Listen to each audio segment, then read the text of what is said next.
isolated and lonely in their later years. As many of us have said this afternoon, she was our rock. But I want to look at, in my brief contribution, who was her rock. And I would commend to all honourable members here the book that was published in honour of her 90th birthday, The Servant Queen and the King She Serves. It's published by the Bible Society, and the clue is rather in the name of the book. She lived out her faith, and she did so with humility and with grace and with kindness. But she also wasn't afraid to speak about it either, as she did in her Christmas broadcast in 2002, when she said as follows: "I know just how much I rely on my faith to guide me through the good times and the bad. Each day is a new beginning. I know that the only way to live my life is to do what is right, to take the long view, to give of my best in all that the day brings, and to put my trust in God.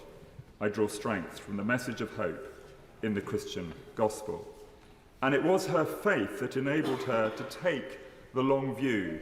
And as the daughter and wife of a naval officer, she had the attitude that this storm too shall pass when she was facing current difficulties which can seem to overwhelm us sometimes. She took the long view.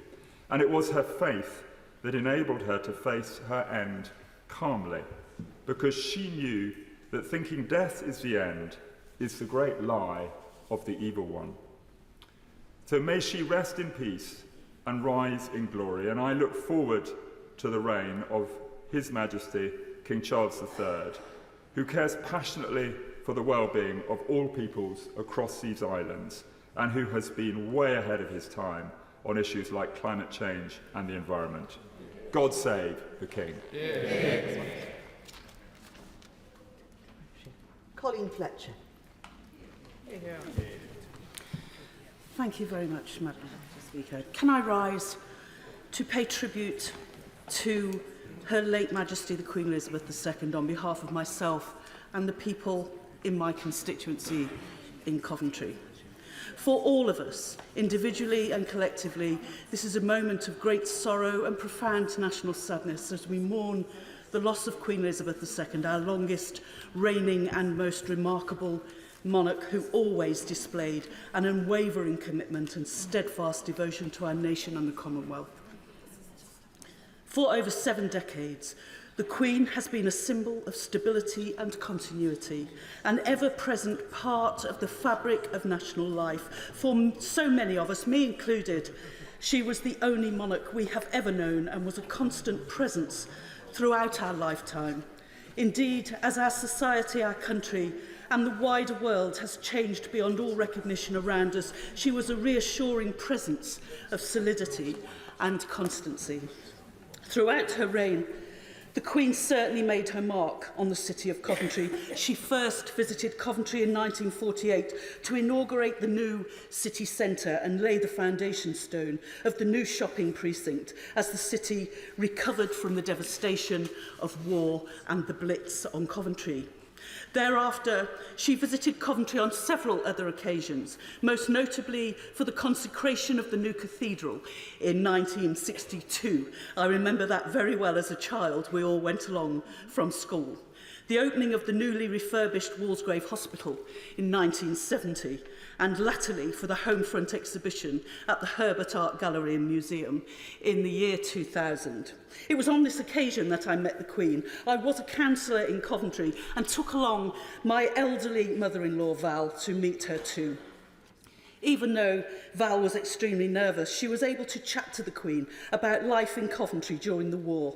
Val never forgot that day for the rest of her life and spoke about it often. And watching Val, I strongly sensed people's allegiance and love for the Queen and her family. So during those visits and the many others the Queen made to the city, she left a lasting legacy in the city of Coventry and enduring memories for its residents, who I know will feel an overwhelming sense of loss following her passing. Her Majesty Queen Elizabeth II was a devoted wife, mother, grandmother and great-grandmother, and a much cherished monarch. Her life was one of extraordinary dedication and service, and her loss will be felt in every corner of our nation and right across the world. Rest in peace, Your Majesty. Vicky Ford. Madam Deputy Speaker, I remember as a child being given a large pair of scissors, a huge stack of well-thumbed magazines, and being asked to make a massive collage of pictures of the Queen and her family. It was the Silver Jubilee, and there didn't seem to be any arrangement for a party, so my mother had decided to fling open the doors and hold her fate. We wrapped up presents to put in a lucky dip. I think we even arranged to have a candy floss machine, and somebody brought some ponies for pony rice. But we didn't know if people would come. And I wanted to tell this story because this was in Omagh, in Northern Ireland, in 1977, in the middle of the Troubles. And the people came, and they came in their hundreds. They came from all walks of life. The Protestants came, the Catholics came, and they came because they loved our Queen. And people love our Queen. She has been the rock beneath our feet in trouble's time and the light that has shown us the way in the darkness. They love her in Chelmsford, they love her across the country, and they love her across the world. During my political career, I've had the opportunity to travel to many countries, and especially so in the past year. And I have felt that love and fondness again and again. But it is particularly in many developing countries where I have felt the love and respect and gratitude. Because at every Christmas message, in so many of those visits and events, she has used her voice to speak out for the most vulnerable and make sure their voices are heard. And as the Development Minister that she appointed earlier this week, it is that legacy that I pledge to continue for her. Yeah. But I also know how much love and respect there is for our new monarch, King Charles III, especially for his work on the environment and climate change. My condolences, my thoughts, my prayers are with him and with his family. And I look forward to his reign. God save the King. Yeah. Jess Phillips. Thank you, Madam Deputy Speaker. Very much like the Prime Minister, I was not raised in a house of monarchists.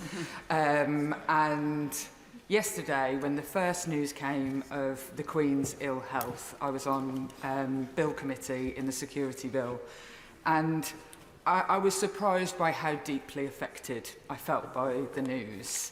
I was extremely emotional immediately, and it felt to me like that phone call that almost everybody who has lost somebody close to them gets, that says, get here soon, now's the time. And that's what it felt like, and it made me reflect, why do I feel like this? And it was because it feels as if the Queen was a member of every one of our families, even a family like mine. We can project our own life, no matter how different that life is to the one that the Queen had. We all feel able to project our own life. Her universal experience feels like ours. And she feels like she is with us all. And that made me reflect on all the stories that I'm sure we've all been reading. And there is a story about the Queen's grace for everybody. And anyone, no matter what your political persuasion, your religion, whatever floats your boat, you can find something, a story going around at the moment about the Queen that leads to your bias. Yeah, she was clever like that. It's an incredible skill. And shows what an icon and a diplomat she was. You can see her as a traditionalist. You can see her as a modernist. You can see her as somebody with deep faith. You can see her as somebody who represented, well, people without a faith. But what I have found is that the Queen was a feminist. And this is the brilliant story about the Crown Prince of Saudi Arabia being driven around very, very, quite roughly by the Queen around the Balmoral estate when women in Saudi Arabia were not allowed to drive is one of my top stories. But I saw this story and it said, when the Queen came to open the Rolls building, she was ushered into a room in which we were waiting.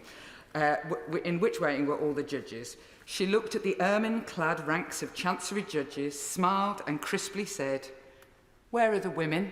A look of panic crossed multiple faces until someone saw 3 female Chancery district judges in a dark corner. "There they are," he shouted. So the Queen went to talk to them. What a woman. What a leader. That everybody, no matter what sort of family they grew up in, no matter which bit of the world, everybody feels that they have a tiny little bit of her with us. God rest the Queen. Yeah. Alberta Costa. Thank you, Madam Deputy Speaker. In April 2017, as MP for South Leicestershire, I had the honour of meeting Her late Majesty the Queen and His late Highness Prince Philip when the Queen hosted lunch for a small gathering at St Martin's House in Leicester following the Royal Maundy service in Leicester Cathedral. Along with the Prince, she was extremely gracious, listening with interest to the issues affecting Leicester and Leicestershire and thanking those within our local community who do so much in the many charities in our area. It was a moment of great joy to have personally witnessed the late Queen at work. By placing duty at the forefront of everything she did, she was a role model of how public service should be conducted. Madam Deputy Speaker, on behalf of the Chairman and Councillors of the Town and Parish Councils of South Leicestershire, the Chairman of Harbour District Council, Councillor Neil Bannister, and his fellow Harbour Councillors, the Chairman of Blaby District Councillor, Councillor Ian Hewson, the Leicestershire County Councillors of my constituency, on behalf of all my constituents and of my family, my wife Maria, daughter Sophie, and son Alexander, as the Member of Parliament for South Leicestershire, I want to give thanks for the 7 decades of public service given by our late Queen, and may I express my sincere condolences to His Majesty the King and the royal family. God save the King. Liz Kendall. On behalf of the people of Leicester West, I would like to send our deepest sympathy and condolences to His Majesty the King and the royal family. They have lost their mother, grandmother, and great-grandmother, as well as their sovereign. And I hope the fact the whole nation grieves alongside them provides some small comfort at this difficult time. Queen Elizabeth was a simply remarkable public servant, unparalleled in our lifetime, who always put her people and country first. She dedicated her life to duty and to others. It was never, ever about herself. And I think it is this selfless service why she holds such a unique place in our history and hearts, and what she'll be remembered for most of all. Her astonishing reign saw changes unimaginable 70 years ago. Her constant calm presence gave us stability through turbulent times, and her words of wisdom provided perspective and strengthened our resolve. I think in particular of her address to the nation during the COVID pandemic. The Queen reminded us how families had been separated during the Second World War, that this was painful, but the right thing to do. And she also rightly said, this challenge was different from the war, because in this instance, we would join with nations across the globe in a common endeavour to beat the virus. There is nothing more powerful than hope for a better future, and that better days lie ahead. And that is what the Queen gave us so many times. Finally, many honourable members will know that I represent a very diverse constituency. And as my honourable friend, the member for Leicester South, said, we were absolutely thrilled when the Queen decided to begin her Diamond Jubilee tour in Leicester 10 years ago.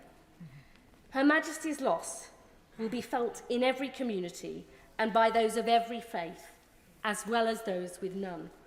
Christian, Hindu, Sikh, Muslim, Jewish and Jain, the Queen stood for the values we all share, for what we hold in common, not what divides us. As does His Majesty the King. I saw this when he visited the Narborough Road in my constituency, often called the most diverse street in the country, with more than 20 different nationalities along the way. It was a huge day, and he was welcomed with excitement, joy, and open arms, as I'm sure he will be as our new king. It just remains for me to send my constituents' thoughts and prayers to the royal family, our thanks to the late Queen for all she gave, and to say on behalf of us all, long live King Charles III. Yeah. Helen Whately. Thank you, Madam Deputy Speaker. On behalf of my constituents of Faversham and Mid-Kent, I will echo the moving words we just heard from King Charles III. Your late Majesty the Queen, thank you, and may you rest in peace. A rest truly earned through a lifetime of service. Most of us across our country cannot remember a time before Her Majesty Queen Elizabeth. She's been a constant in a changing and often dangerous world, a source of strength and steadfastness. A leader by example with the courage to carry on whatever the storm. And she showed us that strength and courage need not be at the expense of kindness or indeed humour. And she touched the lives of so many people in the UK and around the world, old and young alike. I am sure we have all been asked when visiting primary schools, have you met the Queen? In fact, more often than we're asked, have you met the Prime Minister? Sadly, my answer to the first of those questions has always been no. But I do have something that I'm very personally grateful to her for. During the pandemic, Her Majesty the Queen addressed the nation. It was a dark time, and I remember her address very well, not only for the compassion and hope she expressed, but for one particular detail. As Care Minister, I was endeavouring to get social care staff thought of and talked about on a par with staff in the NHS. When I heard the Queen was going to make an address, I sought to get a message to her. I don't know to this day if it reached her, but what mattered is when she got to that section of her address, when she spoke of healthcare staff, she spoke of health and social care staff in the same breath. And she realised how important her words would be to those care workers across the country, and that brought tears to my eyes. After the bleak time of the pandemic, she then brought our communities together for her Jubilee, a joyful celebration of what we have in common. As a nation, we mourn her, but her family are first and foremost in my thoughts as they mourn a mother, a grandmother, and a great-grandmother. I wish them strength and solace in a life so long and well lived. And our thoughts are with our new king. We know he will serve with passion and dedication, and on behalf of my constituents, I wish him strength and good fortune as he takes on the responsibilities of our head of state. Long live the king. Barry Gardner. This morning I was walking to the station at Wembley Central and an Afghan lady stopped me. Her English was, well, let's just say it wasn't much better than my Pashtun, but through her accent I heard her say, "You are MP, yes?" I said I was and asked if I could help her in any way. She shook her head and left me confused because I thought I heard her say, I at Green Party. Sorry. Then she moved on. It took me a few moments to work out what she was actually saying.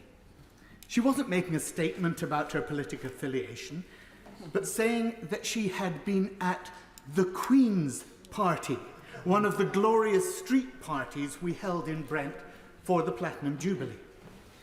And in that simple word, sorry, she wanted to express her condolences and share her own sorrow at the death of Her late Majesty the Queen. In Brent, we like to claim that we're the most diverse place in the world. It may even be true. We speak more than 160 languages around the dinner tables. We've welcomed generations of immigrants, people who came to build a better life for their children, asylum seekers, like that lady from Afghanistan. She spoke for every one of my constituents in Brent when she said, I at Queen's Party. Sorry. Every year for more than 40 years, my family has had a ritual. No matter whether the turkey is ready or not, Christmas dinner has to be finished in time to watch the Queen's speech at 3. I hope it doesn't seem disrespectful, but we used to grade them. Was it as good as last year's? Would she focus on something new this time? There would be mentions of charities and visits to communities celebrating significant anniversaries or suffering from disasters. But two things were constant: the Commonwealth and her own deep, very personal faith in Jesus Christ, which was the guiding principle of her life. Many have spoken of her life as a pattern of duty and service, and it was. But the virtues which, in my view, her life so manifestly displayed are what Christians call the fruits of the Spirit: love, joy, peace, patience, kindness, goodness, faithfulness, meekness, temperance. And as St. Paul says, against such there is no law. Integrity is not a very fashionable thing in public sphere these days, but her life was one of real integrity. We thank God that she brought all those virtues together in her life. It was a life that was selfless. It was a life that was whole. And now it is complete. May her soul rest in peace, and may God save the King. Yeah. James Cartledge. Thank you, Madam Deputy Speaker. And it is an honour to be called to speak on this sombre day. And on behalf of the people of South Suffolk, I send my condolences to the royal family and His Majesty King Charles III. Now, like our previous Prime Minister, I want to start by making a confession, because I've never had the great honour to meet the Queen in the true sense. But I did work for her once, because in my student days, my student holidays, I was a kitchen porter for Gardner Merchant. And one Christmas in the early 1990s, I was recruited to do a 19-hour shift at Buckingham Palace for the Queen's staff Christmas party. It did not end well, because in the early hours, luckily no one else around, concluding the tidying up, I managed to upend an entire bottle of red wine over one of the Queen's presumably very expensive carpets. Now, what does one do in this situation? Total panic sets in. Fear of being sent to the Tower of London. So I did the only thing you can do in that situation. A few metres away was a very large Ming vase, and I simply relocated it. For all I know, because I've heard nothing since, it's still there. Sorry, Mum. So I pledge my loyalty to His Majesty, and I hope that he is merciful and resists the temptation to put an invoice for cleaning costs in the post. And I just want to say one thing above all else, which is to express the great privilege that I feel to have lived in the reign of Queen Elizabeth II. The great fortune I feel that my 4 children lived as Elizabethans and knew what it was like to live under this extraordinary sovereign, deservedly loved and adored the world over for her total devotion to our nation and our Commonwealth. May she rest in peace, supported in her sleep by our eternal love and affection. God save the King. Yeah. Leila Moran. Thank you, Madam Deputy Speaker, and it is a true honour to be able to pay tribute to the late Queen Elizabeth II on behalf of my constituents in Oxford West and Abingdon. And I restate the deep sorrow and sadness that many have already expressed. The ties between the Queen and the community were strong indeed. In every milestone of her reign, Abingdon celebrated with an eccentric and much-loved bun throwing, and she was a regular visitor to our area. She inspected a military parade at RAF Abingdon in 1968. She opened Sophos at Abingdon Science Park in 2004 and reopened the Ashmolean Museum in Oxford after its refurbishment in 2009. One constituent remembered the following when he attended the official opening of the Jet Fusion facility at Culham. He said, "It was opened jointly by the Queen and President Mitterrand, and as I recall, the Queen spoke first in English, and then in very polished French, a wonderful way to open a European project." Another constituent remembered, "We were privileged to meet the Queen in Malaysia when we lived there. I took my 6-year-old daughter, who was so excited to meet the real Queen, and held a bouquet for her. And when the Queen approached, my daughter, reluctant to release the flowers, asked, 'Are you sure you're the real Queen? You're not wearing a crown, only a hat.' And the Queen replied, 'I am sorry, the Queen was a little heavy to wear today, but I hope you like my hat.' And my daughter, now convinced, released the flowers. I will always remember her warmth and humour while handling my daughter's mistake." And what these stories, I think, show is not just her gargantuan work ethic, but also how her humility and humanity earned people's loyalty. I'm really struck by how many people have been saying, "I'm not a monarchist, but I loved her." The fact that she held people's respect despite, not because of her title, is testament to the genius that she brought to the role and is an example to us all. Now, I'm sure many haven't got their heads around what life is going to be like without her. And people have mentioned stamps and coins. For me, as a Brit who grew up abroad, actually it's the portraits. When we lived in Ethiopia in the 80s, we'd gather as a community at the British Club or at the embassy, and there she was, glorious in oils, gazing down on our festivities from some ornate framed picture. And in Jamaica in the 90s, I remember visiting other schools as part of an orchestra, practicing both the British and Jamaican national anthems in preparation for her state visit, where of course she too was head of state. And there she was again, on the walls, the pictures smaller often and more humble, but always there. Through time and space, she was always there, taken almost for granted, binding her people together. Until yesterday, when she wasn't anymore. And like many others, I'm sure, I cried. So my thoughts today are firmly with her family, and especially King Charles at this incredibly difficult time. Now our loyalty transfers to him, and after his pitch-perfect address just this afternoon, I think that shows we have absolutely nothing to fear. So may our beloved Queen rest in peace, and God save the King. Hear, hear. George Freeman. Thank you, Madam Deputy Speaker. On behalf of the people of Mid-Norfolk, I want to send our deepest condolences to all the royal family, Her late Majesty's many friends and the royal household, and echo the comments of the previous speaker and pay tribute to the King's spine-tingling tribute to his mother we heard a little earlier. This news has stopped the country in its tracks. All of us, as many colleagues have said, whether we were lucky enough to have met, Her Majesty or not, feel that we've lost our own much-loved grandmother, but also something very precious, a part of us, a part of our nation.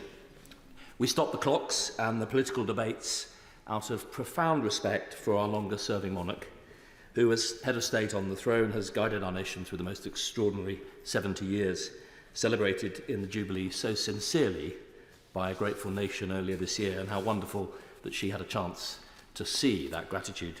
But our nation also mourns a remarkable woman who has become, quite simply, as my right honourable friend the Prime Minister put it, this nation's rock. As the mother, grandmother, great-grandmother and figurehead not just of the royal family, but to all her subjects, regardless of faith, race or any other creed, across this great nation. Through tumultuous times, she has been a shining beacon of dedication to duty, office, public service and nationhood, the exemplary spirit and embodiment of the very best of the United Kingdom, a unifying sea anchor stabilising our ship of state in often turbulent seas, always cheered, as today, by massed crowds wherever she travelled.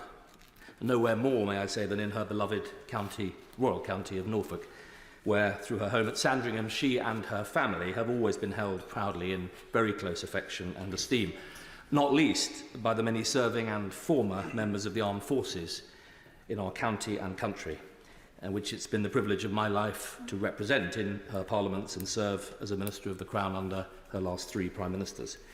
Who among us will forget the wry smile with which in 2012 she remarked at her Golden Jubilee address to, we'll remember, both houses assembled in Westminster Hall, and to a wry chuckle addressing as she was 6 former Prime Ministers on the front row, when she said she'd had the privilege of having been served by 12 Prime Ministers, and doubtless, she said over the top of her glasses, there will be many more to come. Perhaps she could see the next decade coming. The many eloquent tributes, in particular from my right honourable friend the Prime Minister, member for Uxbridge, Maidenhead, Rhondda and Peckham, have highlighted the many virtues and legacies of our dear late Queen Elizabeth, indeed the Great. I won't repeat them. I wanted to highlight 3 very particular legacies close to my and my constituents' hearts. The first, children. The Queen understood and believed deeply that all of us in public office have a special duty to the children who are our future. They can't vote or make their case in this chamber. They need us to speak for them. And as she famously said, children teach us all a lesson, just as the Christmas story does, that in the birth of a child there is a new dawn with endless potential. And her duty in the cause of children around this country is legendary. Secondly, horses and hounds and the countryside. As a countryman and MP for a rural constituency, I want to thank Her Majesty, also her son and her grandsons, for always championing our rural heritage and way of life. From her love of the wilds of her native Scotland to the high seas, the skies of Norfolk, and her time especially with her beloved horses and hounds. She was indeed the monarch of the Glen, and may I say the Fens. And if the House will indulge me a personal note, it's a great personal honour of mine that her love of racing and deep expertise in thoroughbred racing, my late father had the great honour of being the retained royal jockey to her late mother over fences in the 50s. And finally, the unsung heroes of voluntary service. Her late Majesty's commitment to the unsung heroes of this country, the charity workers, the community helpers, those selfless servants, embodied the spirit of selfless public service that she always did. Let us take this moment to renew our commitment to them, but let us also renew our commitment to strive to renew fragile public trust in our democracy. Her Majesty the Queen took on the monarchy in the wake of the abdication crisis and a world war. It's a remarkable and unprecedented legacy that after 70 years she leaves the monarchy stronger than she found it, and stronger perhaps than it's ever been. God bless Your Majesty. May she rest in eternal peace, and may God save the King. Yeah. Rebecca Long-Bailey. Thank you, Madam Deputy Speaker. On behalf of my constituents in Salford and Eccles, it's an honour to pay tribute to Her late Majesty the Queen Elizabeth II and to send our heartfelt condolences, love and prayers to her family, the royal household, all who loved her and the nation at this sad time. It's undeniable that she served us with unrelenting duty, dignity and kindness. Her dedication to uniting us all was a beacon of goodness through her long reign, and she never failed to lift us up through the hard times and through the good times. We've heard tonight that on her 21st birthday as a princess, she said, "I declare before you that my whole life, whether it be long or short, shall be devoted to your service. And she never broke that promise, keeping her pledge with love and warmth for over 75 years. She really was a shining example of the best of us. May she now rest in peace, and may we extend our love and support to His Majesty the King as he assumes his new office at what can only be a period of profound pain. God save the King.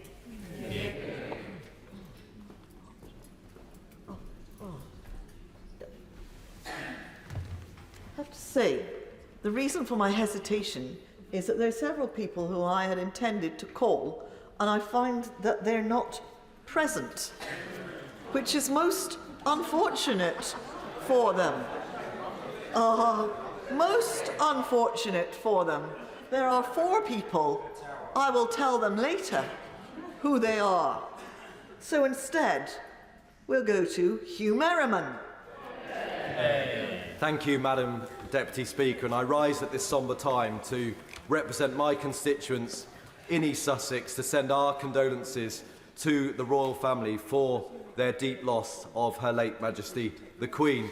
East Sussex was a county that Her Majesty visited many times. She helped to commemorate the 900th year of the Norman invasion, visiting Pevensey Bay, where William the Conqueror first landed, and then going to Battletown, where the Battle of Hastings took place.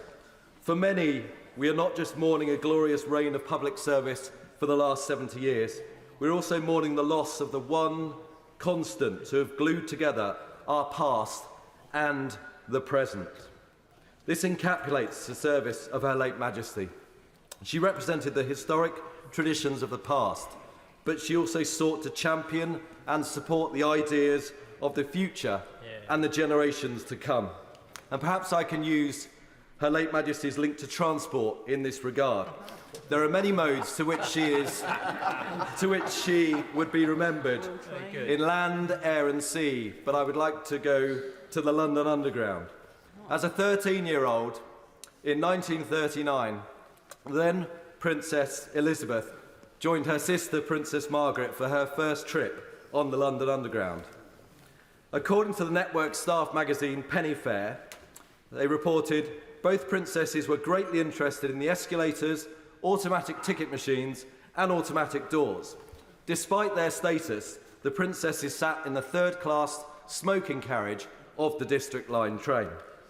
A further trip 30 years later on the Underground was to mark the opening of the Victoria Line.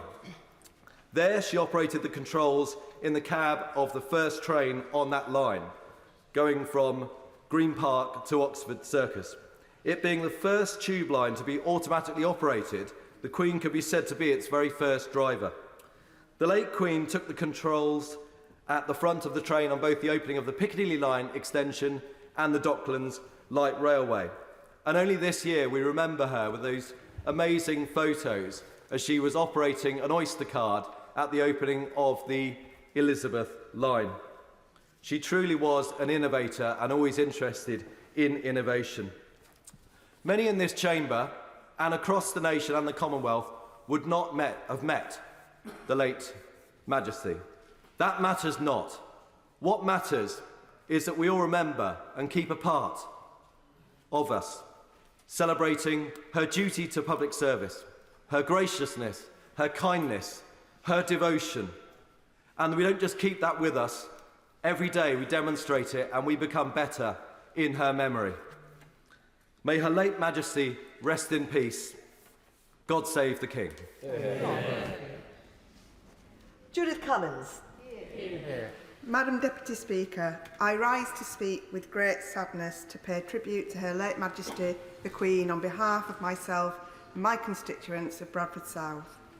As our head of state for 70 years, our longest serving monarch with an unrivalled sense of duty in serving her people, and it is that great sense of dedication and devoted duty to her people for which she is loved, cherished and remembered. Her late Majesty had a role in so many events that defined our lives, both as head of state and also as a symbol of the values that we hold so dear as a nation. Her late Majesty was more than our Queen. she was part of our everyday lives, visiting cities and towns across Britain, the Commonwealth and the world, including her 5 visits to Bradford. She was woven into the very fabric of our society. In my constituency, the Queen will be remembered for representing the very best of Britain. She provided the glue that held the nation together through these difficult times, providing continuity and certainty to the nation, often through turbulent and changing times. A Queen for all people, regardless of faith or culture. The grandmother of a nation, a loving mother, grandmother and great-grandmother. A family and a nation mourns the passing of a much loved, admired and dedicated public servant who was our Queen. May she rest in peace. God save the King. God save the King. Damien Hines. Thank you very much, Madam Deputy Speaker. On behalf of my constituents in East Hampshire, I want to convey our sincere sympathies to the royal family and express our heartfelt thanks for the life of Her late Majesty. My own first consciousness of the Queen, like many others who've spoken of roughly my age, was 1977. Although unlike others who've spoken, I wasn't actually in the same place as the Queen at the time. My consciousness was just through the street parties, the bunting, the mug, which, by the way, I still have, and those little, if you remember them, the little round badges we got to sew onto our Cub uniform. I didn't yet quite know how, but for the first time, I got that sense that as Britons, we are especially blessed. I could not have known, possibly, that decades later I would have that rare opportunity, as others have mentioned, to meet the Queen. And it was the honour of my life to be admitted to the Privy Council, but most especially to be able to attend one of those lunches at Windsor Castle, which have come up a few times, and have the opportunity to talk directly with our monarch about the subject which I was representing, which was education. And I have to say, it was remarkable, the level not only of knowledge that she had about current issues, but also her level of interest to discuss it further.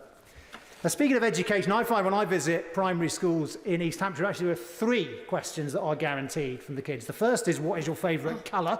The second is, what's the Prime Minister like? And of course, the third is, have you met the Queen? I love that opportunity because I think it's wonderful to talk to those children, the next generation, about her values. And I always come away taking a lot from it too. We've heard some wonderful tributes today, some beautiful tributes actually, to Her late Majesty. But I think probably the biggest tribute of all that any of us could make, and I think particularly for us in this place, is to seek to learn from and to emulate her example, her selflessness, her steadfastness, her commitment above all to service, her readiness to forgive, her appreciation of every individual that she met, her valuing of custom and tradition, but equally her adaptability and openness to change. Madam Deputy Speaker, our constitutional monarchy is unique and special. I found myself last night trying to explain to my own children exactly why and how. This family that, through no choice of their own, carry a great burden in the unity of nationhood and a much, much wider world role. And of course, with her passing, that role carries on, the crown endures. So we mourn our beloved Queen Elizabeth, and we celebrate too her life of service. Eternal rest grant unto her, O Lord, and let perpetual light shine upon her. And may the Lord bless and guide our sovereign King Charles. God save the King, long may he reign. Yeah. Alan Dorrans. Thank you, Madam Deputy Speaker. It is a privilege for me to have the opportunity to be able to express my sincere personal sympathies and condolences and those of my constituents in Ayr, Carrick and Cumnock on the death of Her Majesty the Queen. The late Queen will be remembered with great affection, especially for her service, duty, humility, humour and faith. Our thoughts and prayers are with King Charles III, the Queen Consort and the wider royal family at this sad time. Madam Deputy Speaker, I met the late Queen in 1973 when, as a 17-year-old police cadet in the Metropolitan Police when, along with others, I was invited to attend a royal garden party in the grounds of Buckingham Palace. Her Majesty chose to speak with me, probably because I was in uniform, as we all know how much she valued her uniformed services.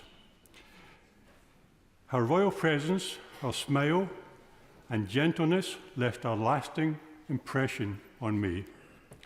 A few years later, when I was attested as a police constable, I took an oath of allegiance, which contained the words, "I will well and truly serve the Queen in the office of constable, with fairness, integrity, diligence and impartiality, upholding fundamental human rights and according equal respect to all people." Madam Deputy Speaker, those words from me encapsulate many of the values and virtues and leadership qualities so clearly displayed by the Queen throughout her long and illustrious reign. The oath also greatly influenced my service as a police officer, and I'm sure many other generations of police officers, in the feeling that every action I took, I was somehow acting personally on behalf of the Queen for the betterment and benefit of our country. I am sure that everyone who has ever served as a member of our armed services will also be able to relate very closely to that sentiment, and as will anyone who has proudly served in any capacity in the name of the Queen and all that she stood for.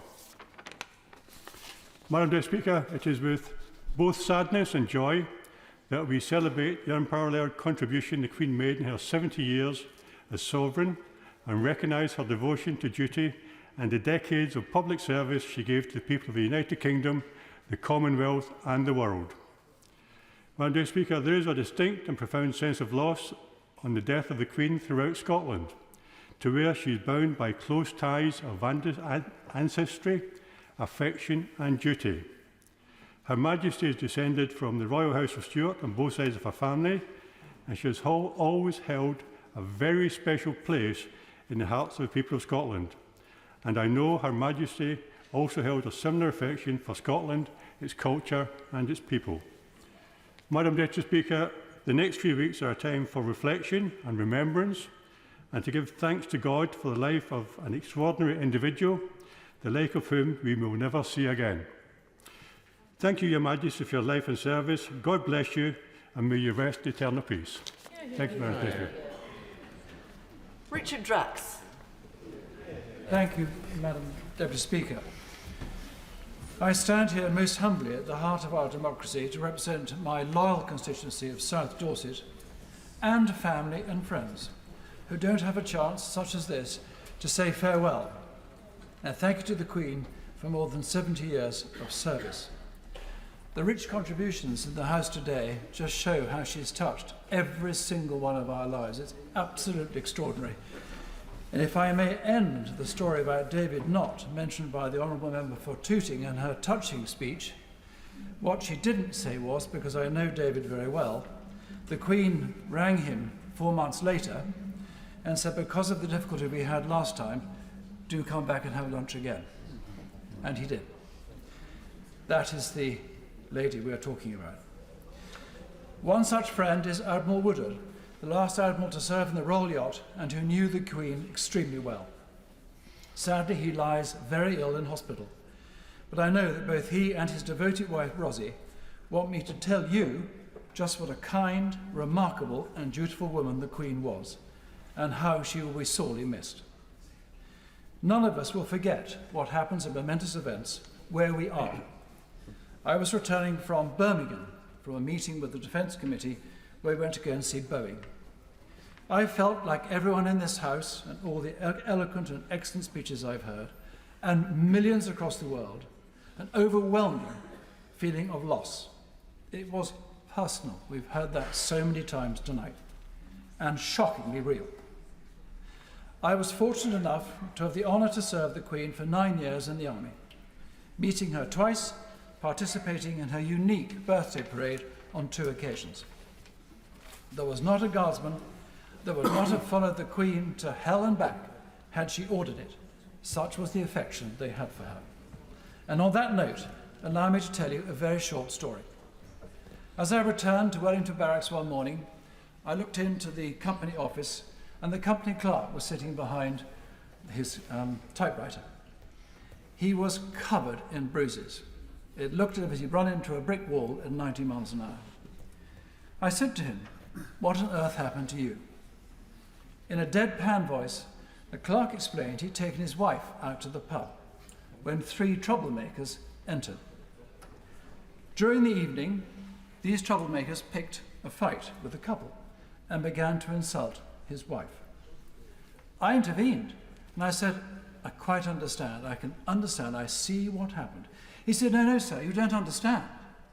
My wife and I could take that, but when they began to insult the Queen, that's when I got stuck in." I gave him the day off. Of course, it was not just the military who adored Her Majesty. The outpouring of grief from every corner of the world is testament to the level of respect and affection Her Majesty was held with. The Queen has been an integral part of my life and all our lives for so long. She has been the linchpin of our country, and her devotion to duty and country has been so extraordinary that I suspect many of us have taken her for granted. And like so many things we take for granted, it's not until we lose them that we fully appreciate their value. And as I drove up today in the car, I couldn't help thinking that her parting reminds us all to hold dear to those we love and to keep saying we love them. So on behalf of my constituents, my family, my friends, rest in peace, Your Majesty. God save the King. Sarah Jones. Thank you, Madam Deputy Speaker. I rise on behalf of my constituents of Croydon Central to offer our condolences to the family of the late Queen Elizabeth and to offer our loyalty to the new King. Queen Elizabeth II, who reigned for 70 years, was the only sovereign that most of us have ever known. She was our constant in a changing world, our cornerstone at times of crisis, and our comfort when in sorrow. My nana was a big fan. My mum, who's 70 this year, remembers as a child being read books about the young princesses and looking at photos of them all the time. I think the war years made that generation feel particularly close to the young Queen. The Queen was a friend to Croydon. She visited many times in her reign. I remember precisely how exciting that was, as a brownie lining up with my flag to welcome her when she opened the Queen's Gardens in the middle of my constituency. Few things in my suburban childhood topped a visit from the Queen. Of course, it's not just Croydon and this country who are mourning. The world is in sorrow. The front page of the New York Times this morning simply says, "Queen and Spirit of a Nation." And many of us find it hard to imagine Britain without her. It feels bleak. But then I think, what would she do? And what did she do when her own father, King George VI, died? And I know she would stand tall, face the day, pray to her God, and do the best job she could. Yep. And as the King has said this evening, she would fearlessly embrace progress. And that is the spirit we all keep alive. Heavy is the head that wears the crown. Quite literally, as it turns out, she was once heard to say that wearing a crown is like wearing a 10-pound salmon on your head. But she bore the weight well. Her service, her humility, her constancy is what we can all strive to achieve. The Queen's death comes at a time of real challenge for our country. If ever we needed to be more like her, it is now. So let one of her legacies be that we will all try to be a little more like her. Service, steady progress, humility, constancy, and some fun along the way. None of us will see another Queen in our lifetime. So we say thank you to Her late Majesty, and God save the King. Steve Bryan. Madam Deputy Speaker, can I just concur with what you said after listening to our new Sovereign King? What a privilege it was to sit here together in this House of Commons chamber and listen to that address, and it gives a whole new expression to not a dry eye in the House. I thought he put it beautifully, as always. I just want to say a few things on behalf of my constituents in Winchester and Chandlersford. Yesterday was, of course, the saddest day imaginable. And of course, we all knew it was coming. For a while now, I think we have known it was coming. Not least, of course, after yesterday's announcement from the Palace commenting on Her late Majesty's health, which they never do. But the sense of shock we all face today is, of course, palpable. And the sense of loss for our great country and the Commonwealth, and I too was at the Commonwealth conference in Halifax, Nova Scotia last month, is vast. This is a national moment, of course, but as my honourable friend, speaking a couple of speakers ago, said, it feels intensely personal, and it is. Her late Majesty spoke very movingly of her late husband, the Duke of Edinburgh, as her strength of stay, as my honourable friend from Cheltenham said earlier. But the truth was that she was our strength and stay, and that's why we're going to miss her so greatly. I was extremely honoured to meet the late Queen in 2012 as a relatively new MP at Buckingham Palace, and we all lined up with our partners, nervous as you can possibly be, and those who were there will remember that too. But as so many, almost every speaker, and I've sat through pretty much every speech today, has said, nerves went and disappeared as soon as they interacted with Her Majesty. So we needn't have worried. She asked me what constituency I represent. So I said Winchester, of course, and we briefly discussed how the city was, still is, searching for the remains of King Alfred, our most favourite son. The Queen loved this, and with that trademark smile and much mentioned twinkle in the eye, she said to me, "They've just found one of my ancestors under a car park in Leicester." which was not untrue. And she was, of course, referring to the remains of Richard III. Our late Queen visited Winchester many times, including officially opening Elizabeth II Court in 1959, the home of Hampshire County Council, and for the Maundy service in April 1979 in our great cathedral, which has been the scene of several services today and will be many more over the weekend, and it's the focal point of our county and the diocese, of course. And we had the new king in Winchester just a few months ago, unveiling, which is a mark of how I think he will hold the crown, wear the crown, unveiling a statue to a very famous Jewish figure in Winchester history called Licoricia. And it was a pleasure to have him in Winchester that day. Now, I often remind my constituents that MPs, backbench MPs, and maybe even some on the front bench, and I've been there too, don't really have that much power. But we do have quite a bit of influence. And the longer we do this job, I think the better we get at using that influence for the benefit of our constituents. And our late Queen, of course, as a constitutional monarch, didn't hold any executive power. In fact, she couldn't even vote. But boy, did she wield great influence through her vast experience, which we've heard about from her Prime Minister and her former Prime Ministers, her knowledge and the commanding respect she had all over the world.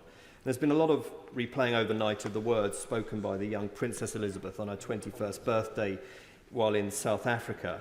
And the famous section of that speech, of course, was whether my life be long or short, shall be devoted to the service of our imperial family. But she then went on to a lesser-known passage which said, "But I shall not have the strength to carry out this resolution alone unless you join in it with me, as I now invite you to do."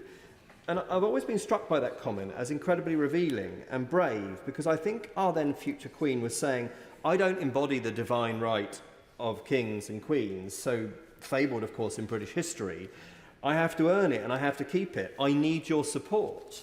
And I think she reigned in that spirit every single day of her 70 years, never lost in the majesty of it all, as some of her very famous predecessors, always knowing that she had to draw that strength from the support of her people, and always knowing that she had to constantly be seen to be believed.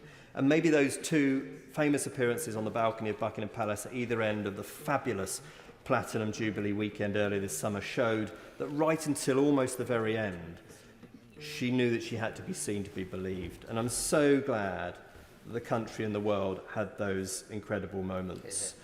We've heard a lot today, just finally, Madam Deputy Speaker, about school children and how they ask us if we've ever met the Queen, and I get that too. But I had a school here probably a decade ago when I was a relatively new MP, and as we were leaving, one of the school children said to me, "Mr. Bryan, can I just ask you a question that I didn't want to ask in front of all the children?" And I said, "Yes, of course." And this young lad said to me, "How did God save the Queen?" And I still maintain it's the best question I've ever been asked. And for those who want, the answer was, "That's one for your teachers." But maybe our late sovereign lady now knows the answer to that. As a Christian in this house, I believe everyone, whether they live on this planet a matter of hours or 96 hugely influential years, as one of the most famous people ever to walk the planet, I think they change our world by their presence in it. We are so lucky, as people have said today, to have had Queen Elizabeth II in our lives, and we are changed by it and will ever more be so. So thank you, Queen Elizabeth II. It's been a privilege. God save the King. Yeah. Toby Perkins.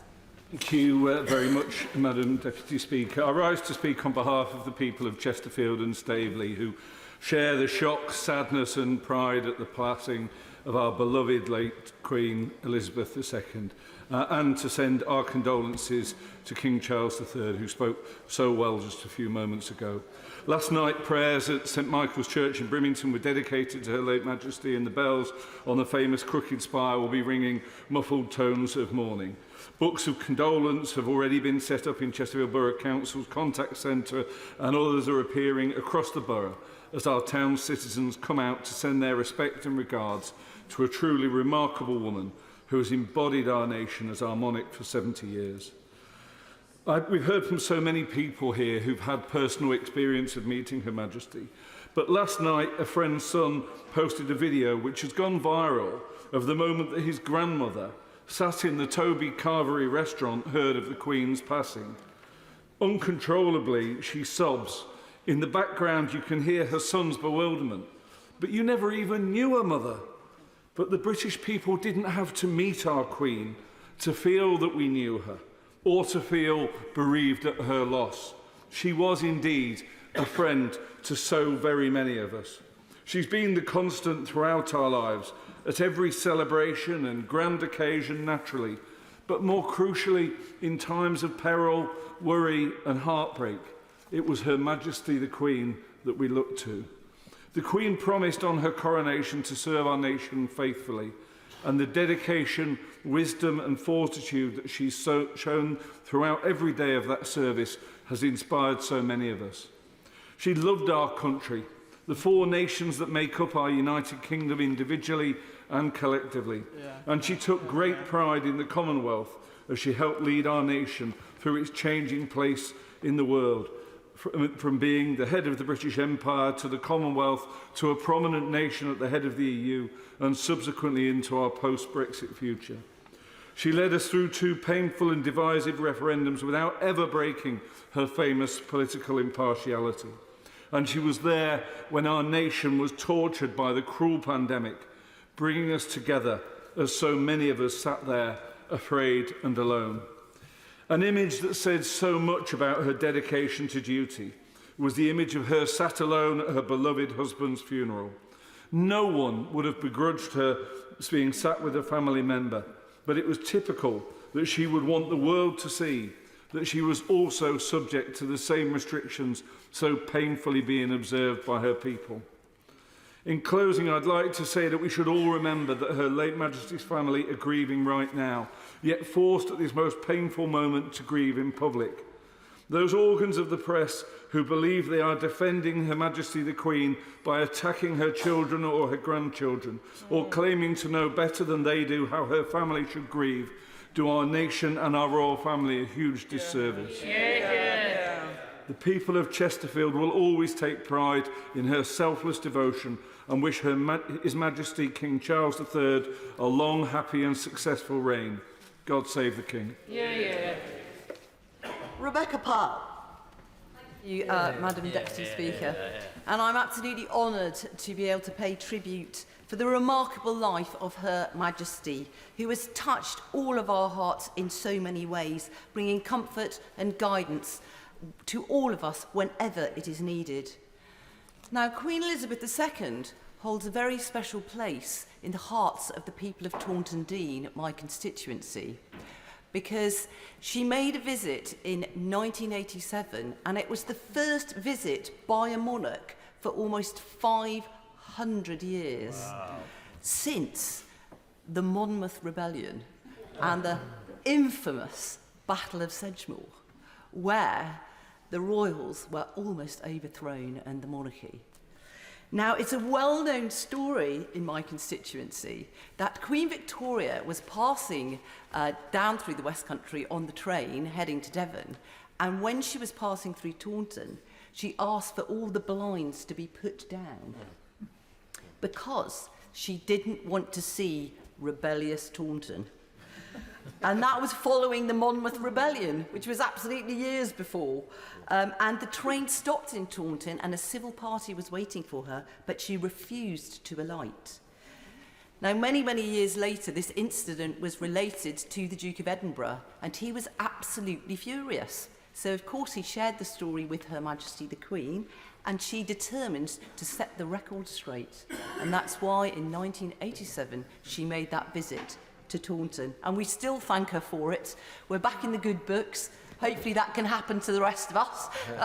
Similar things going on in this place. I think it demonstrates, doesn't it, just that power that Her Majesty had, how she always wanted to set the record straight, to be fair, and I'm delighted that since then she'd made other visits to Taunton and to Somerset.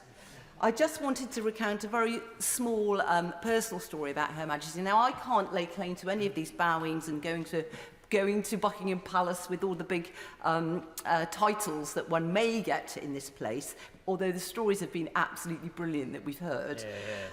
It was back a very long time ago, in 1985. I was working for the National Farmers Union in Taunton, and I ran an organisation called the Taste of Somerset, which was all sorts of small, independent food and drink producers belonged to it. It was the first such initiative in the country. And I had to set up a big marquee for the Taste of Somerset, running at the Royal Bath and West Show, of which Her Majesty was a patron.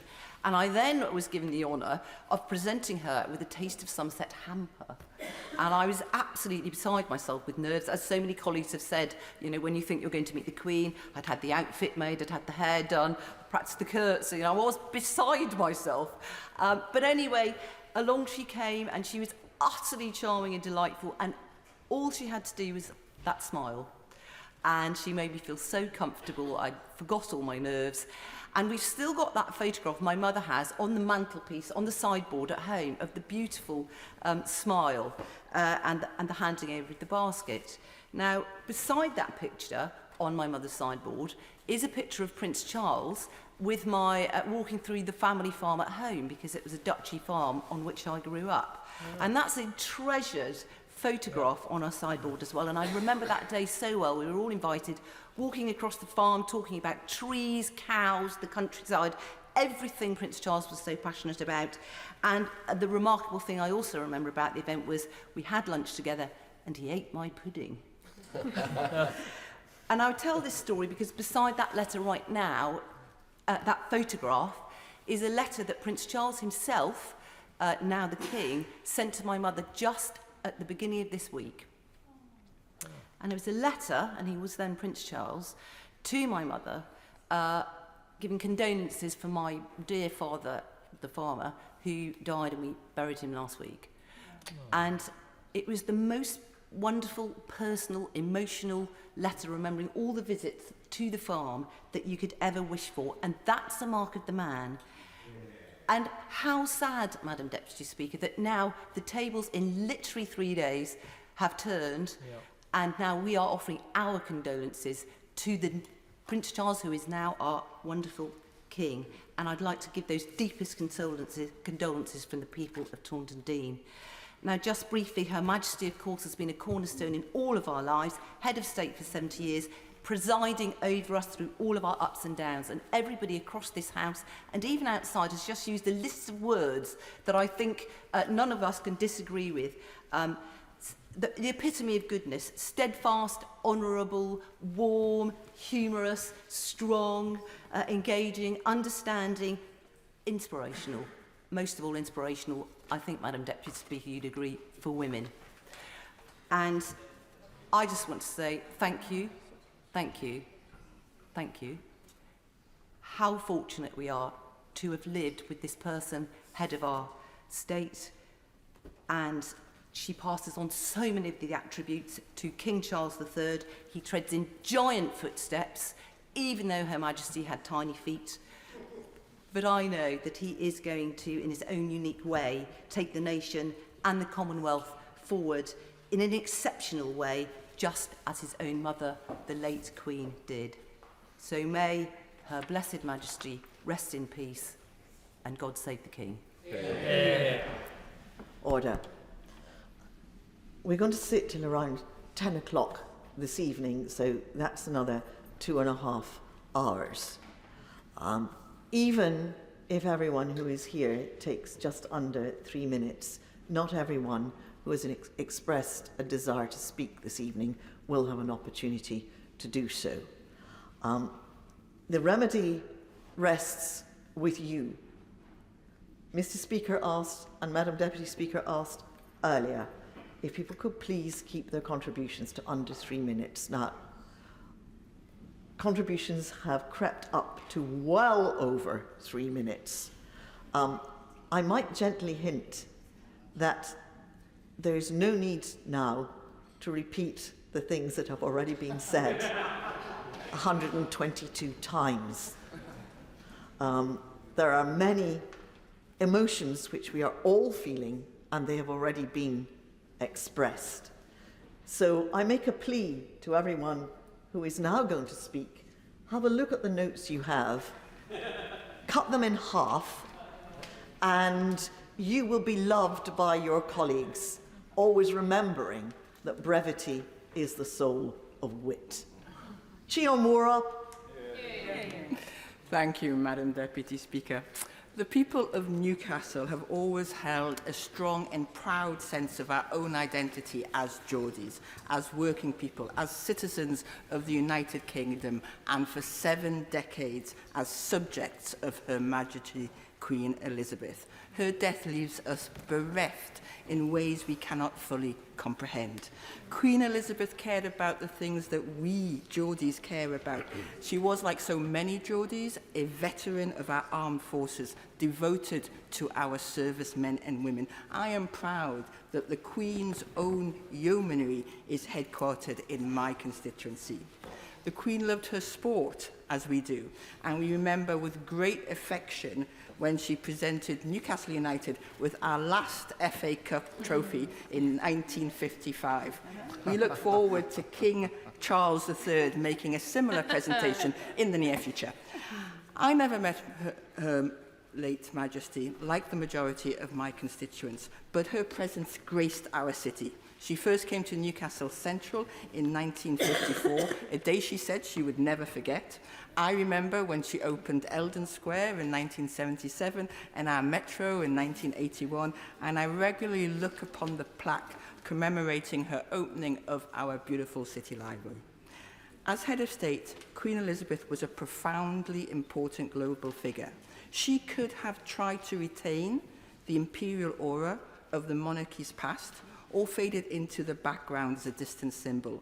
Instead, she found a way to be a constant stability for our parliamentary democracy, a forceful presence, reassuring us that our unwritten constitution had a human embodiment beyond those of us who sit for a time here in Westminster, and that should it come to it, our ancient liberties and our modern rights had a formidable guardian. For me personally, I can say that when I heard the news, I was disorientated, in awe of her service and unable to understand my country without her. But I also thought of when, as a young woman in the 1980s, I was devoted to the cause of ending apartheid in South Africa, at a time when many British institutions were entangled with that evil in a way which made me doubt whether I belonged in the country of my birth. The Queen stood in solidarity with the Commonwealth in the face of apartheid South Africa. Her love for the Commonwealth as a community of equals, her fundamental understanding that racism and fascism are evil, ensured esteem from Newcastle Central to Newcastle KwaZulu across our Commonwealth. But I end where I started in Newcastle. Her Platinum Jubilee celebrated with enthusiasm in our leafy avenues and less cared for council estates. I remember particularly a tea party in Holly Court Retirement Home, Blakelaw. The love, respect, enthusiasm and laughter we shared that afternoon in the Queen's honour was so sincere, so genuine, and made all the more poignant because the organiser, Mrs. T, had just received a British Empire Medal for services to the community and was so proud. We miss the Queen, we are grateful to her, and we say, God save the King. Yeah. Alex Burghardt. Thank you, Madam Deputy Speaker. It's a real honour to be called in this debate on a day in which there have been so many moving contributions from both sides of the House. Indeed, I can't help but feeling that once again Her late Majesty has brought out the best in all of us. It's also a real honour to be representing my constituents of Brentwood and Ongar in Essex. There may be more fervent royalists out there, Madam Deputy Speaker. They are not to be found on this earth. I've been thinking over the past 24 hours of my great-grandmother, who lived with me when I was growing up, because the feelings I'm experiencing are similar to those that I experienced when she died. It's a strange sensation because it reminds you that family is not limited to blood. It's not limited to the people you know, the people you've met. Indeed, one of the powerful things about the chemistry of nationhood is that it gives you deep affection for and deep loyalty to people you've never met, people you will never meet. And this is true both across the nation as it is today, but across the nation through time. This is something that Her Majesty in her 70 years on the throne, her 96 years of life, really embodied. You see, she connected us not just with one previous generation, but with many. She had known her grandfather, George V, who had known his grandmother, Queen Victoria, who as an infant had met George III. And George III had spent his youth surrounded by people involved in the Glorious Revolution of 1688. And so it is within 4 conversations that the whole modern scope of our constitutional monarchy was brought together. 4 pecks on the cheek that brings those generations to one point. We can take things further. You see, today is the 935th anniversary of the death of William the Conqueror in 1087, so I'm sure the House is aware. And when one thinks that her life, Her late Majesty's life, encompassed more than 1/10 of that time, it makes you realise how close the centuries are.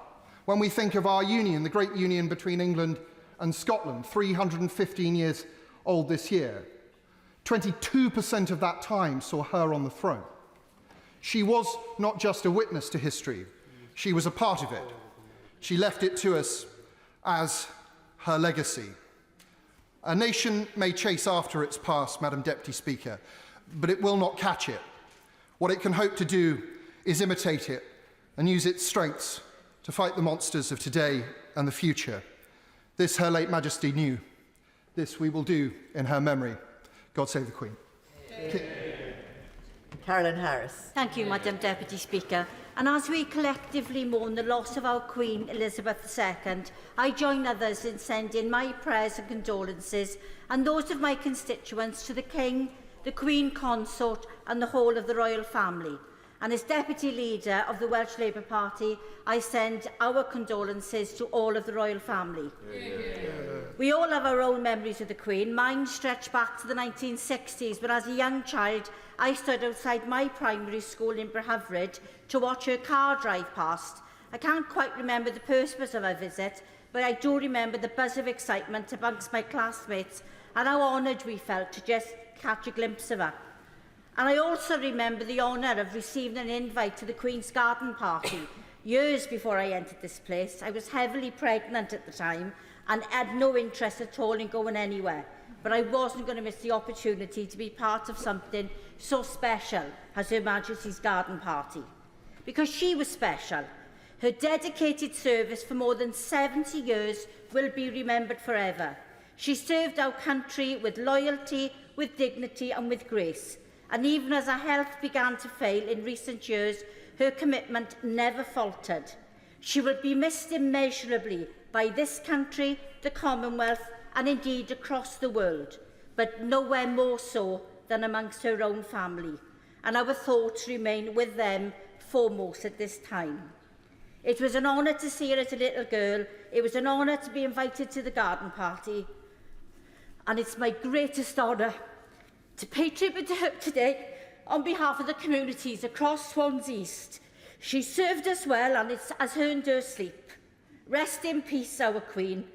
God save the King and God bless the new Prince and Princess of Wales. Yeah. Maggie Through. Thank you, Madam Deputy Speaker. It's with the deepest sadness that I rise to speak on behalf of the people of Erewash to pay tribute to our late Sovereign Majesty Queen Elizabeth II. In an era of unprecedented change, Her Majesty has been a constant beacon of strength and stability, whose sense of duty and public service remained until the very last moment of her life. Whilst today Britain mourns the passing of our head of state, we must first and foremost remember that the King and his family have lost their beloved mother, grandmother and great-grandmother. A sense of grief and sorrow that will be familiar to all of us who have lost loved ones. I therefore want to extend my sincere and heartfelt condolences to the King and the whole royal family at this sad time.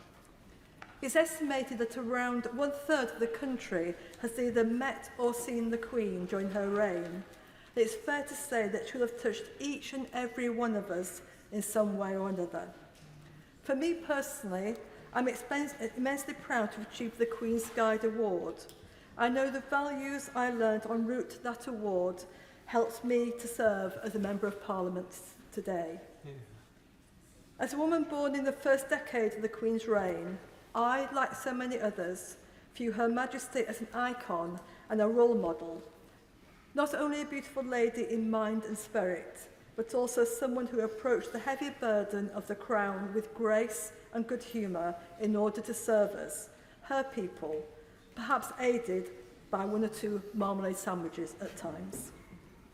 Although not originally destined to ascend to the throne, in 1952, our new Queen stood out as one of the few married, working mothers, and certainly the only female head of state of any major Western power. 7 decades later, and following Her Majesty's example, women have firmly cemented their position in the workplace, represented every sector from construction to government, and perhaps the most poignant reminder of which was the appointment of my right honourable friend as the Queen's 3rd female Prime Minister just 4 days ago. Now, as the second Elizabethan age draws to a close, our new Carolean era begins. Our country, the Commonwealth and its people stand ready for whatever challenges may lie ahead, better prepared for having been led by Her Majesty for over 70 years, and united behind our new sovereign, King Charles III. God save the King. Yeah. Stella Creasy. Thank you, Madam Deputy Speaker.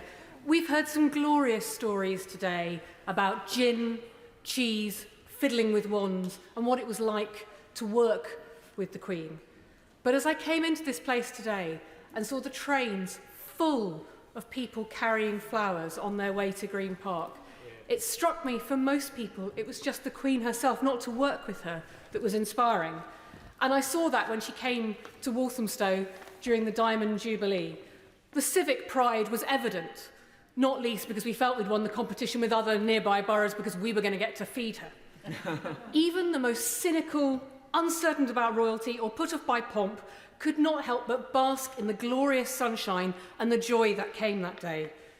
Indeed, as she was driven round the fountain to the cheers of the school children, the Queen later told our late council leader Chris Robbins that the noise was deafening and like a pop concert.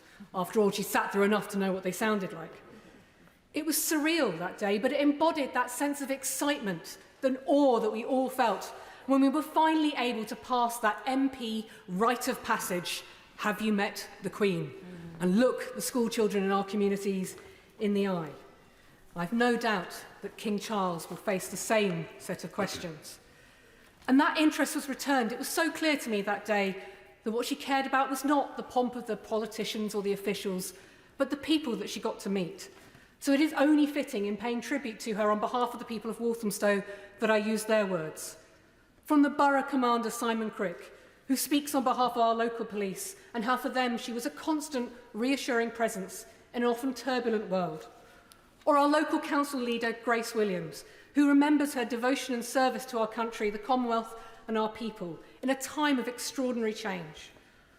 Or Dr. Ken Aswani, who speaks on behalf of our local NHS, that she will remain a source of energy to many of us in the years to come to enable us to move forward together. Or Libby, a local volunteer who was born in 1953 and therefore named after the Queen, and can honestly say she is so proud to have been named after this incredible woman. Or Donna, who said she carried herself so elegantly, yet felt like everyone's grandma at the same time. I represent a community with links across the world, so many of them reference that. Martin, who says that her visit to Ireland, standing up and opening her speech in Irish, was a stunning moment, and her contribution to peace cannot be understated. He wanted to write more, but he could not just find the words. Or Pastor Anthony, who records his appreciation for her work in the Commonwealth and defence of religious freedom around the world. Dorte, a dual Danish and British citizen, who said that during the pandemic she sent a ray of hope, believing that one day we would see each other again. Or Philip, who reflects how she bookended his life, seeing those postage stamps change and watching a TV for the first time to see her coronation and now her passing. And that general sense of how, as we contemplate life without her sparkle and without her cheer to bring us together, that people from all walks of life in communities like mine were inspired by her. Let us put on record our thanks too to those people in the coming days who will help us commemorate her, the police, the officials, the volunteers who will help us in the days ahead. One Queen beloved, one King with well-wishers, all of us brought together, all of us in mourning. God save the King. Yeah. Just before I call the next colleague, I'd like to briefly make my own tribute on behalf of the people of Epping Forest, whose voice will otherwise be unheard, simply to say that Her Majesty was held so dear in all our hearts for her kindness, her cleverness, her dedication and her grace, and that as a role model for women of future generations, she was unsurpassed. We have all been so fortunate to live and to serve during her reign. Eddie Hughes.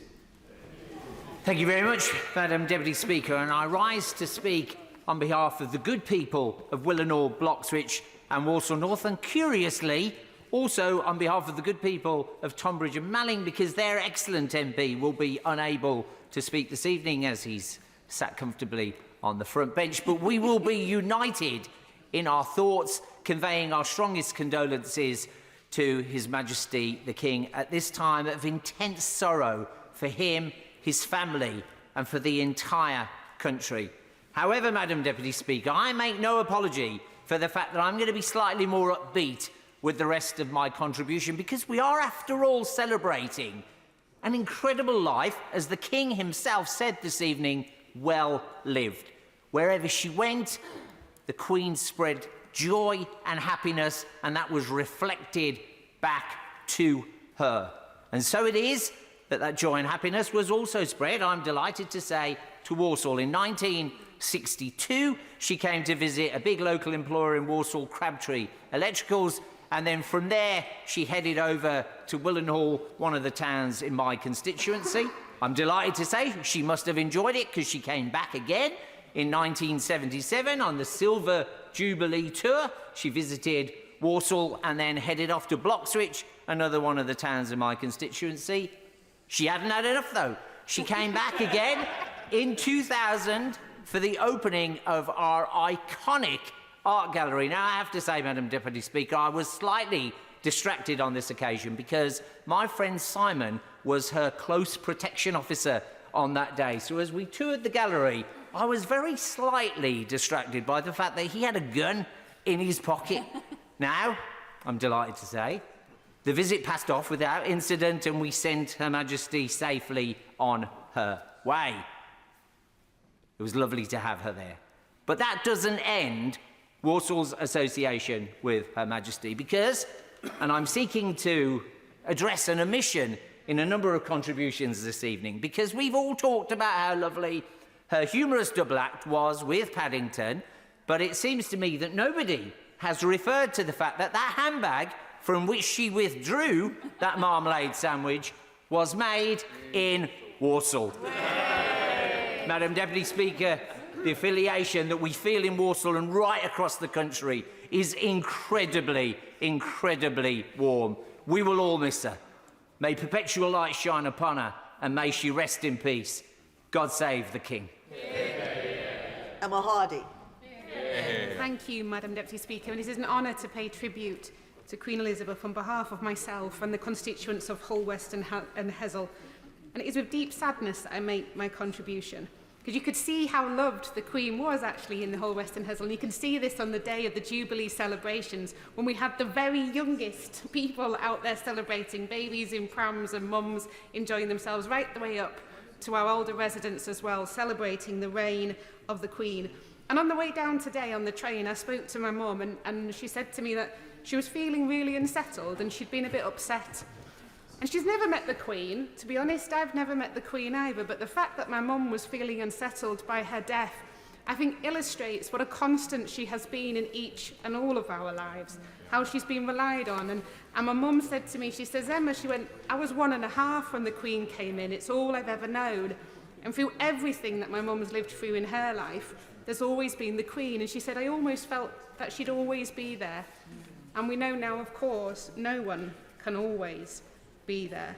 And her passing has touched us all, in Hull West and Hesel, in the UK, in the Commonwealth, but I'm very pleased to see, internationally as well. I truly believe that having the Queen as our head of state has enhanced our reputation as a country. Just look at those front covers around the world. Look at the tributes coming in from world leaders. What other world leader would have the number of tributes and the real adoration that our Queen had?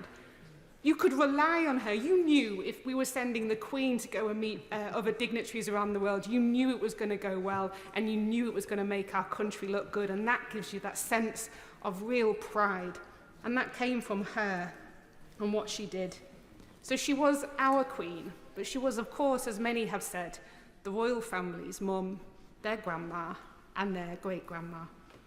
So God bless the Queen as she is now reunited with her beloved husband. And God bless King Charles III.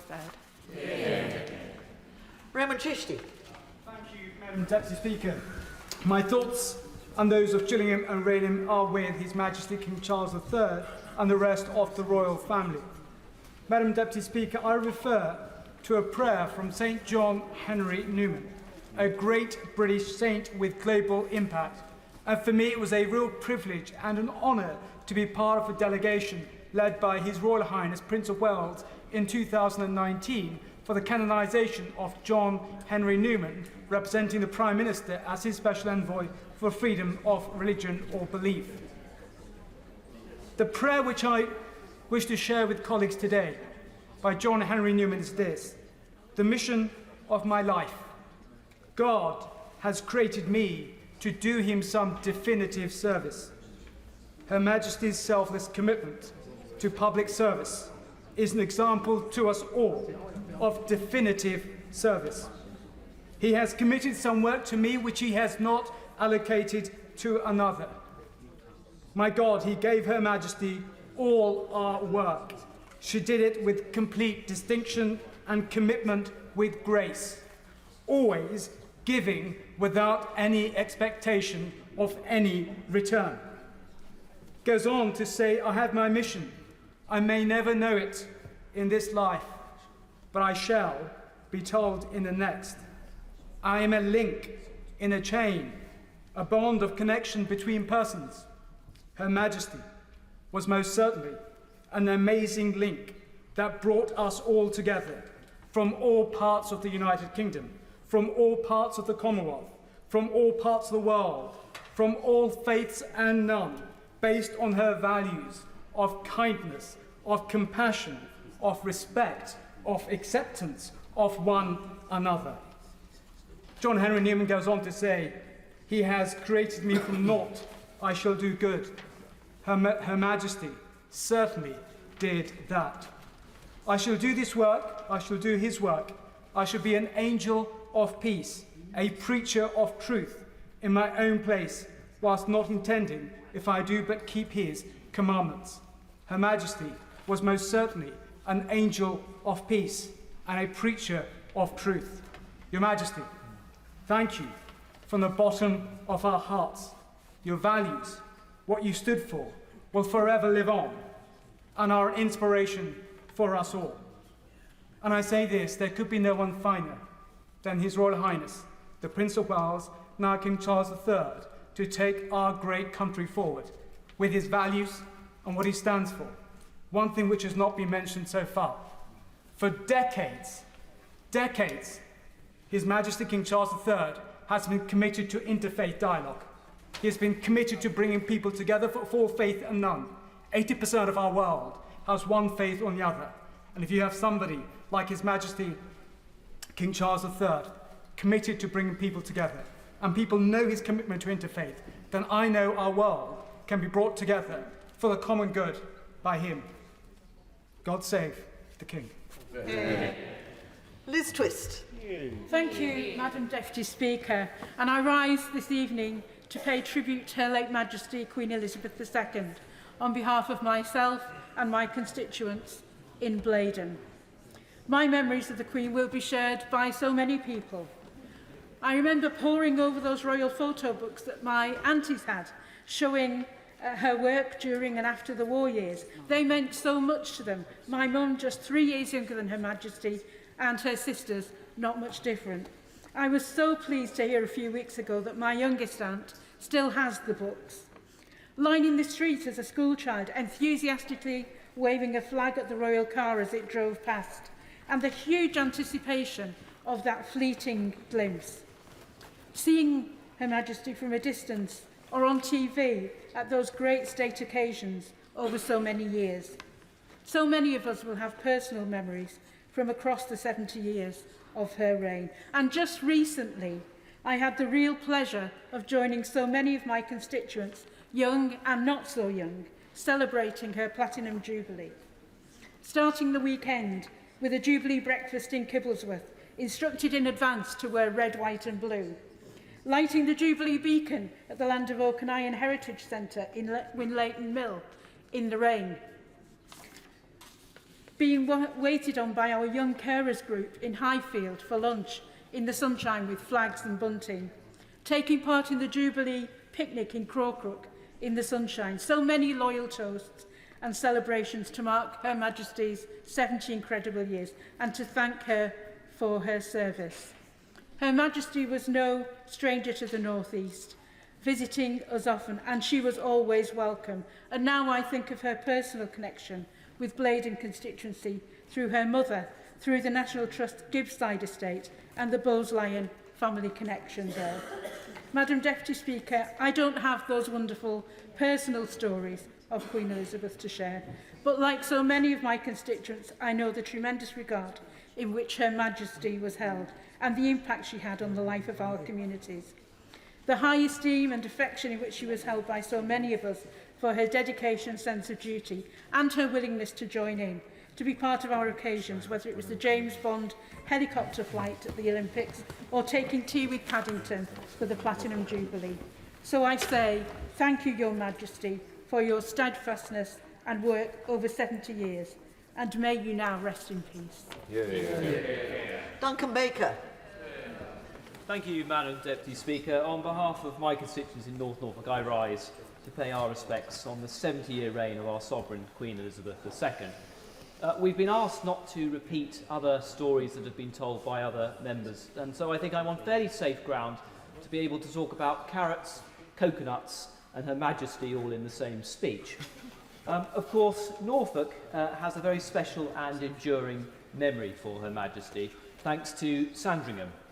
located just outside my constituency to the west of the county and in my friends, the Honourable Member for North West Norfolk. Although I've never met the Queen myself, I share with you a simple anecdote and story which involves Sandringham, Her Majesty, and one that I was involved in many years ago. It provides, I think, a wonderful insight into the personal character and a touching human story of a remarkable and wonderful lady behind the scenes. As many back home know, my family business was run from Holt, famed for many royal visitors across the years, and we ran the town's supermarket. We were supplied with vegetables by a company which very proudly had a royal crest for doing so. Now, this story involves Christmas and why our supplier was late one year with the Christmas vegetable delivery. You can imagine the scene, can't you? The good burghers of my constituency lined up to get their carrots and their coconuts, and of course their Brussels sprouts, all looking a little bit frantic on Christmas Eve morning when the vegetable delivery had failed to turn up. When it, of course, did eventually turn up, a rather stressful delivery driver, who was also the owner, relayed at length how tired he was because he had personally been up all night scrubbing the Queen's vegetables ready for that royal household delivery. But he had done one huge mistake. He had forgotten the Queen's very special order. And he had had to turn around to go back and get it himself. Well, as a little upstart, of course, I had to know what this special delivery was. And he said, well, every year the Queen asks us to put on side 10 carrots and 2 coconuts, halved, drilled, and hung with some string. Well, of course, I looked rather quizzical at this. I wondered how the royal family would share 2 coconuts all round the table for their Christmas lunch and eat it from a piece of string with the husk still round it. But of course, I was told that, of course, what the Queen likes to do is on the cold, crisp morning of Christmas Day itself, she steps out from her bedroom into her private garden to hang the coconut on a tree, to then retire to her bedroom to watch the birds eat the coconut herself. And then I said, what about these carrots? Ah, yes, he said, they have to be particularly of a certain size, absolutely cylindrical, so that they fit into the Queen's jacket. Now I thought, what is going on with this? Well, of course, he said, it's her special treat to the royal ponies. Every single Christmas morning, it's her treat, traditionally, to feed them with those carrots. So there was this man from Norfolk, up all night, scrubbing the Queen's carrots. Little did he know they were for the royal ponies. I think that story just shows the human, touching and loving side of the Queen, who not only loved her family, her nation, but also her animals. Her Majesty, the Queen, dedicated her life to service of others.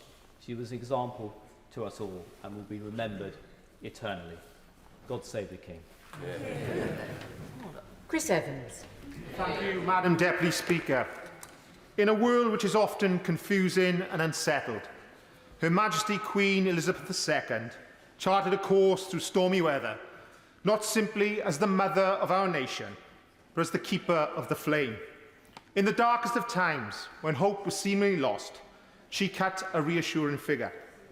In 1966, when a landslide smashed into Pantglas Junior School in Aberfan, killing 116 children and 28 adults, she visited the village and openly wept, for she too was a young mother. 51 years later, in 2017, after a terror attack in Manchester at an Ariana Grande concert in Manchester, the Queen provided comfort to the survivors and families, visited them all in hospital. During lockdown, when many of us were missing our loved ones, she moved the nation to tears with a simple message: we will meet again. In doing so, she gave us all hope that in the end, it was all going to be all right. All of us want to be reassured that whatever we are doing, whatever we feel, whatever we're going through, it's going to be all right in the end. But now, with her passing, it feels it's going to be a long time before it's all right again. Madam Deputy Speaker, Historians often cite powerful monarchs, like Henry VIII, who ruled the country with an iron fist, or his father Henry VII, who took the crown on the battlefield, or his daughter Elizabeth I, who saw off the most powerful navy ever assembled in the form of the Spanish Armada. Our Queen simply gave her heart to this nation for 70 years, proving beyond doubt love is a far more powerful weapon than any used in any war. Her passing is another loss to the generation who lived through the Depression of the 1930s. Saw the rise of fascism in Europe and knew the horrors and hardships of war. Then, without complaint, rolled up their sleeves and got to work rebuilding this bomb-damaged country. The work of the Queen, and millions like her during those years, means we can enjoy the freedoms we do today. When we came together to celebrate her 70th Jubilee in June, we all knew in our heart of hearts her long reign was drawing to a close. But we all hoped we would have a few more years with that glorious smile of hers. There are those of us who thought somewhat irrationally she really was immortal. And for as long as the Queen was in our world, everything was going to be all right. Now she belongs to the ages. In times of sadness, Madam Deputy Speaker, I've always found great comfort in the words of Alfred Lord Tennyson, who wrote in the poem Ulysses. We are not now that strength which in old days moved earth and heaven. That which we are, one equal temper of heroic hearts, made weak by time and fate, but strong in will, to strive, to seek, and not to yield. As the Elizabethan era draws to a close, let those words guide us and our new monarch, King Charles III, in all the hard days ahead. As we grieve as a nation, let us celebrate the life of the Queen Elizabeth II and draw comfort in the knowledge she is safe in the hands of Almighty God. God save the King, and God bless the new Prince and Princess of Wales. Thank you very much, Mr. Speaker. It's an honour to follow such an inspiring speech by the Honourable Member. And I speak on behalf of myself and my constituents in Devizes, and particularly of the many members serving and former of Her Majesty's Armed Forces who served under her colours and swore their oath to her. President de Gaulle said that he had a certain idea of France. We have no need of such abstractions. We don't need an idea of the United Kingdom. We have had for 70 years an actual person who represented the best of our country and its character. And others have spoken of the character of the late Queen, and not knowing her, I can't add anything to that. Those primary school visits are an absolute agony. For me, I just go from one classroom to another, disappointing the children that I have not indeed met the Queen. But I want to talk briefly about what she stood for. And Philip Larkin's poem has been quoted often today with its perfect line, "She did not change." She did not change, even as we did. And as we've heard, she presided over the most extraordinary period of change. And yet she was emphatically not a relic of the past. We loved her and valued her because she was a conduit of something precious from the present to the future. And the member for Birmingham Yardley said earlier that we can find what we want in a Queen, whether a modernist or a traditionalist. And of course we find both in her. And this is the real value of tradition, not because it fossilises the past. A real traditionalist, as someone said, is someone who tends the flame of their culture, not someone who worships its ashes. And those of us with conservative instincts need to remember that. The Queen was a great futurist, as was the Duke of Edinburgh, of course. But as the Honourable Member for South West Devon said, and others have made the same point, if modern Britain was founded on the rock of Queen Elizabeth, that is because her life was founded on the rock of ages, on her Christian faith. And I read today that as the country became more secular in recent decades, she became more publicly religious. And I think it's worth noting that while she dedicated her long life to the service of the people, she held herself accountable not to us, but to a higher power. And this was the source of her joy and her goodness. And so my sympathy to her family, to her friends, and to her household in their grief, and my thanks to her. And she is doing in death what she did in life, bringing us together, making us smile, reminding us of the things that really matter, making us proud of our country and grateful for her example and her service. May she rest in peace. Rosie Duffield. Thank you, Madam Deputy Speaker. We've heard so many incredibly moving and unforgettable speeches today about our late Majesty, and we'll certainly hear many more.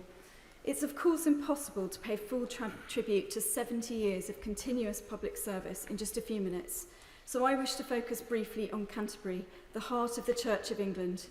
We've had the honour of welcoming Her Majesty to Canterbury Cathedral on numerous occasions in her role as Supreme Governor of the Church of England, where she's well represented on all occasions by her Lord Lieutenant of Kent.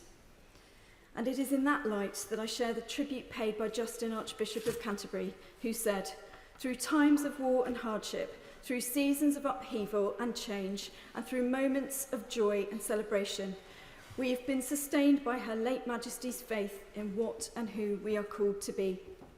In March 2015, Her Majesty the Queen visited the cathedral accompanied by her husband to unveil statues of them both. Although the memories of Her late Majesty will live on in the hearts and minds of all of us, it's those physical tributes which will retain her legacy for generations to come.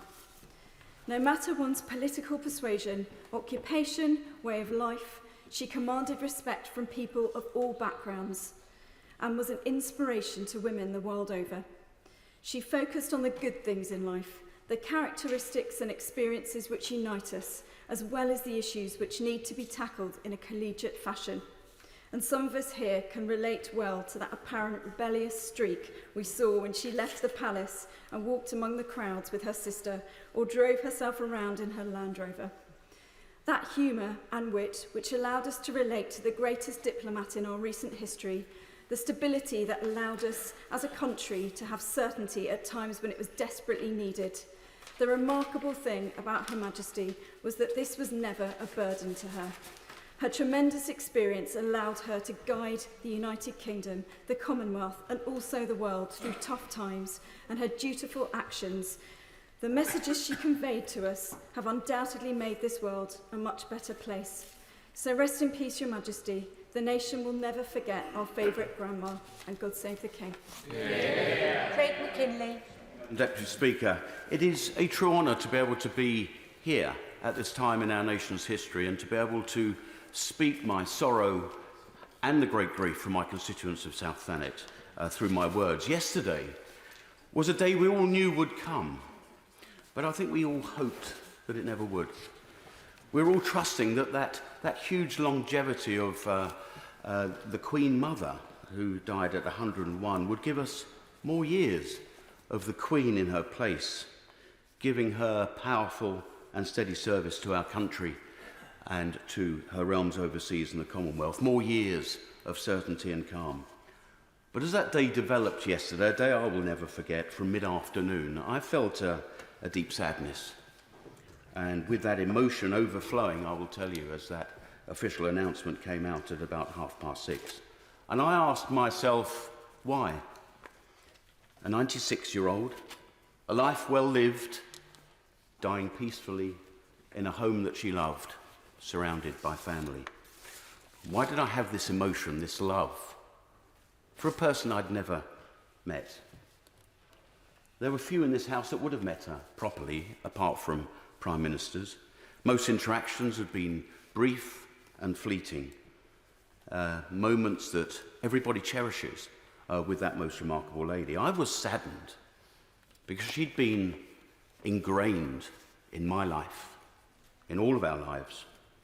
She was that true and reliable person that this country had grown to rely upon all of our lives. We'd grown up knowing that every day when we looked at banknotes, coins, and stamps, that image had been replicated literally hundreds of billions of times in this country, in our overseas realms and the Commonwealth. We knew her on a daily basis. Now, across those 70 years, this remarkable woman had seen new nations formed. She'd seen empires collapse. She'd seen governments here and abroad come and go. And she'd met most of those characters involved. And at times of this nation's great crisis and great joy, it was to her that we looked. And Madam Deputy Speaker, consider this, her first Prime Minister that she called upon to form a government was Winston Churchill, who was born in 1874. Her last Prime Minister, our current Prime Minister, was born in 1975, a period of over 100 years. That's quite staggering. And she was on the throne for close to 30% of the entire existence of the United States. Quite staggering, those changes that she lived through, and yet she adapted seamlessly to each and every one. She was the rock that we thought would stand forever. She was our head of state. She was the queen in many other realms and dominions and head of the Commonwealth. She was more than that. She was, I feel, the true matriarch of the world. And I think we're seeing that in the grief and the tributes that were being seen across virtually every country in the world today. And there is no part of this United Kingdom, no constituency that she didn't touch with either a visit or a patronage. And I know in my patch in South Thanet, people still talk about that visit to Ramsgate in 1993 and to Margate in 2011. But it's at times like this we see our constitution in play. All roads of that continuity, the community, government, our armed services, our police and justice had led to her. And now we see a smooth transfer of the crown to her dear son.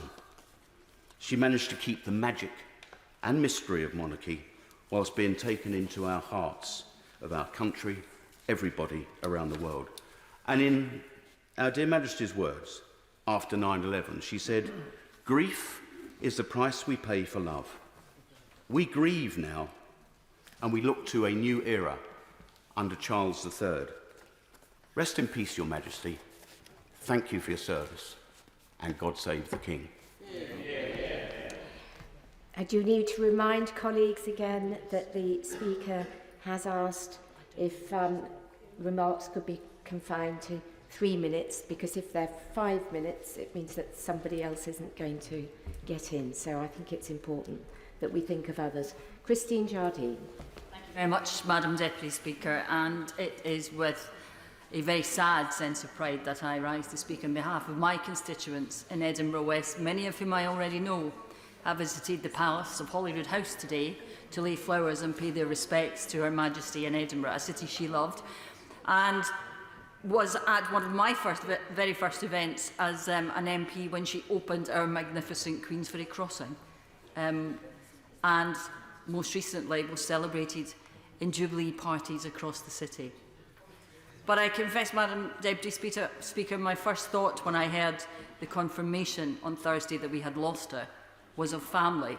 First her family, of course, but then of my own family. My grandmother, who I remember as a child when I was going to my first sighting of the Queen at the launch of a ship in Clydeside. She told me how wonderful the Queen was, tried to explain to me about the war and the spirit and what her family had meant. And you know, I thought I understood what she was saying.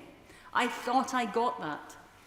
Until that night in 2020, when she spoke to us at the darkest moment of the pandemic, and she gave us hope. She told us we would meet again. And it wasn't just that she empathised with our situation, it was that she shared it. And I realise now that perhaps the reason she held such a special place in our hearts was because she shared our memories, she shared our thoughts, she shared our pain, and she was also a link back to those loved ones that we had lost, who had been through difficult times before, that she had also shared. And today, the speeches, the reminiscences, the memories that we have heard in this place have all been very moving. But they've all had a touch of gratitude, of thankfulness for having been part of those 70 years of her reign, and a heartbreaking recognition that that era has come to an end. But there was also a moment, I think, when Her late Majesty would have been extremely proud to see our new King devote himself to the service of this country in the way that she had done before. And so while we might find this parting very sorrowful and indeed heartbreaking, we now know that there is a future When, although our country will change, we will not have the constant figure we have had for 70 years, the transition will be smooth, and there will be a future, and it will be good. So while we thank Her Majesty and wish that she rests in peace, we know that our future is secure. God save the King. Thank you, Madam Deputy Speaker. I rise on behalf of myself and my constituents in North West Cambridgeshire to pay tribute to the late Her Majesty the Queen.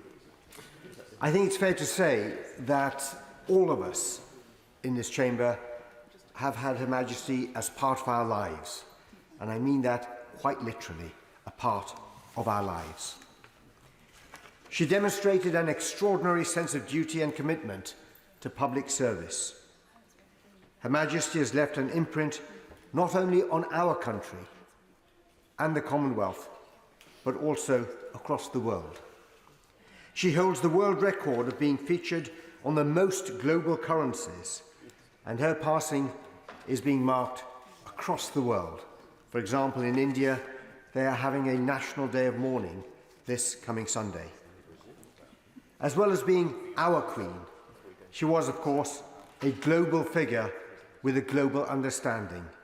And this was summed up when she spoke at the Commonwealth Heads of Government meeting in Kampala, Uganda, in November 2007, when she said, "Recognizing that each one of us is made up of layer upon layer of identity, and that each of our unique personalities has ties to culture, religion, community, country and beyond, is the essence of open and tolerant communities." Like many others, I was very fortunate to meet Her Majesty on a number of occasions. The last time was on 8th July of this year at Windsor Castle, when I was sworn into the Privy Council before receiving the seals of office for Northern Ireland. I will treasure her wonderful smile to me as I shook her hand, and as I took the oath of allegiance, holding the Bhagavad Gita, the Hindu book used on such occasions, and after the ceremony I was allowed to keep the copy on which I'd taken the oath. Madam Deputy Speaker, the occasion is all the more special for me because whilst there was subsequently a swearing into the Privy Council done virtually, I was the last person to be sworn personally by Her Majesty into the Privy Council. It is extraordinary that so many global leaders confess in their biographies that on meeting Her Majesty they were so nervous. And then they add that very quickly she put them at their ease, often with a joke. We will miss her, Madam Deputy Speaker. May I conclude by saying that my prayers and thoughts are very much with the royal family at this difficult time, and they are particularly with King Charles as he takes on his enormous responsibilities. God save the King. Thank you, Madam Deputy Speaker. And on behalf of my constituents of Weaving Vale, I pay tribute in this period of mourning to Her late Majesty Queen Elizabeth II, a tribute for a remarkable and constant presence that's a signature of duty, public service and selflessness, a lesson to each and every one of us in this chamber and beyond. Those 70 years of public service commemorated by her Platinum Jubilee has touched every part of our communities, nation, Commonwealth and globe. A sense of permanence, stability and constitutional leadership, neutrality from this political sphere. That reassuring constant that honourable members have referred to, and right honourable members have referred to this evening, provided by the late Queen Elizabeth II, has been an enduring feature in times of transition and of war, and a figurehead of celebration, where that's been the opening of the shopping city centre in Runcorn in my constituency in 1972, or the commemorative mug and the 50p coin that I received, as well as the fun street parties in 1977 at the Silver Royal Jubilee. As an 11-year-old boy, I really appreciated that and still do to this day. Madam Deputy Speaker, more recently, that reassuring compassion was evident in the dark times of the COVID pandemic. We now enter another historical transition while we mourn the loss of the late Queen Elizabeth II. I and my constituents send our deepest sympathies to King Charles III and the royal family. God bless them all. May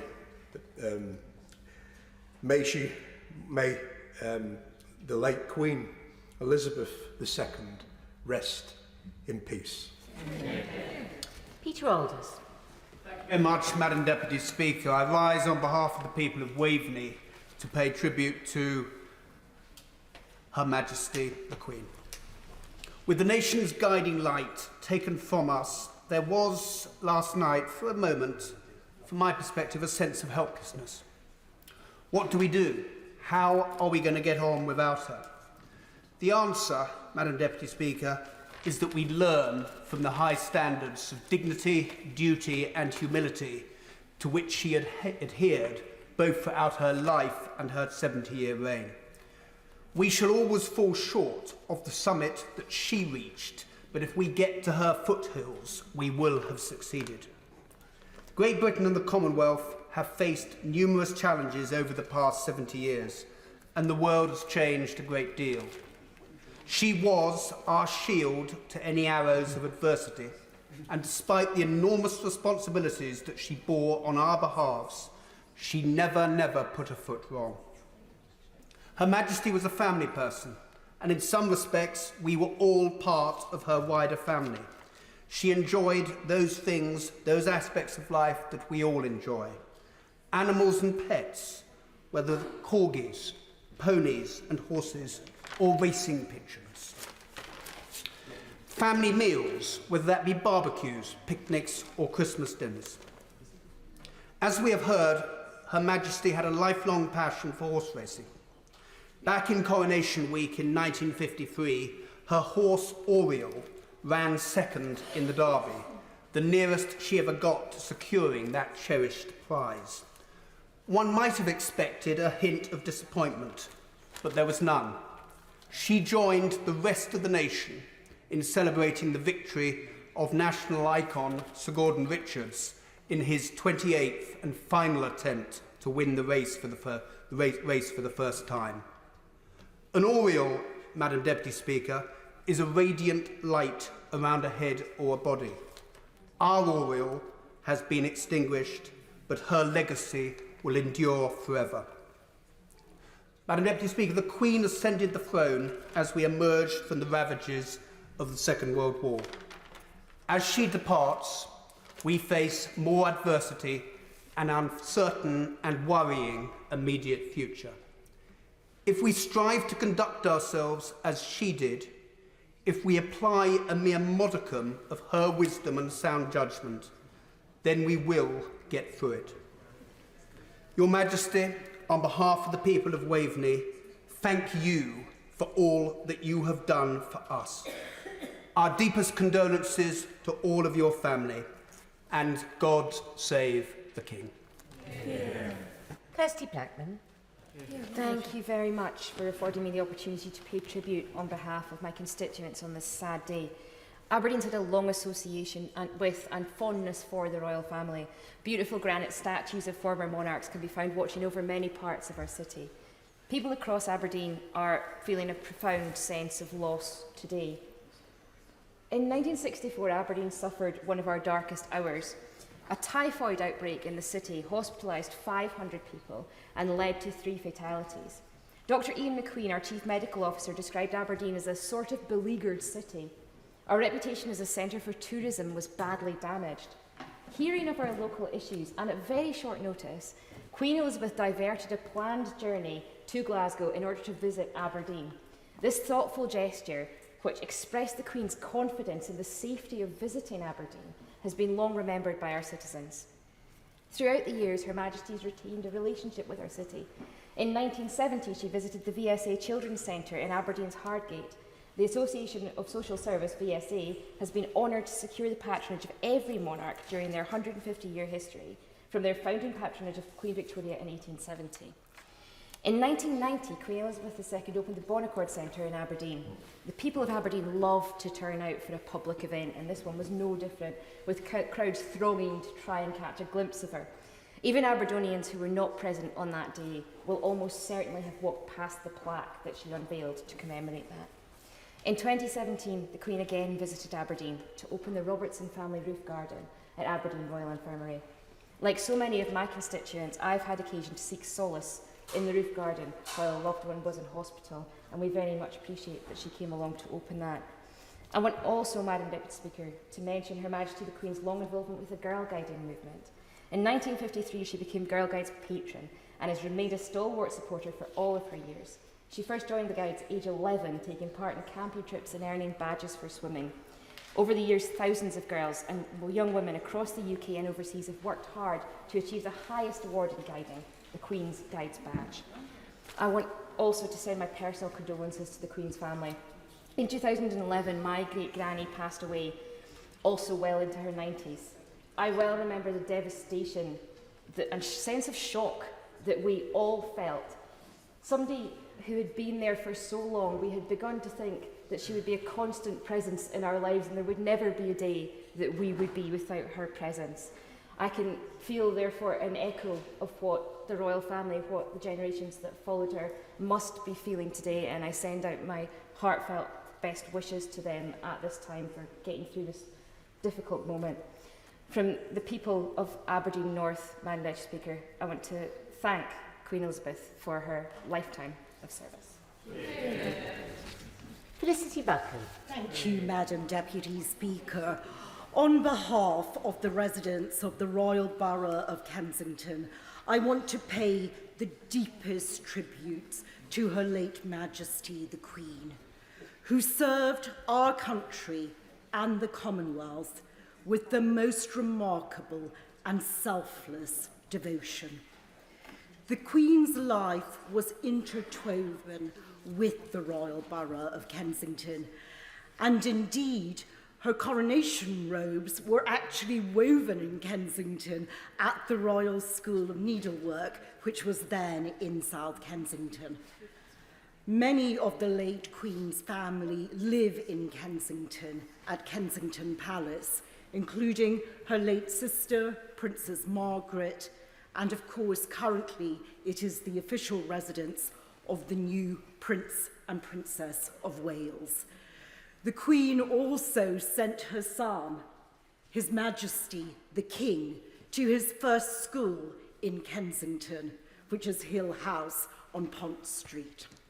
We are delighted to have those associations with Her late Majesty and His Majesty the King.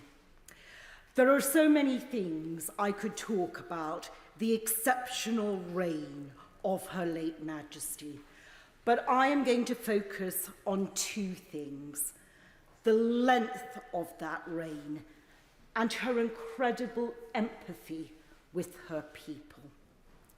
Her first official visit to the Science Museum was in 1938 at the age of 11, when she visited with her sister and her grandmother. Her last visit to the Science Museum was in 2019. That is a relationship with one institution spanning a remarkable 81 years.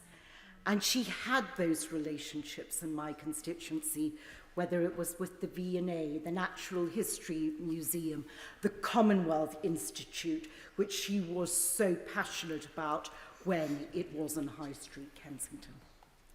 Remarkably, someone said to me yesterday that the Queen's reign of 70 years is actually 30% of the existence of the United States of America. That is remarkable.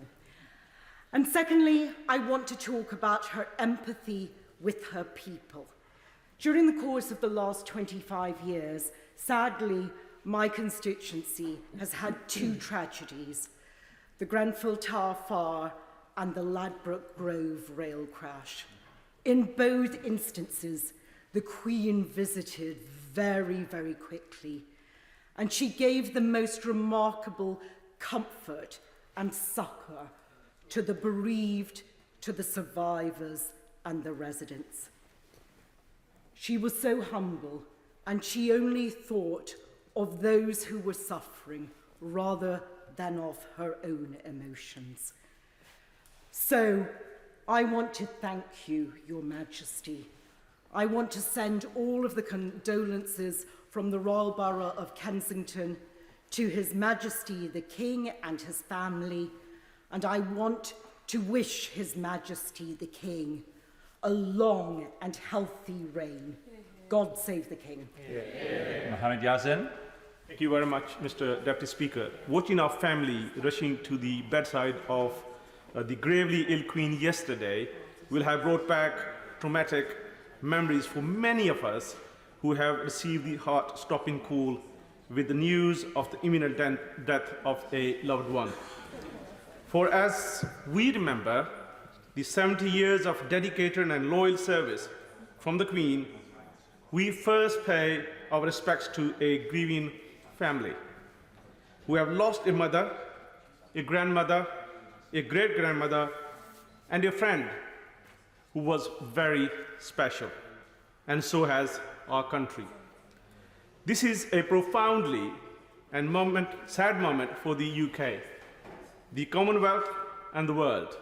Our Queen Elizabeth II is an icon throughout the world who makes our nation proud.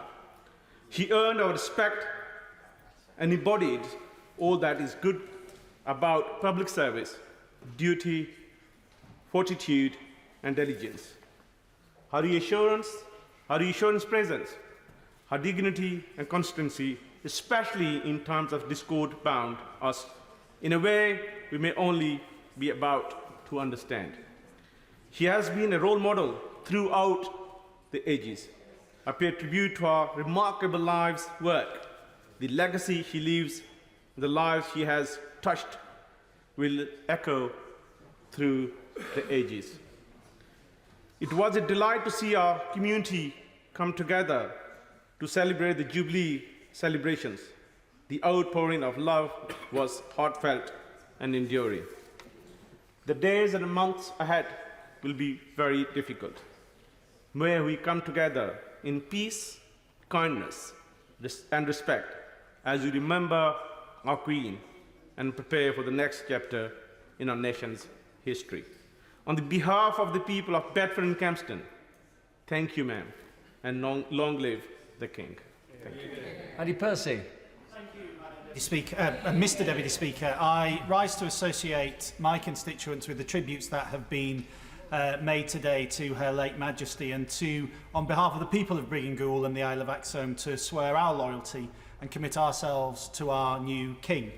We've heard some fine tributes in this chamber today and from leaders around the world, and one which resonated the most with me was that of Her Majesty's 12th Canadian Prime Minister, who yesterday said of Her late Majesty that she was one of his favourite people in the world, and that resonated with me.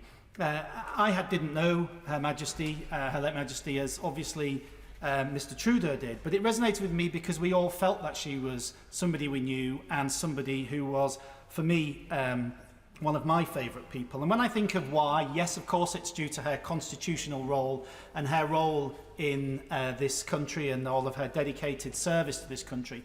But I think for my generation, it is also because she represents our grandparents' generation. I was born in the year of her silver jubilee. I look a lot younger, but my grandparents were the generation who were coming of age in World War II as she was coming to age. And actually yesterday was the anniversary, some years earlier, of the very day that we rushed to my grandfather's bed to say goodbye to him. And he so loved the Queen, did Donald Theakston and my grandma Betty, who collected everything there was to do with the Queen. And as I say, to my generation, I think she links us to our grandparents. I haven't, as others have in this place, perhaps this speaks to my failures as a politician or of lack of achievement, haven't kneeled before Her Majesty or had a sword put on my shoulders or been provided with a KBE or entered to the Privy Council. But I did this year, for work outside of this place, receive the Queen's Platinum Jubilee Medal, and it was one of the proudest things I received. I didn't get it at Castle. We had to drive to Rotherham and pick it up from an NHS office. But I was so proud to receive that medal, and I will cherish it forevermore with the image of Her Majesty on it. I did meet her just once in 2012 here. I have no great story to tell of that because I'm afraid I rather let myself down. We met her as new members when she came to address both houses, and I was so flustered as this working class lad from Hull meeting the Queen. I didn't know what to do, and we were given some protocol information beforehand, and all I remember is Her late Majesty came up to our group, and before I could say anything, or before she could say anything, I just, in my humber tones, shouted out "Brigand Ghoul," and she just looked at me, smiled and went, "Oh," and moved on to the next member. So I do not have a great story of our interaction. But it was a privilege and an honour of my life to have met Her late Majesty. And on behalf of my constituents, I just wanted to thank her for her service. And can I just say, as we say in the Jewish faith, may her memory be a blessing. God save the King. McMorran. Thank you, Mr. Deputy Speaker. And on behalf of the people of Cardiff North, it's an honour to rise to pay tribute and offer my deepest condolences to His Majesty the King, to the whole royal family, as they mourn the loss of their mother, grandmother and great-grandmother, Queen Elizabeth, our longest-serving, greatest monarch, who devoted so much to our country throughout her long and exceptional life. And communities across Cardiff North share in their grief, and as we all share in their grief. The magnitude of this loss cannot be understated.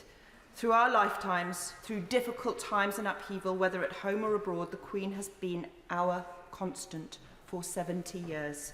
Her life of service, dedication, and her love for all of us demonstrates her values, and these we must hold on to as we move into a new era, keeping her memory alive in our hearts through this historic moment of change. And as a loyal public servant, her bond with all four nations of the UK was unmatched. And of course, she loved Scotland, but I know she had a special place in her heart for Wales. She was gifted a playhouse, a Boethyn Bach, from the people of Wales when she was 6 years old, and which still is apparently in the grounds of Windsor.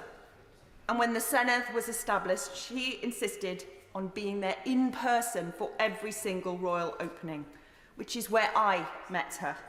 And she surprised us all with her absolute encyclopedic knowledge of Welsh politics, of devolution, taking pride in the fact that she knew every single detail. And she understood that role and what it had and what it has with our constitution. And her connection to Cardiff was strong, visiting many times, not just to cheer on in the rugby and enjoy our music. Footage from 1971 shows her opening Wales's largest hospital, our University Hospital Wales, spending time chatting with patients, never holding back, always taking as much time as possible with people, her compassion shining through. And we've seen that passion. Her speech in COP26 last year was one of the most powerful speeches, calling on world leaders to act with urgency on climate change. And her determination is only surpassed by our now king, a passionate environmentalist and conservationist. I'm confident that his passion for combating climate change will shine through his reign. Queen Elizabeth was our symbol, our leader for so long, but more than that, she was an incredible woman, Unassuming, principled, kind and loving, she was able to leave when times were difficult, but she showed a constant love for all of us, something we all felt. We will miss that, and as we mourn, we think of the loved ones we've lost, of loved ones we may not see, and today is a reminder to hold them close, to reach out, to mend scars and wounds and move forward with love. Life is short, and if nothing else, we must remember what's most important. So to end, I want to remember someone close to me and one of my late father's favourite quotes from Dylan Thomas. Do not go gentle into that good night. Rage, rage against the dying of the light. Yeah. Caroline Ansell. Thank you, Mr. Deputy Speaker. I rise to extend the love and heartfelt condolences being expressed in Eastbourne and Willingdon today to His Majesty the King, the royal family and the royal household. How mightily our Sovereign Lady will be missed. Her legacy, of course, will be global in its reach, but will find form in very local ways too. In my constituency, one such way will be in the shape of the Queen's Green Canopy.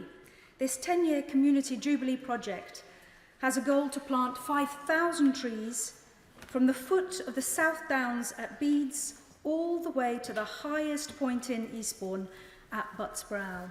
The project will regenerate and reimagine this beautiful, inspiring landscape for generations yet to come. It's very special too that it was Her late Majesty's father, King George VI, who formally opened the town's downland in 1929, and perhaps rather poignant that it was Her late Majesty who planted the first Jubilee tree at Balmoral. The project is a fitting tribute, as Her late Majesty's love of the great outdoors is very well known. So too is her deep Christian faith. One of the very first messages of love and appreciation in Eastbourne's Book of Condolence today reads, "In her wisdom, charm, devotion to duty and warmth, she was a guiding light for our country." And so she was. But in her humble and gracious way, the late Queen would have testified to the guiding light of Christ in her life. In the very last devotion she used to prepare for her coronation, she prayed, "God, be in my head and in my understanding. God, be in mine eyes and in my looking. God, be in my mouth and in my speaking. God, be in my heart and in my thinking. God, be at my end and my departing." Elizabeth Windsor has run her race quite majestically. May she now rest in peace and rise in glory. And God save the King.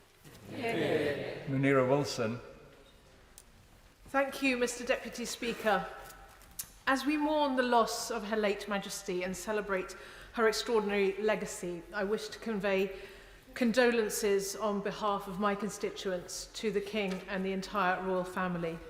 We feel her loss deeply. Twickenham is home to a royal palace, a royal park, more Platinum Jubilee street parties than any other English borough, and a rugby stadium whose rousing renditions of God Save the Queen have now been heard for the final time. I wanted to share 3 very quick stories of how the Queen's kindness and humility touched the lives of my constituents. Last year, Park Lane Stables, a riding centre for disabled people in Teddington, was facing eviction. Campaigners were desperate to keep it open. So, as the Queen's love of horses is well known, they went straight to the top. Natalie O'Rourke describes the letter they received back from the palace as like a modern-day fairy tale. It was an invitation to the Royal Mews to visit Her Majesty's horses. One campaigner, Caitlin, said of the visit, "We were drawn into their community. We mattered.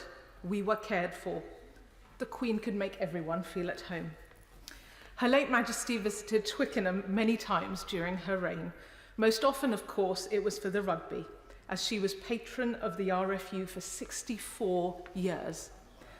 Tom Gaymore remembers the Queen opening Twickenham Stadium's East Stand in 1994. Whilst he was a 13-year-old ball boy waiting in the players' tunnel, the Queen stopped, greeted them, and asked questions of them all. He told me her grace and genuine interest in each and every one of us said everything about her human side and her love for her role. My constituent, the Lord Lieutenant of Greater London, Sir Kenneth Olisa, accompanied the Queen to Grenfell Tower in the days following the fire. Despite the unbelievable tragedy, when the Queen arrived, the crowd broke out into spontaneous applause. He said she showed then, as she has so many times, her ability to unite, console, and bring hope to her people in their times of need. I want to finish by sharing what I personally most admired about her deep Christian faith. It underpinned her commitment to devote her whole life to public service, to her country and her Commonwealth. During the Platinum Jubilee, the Vicar of St Mary's with St Alban in Teddington reminded us of the words of the Queen's 2016 Christmas message. Christ's example, she said, helps me to see the value of doing small things with great love, whoever does them and whatever they themselves believe. Queen Elizabeth II did many things with great love. Few of them were small. May she rest in peace. God save the King. Wait. Thank you, Mr. Deputy Speaker, and it is the greatest of honour to be here today to rise and pay my tribute on behalf of my constituents in Derby North and, of course, of myself. Since the heartbreaking news of yesterday that simply took my breath away, I have been reflecting on the influence she had had on myself and so many across the world. All of my life, I have known of the legacy that she has given us. All of my life, I have admired this amazing woman. And today, my heart is so sad to say goodbye to her. She was universally our Queen, and she cared so passionately for us all and truly embodied what it means to serve. She promised to devote her whole life to serving her people, and her generous heart never missed a beat. It was a heart of compassion, love and kindness, through joyous times and turbulent times, so difficult that I can hardly imagine, yet she carried herself with grace and dignity, a role model for future generations, just like my wonderful granddaughter.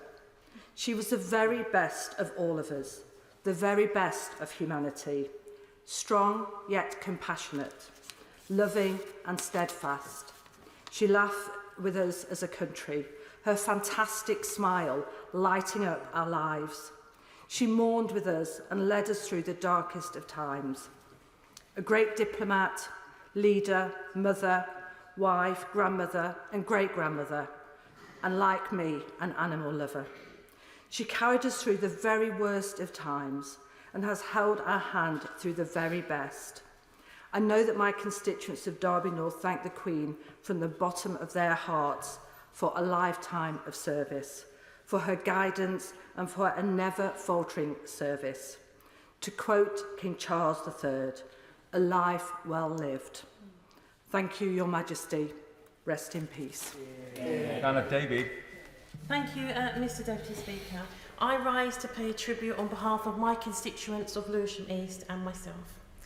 Our late Queen Elizabeth II is the nation's longest-serving monarch who reigned for 7 decades. She was, for so many of us, a constant, enduring and a reliable figure for our great nation. I was deeply saddened by the news that our beloved Queen had passed away. She served her country with dignity and grace, and one of the finest quotes I've heard recently about her is, "Neither did she explain herself, and neither did she complain. She rose to each challenge with grace, and she dedicated her life to her nation. She was a queen who loved, and in return was loved." One of my earliest memories of meeting the Queen was when I was 7 years old. I met her during a visit to South East London.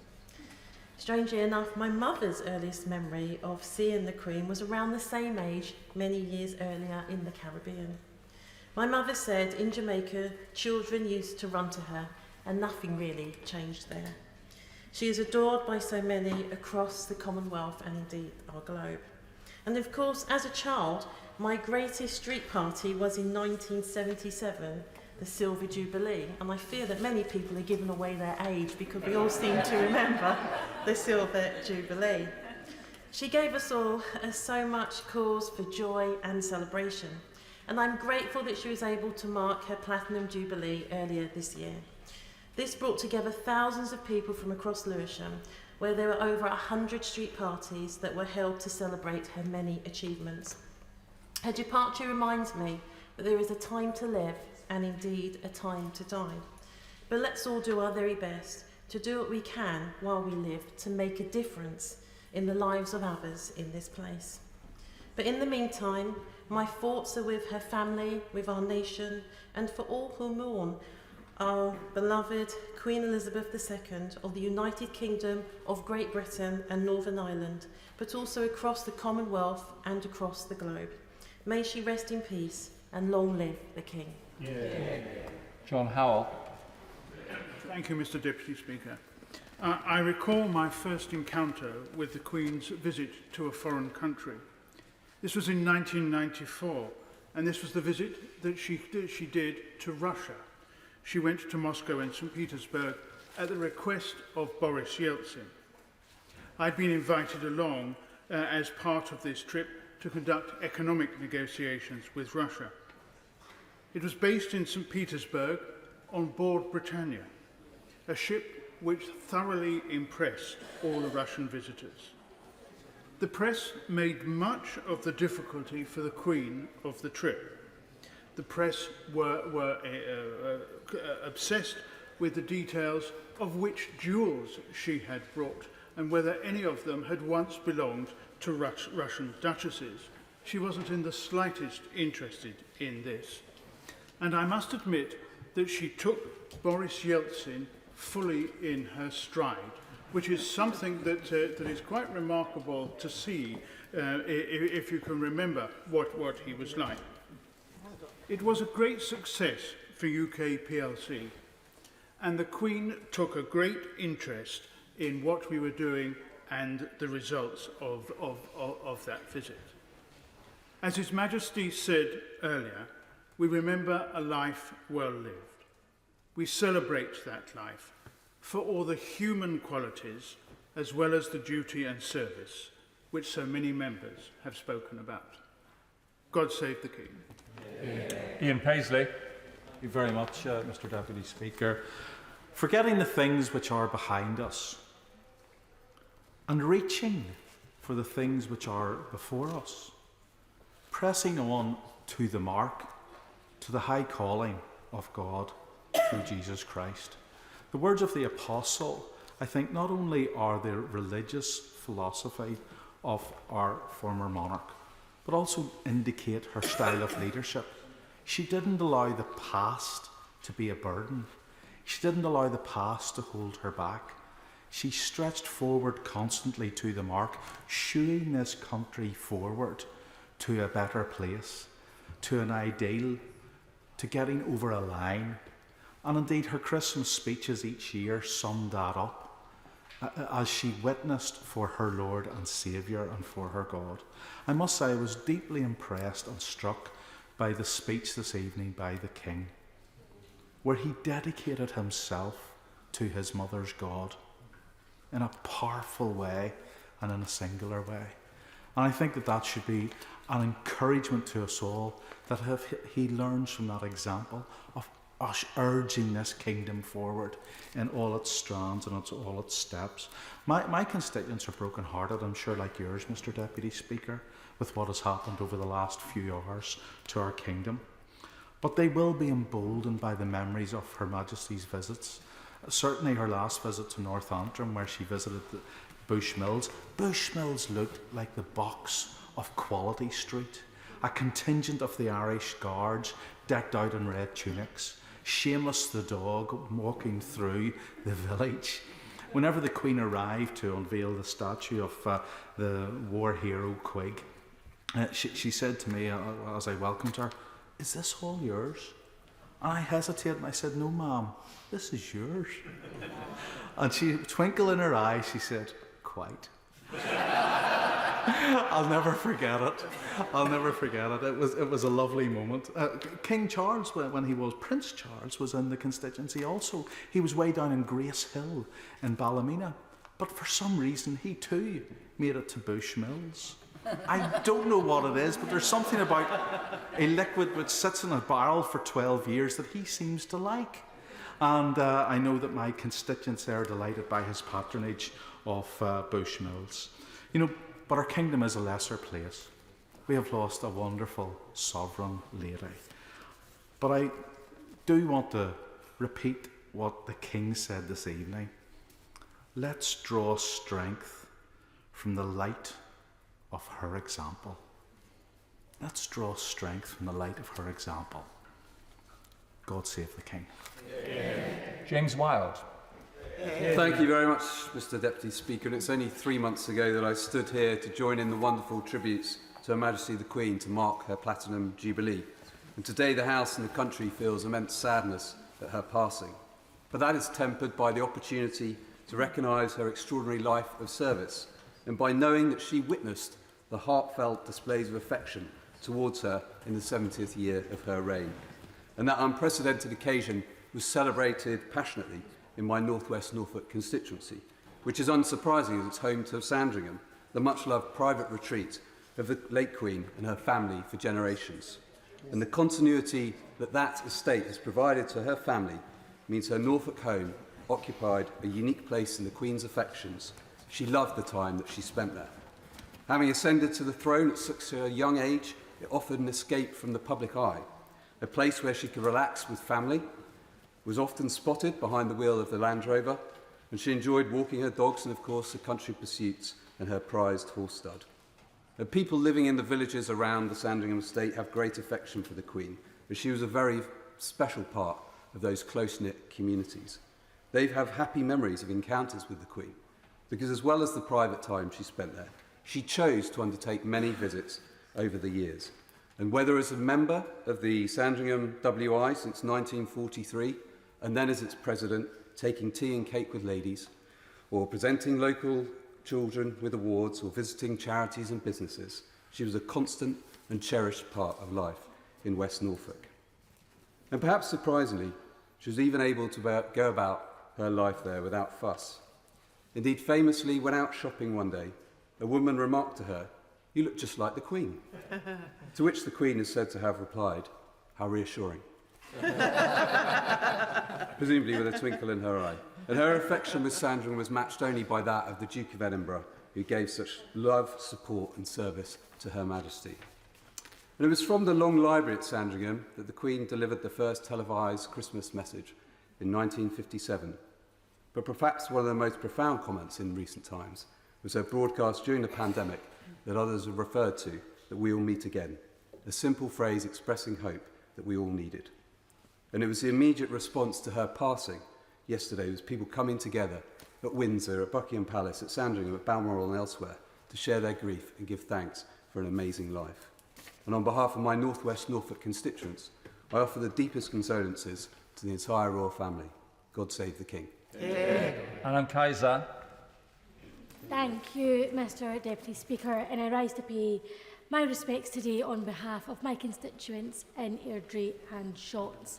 It is, of course, with great sadness that we are here today to pay tribute to Her Majesty the Queen. Over her 70-year reign, she's been a figurehead across the 4 nations and worldwide, and she has worked tirelessly, demonstrating an unwavering commitment to her role as head of state. Her Majesty, of course, took the throne in her 20s, and in the years that followed, she guided the 4 nations through monumental changes. She served as a pillar of hope and stability during times of uncertainty. And she was a constant in the lives of many people, indeed the only monarch many of us have ever known. Mr Deputy Speaker, I was born in Scotland, but I'm also the grandchild of the Commonwealth. And I know that many, especially of the older generations, like my grandmother, Salamati Begum, and my grandfather, Haji Abdullah, held the Queen in high esteem.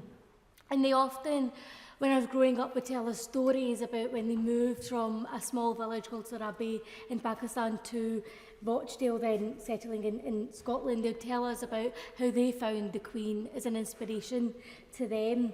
And simply Her Majesty meant so much to so many people. She was, of course, a mother, a grandmother, and a great-grandmother. And I, along with the people of Airdrie and Shotts, send our condolences to her family. They are in our thoughts and prayers. May she rest in peace. Flick Drummond. Thank you very much, Mr Deputy Speaker, for giving me this opportunity to pay tribute on behalf of myself and my constituents in Meon Valley to Her Majesty Queen Elizabeth, and to pass on our condolences to the King, the Queen Consort, and all the royal family. This is one of the saddest times this country has faced. We have lost our guide, and we feel a strange sensation of being adrift, that something's not quite right in the world, that our anchor has been swept away. It is an unease, I know, that will fade as life goes on, and I know Her Majesty would want it that way. She was a woman without pretension, solely dedicated to her country and the Commonwealth through her unstinted service up to her final days, as we saw. How we will miss her smile and her continuity. We knew this time would come, but it was a shock nonetheless.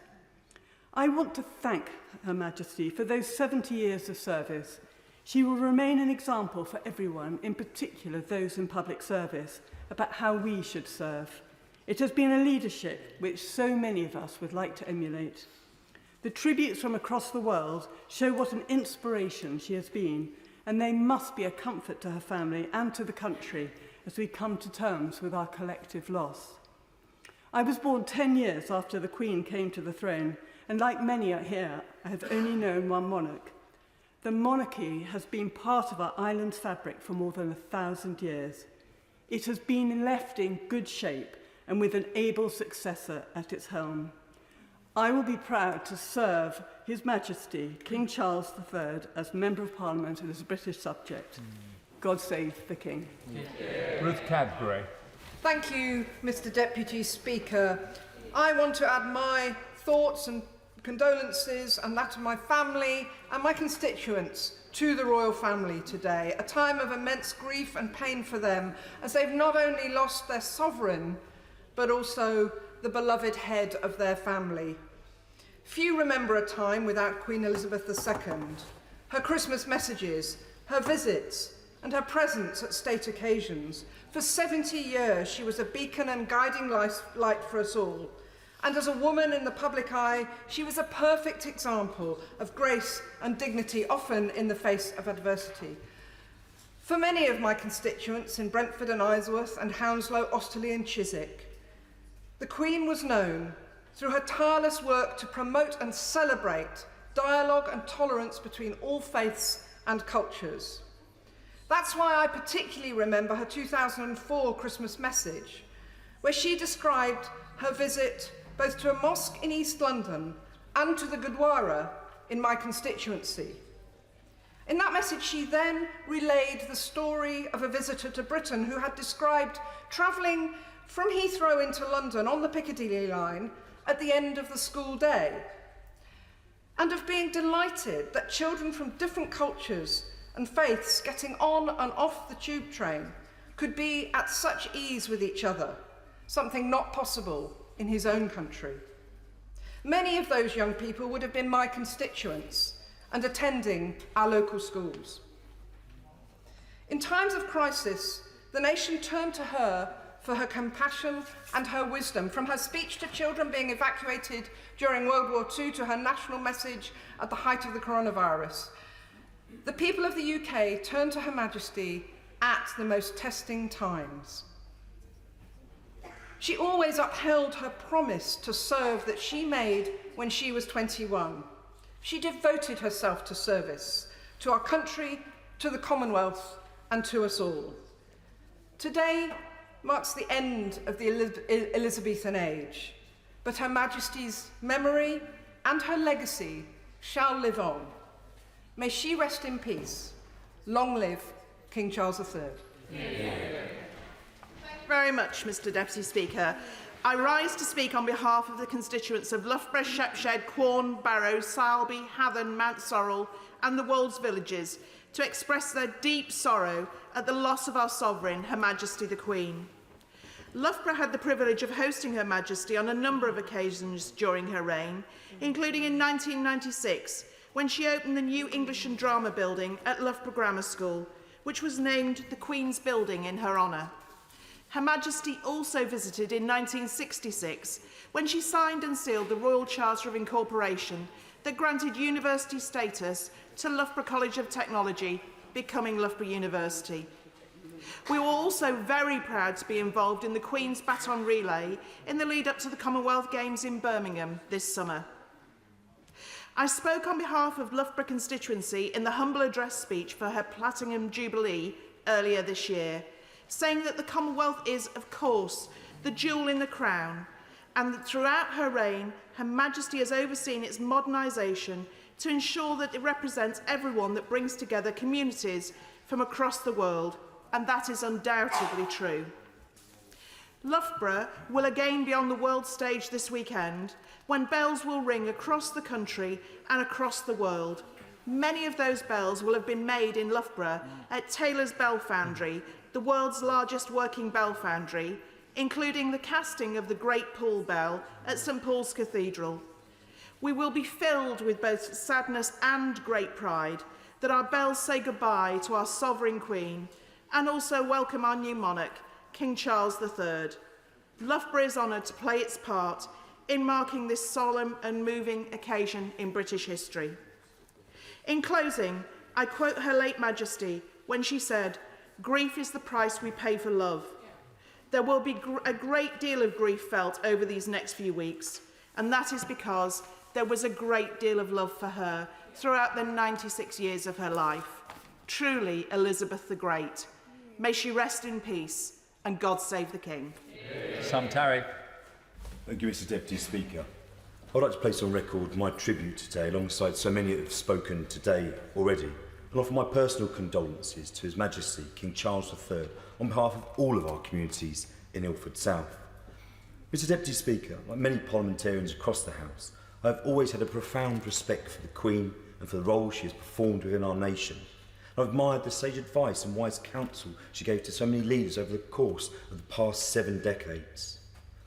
And as a son of an Anglican rector and canon of St Chelmsford Cathedral, someone who's grown up in the church, someone who has grown up in the churches of Ilford, I've understood so much as part of my life the role that the Queen has performed as head of the Church of England.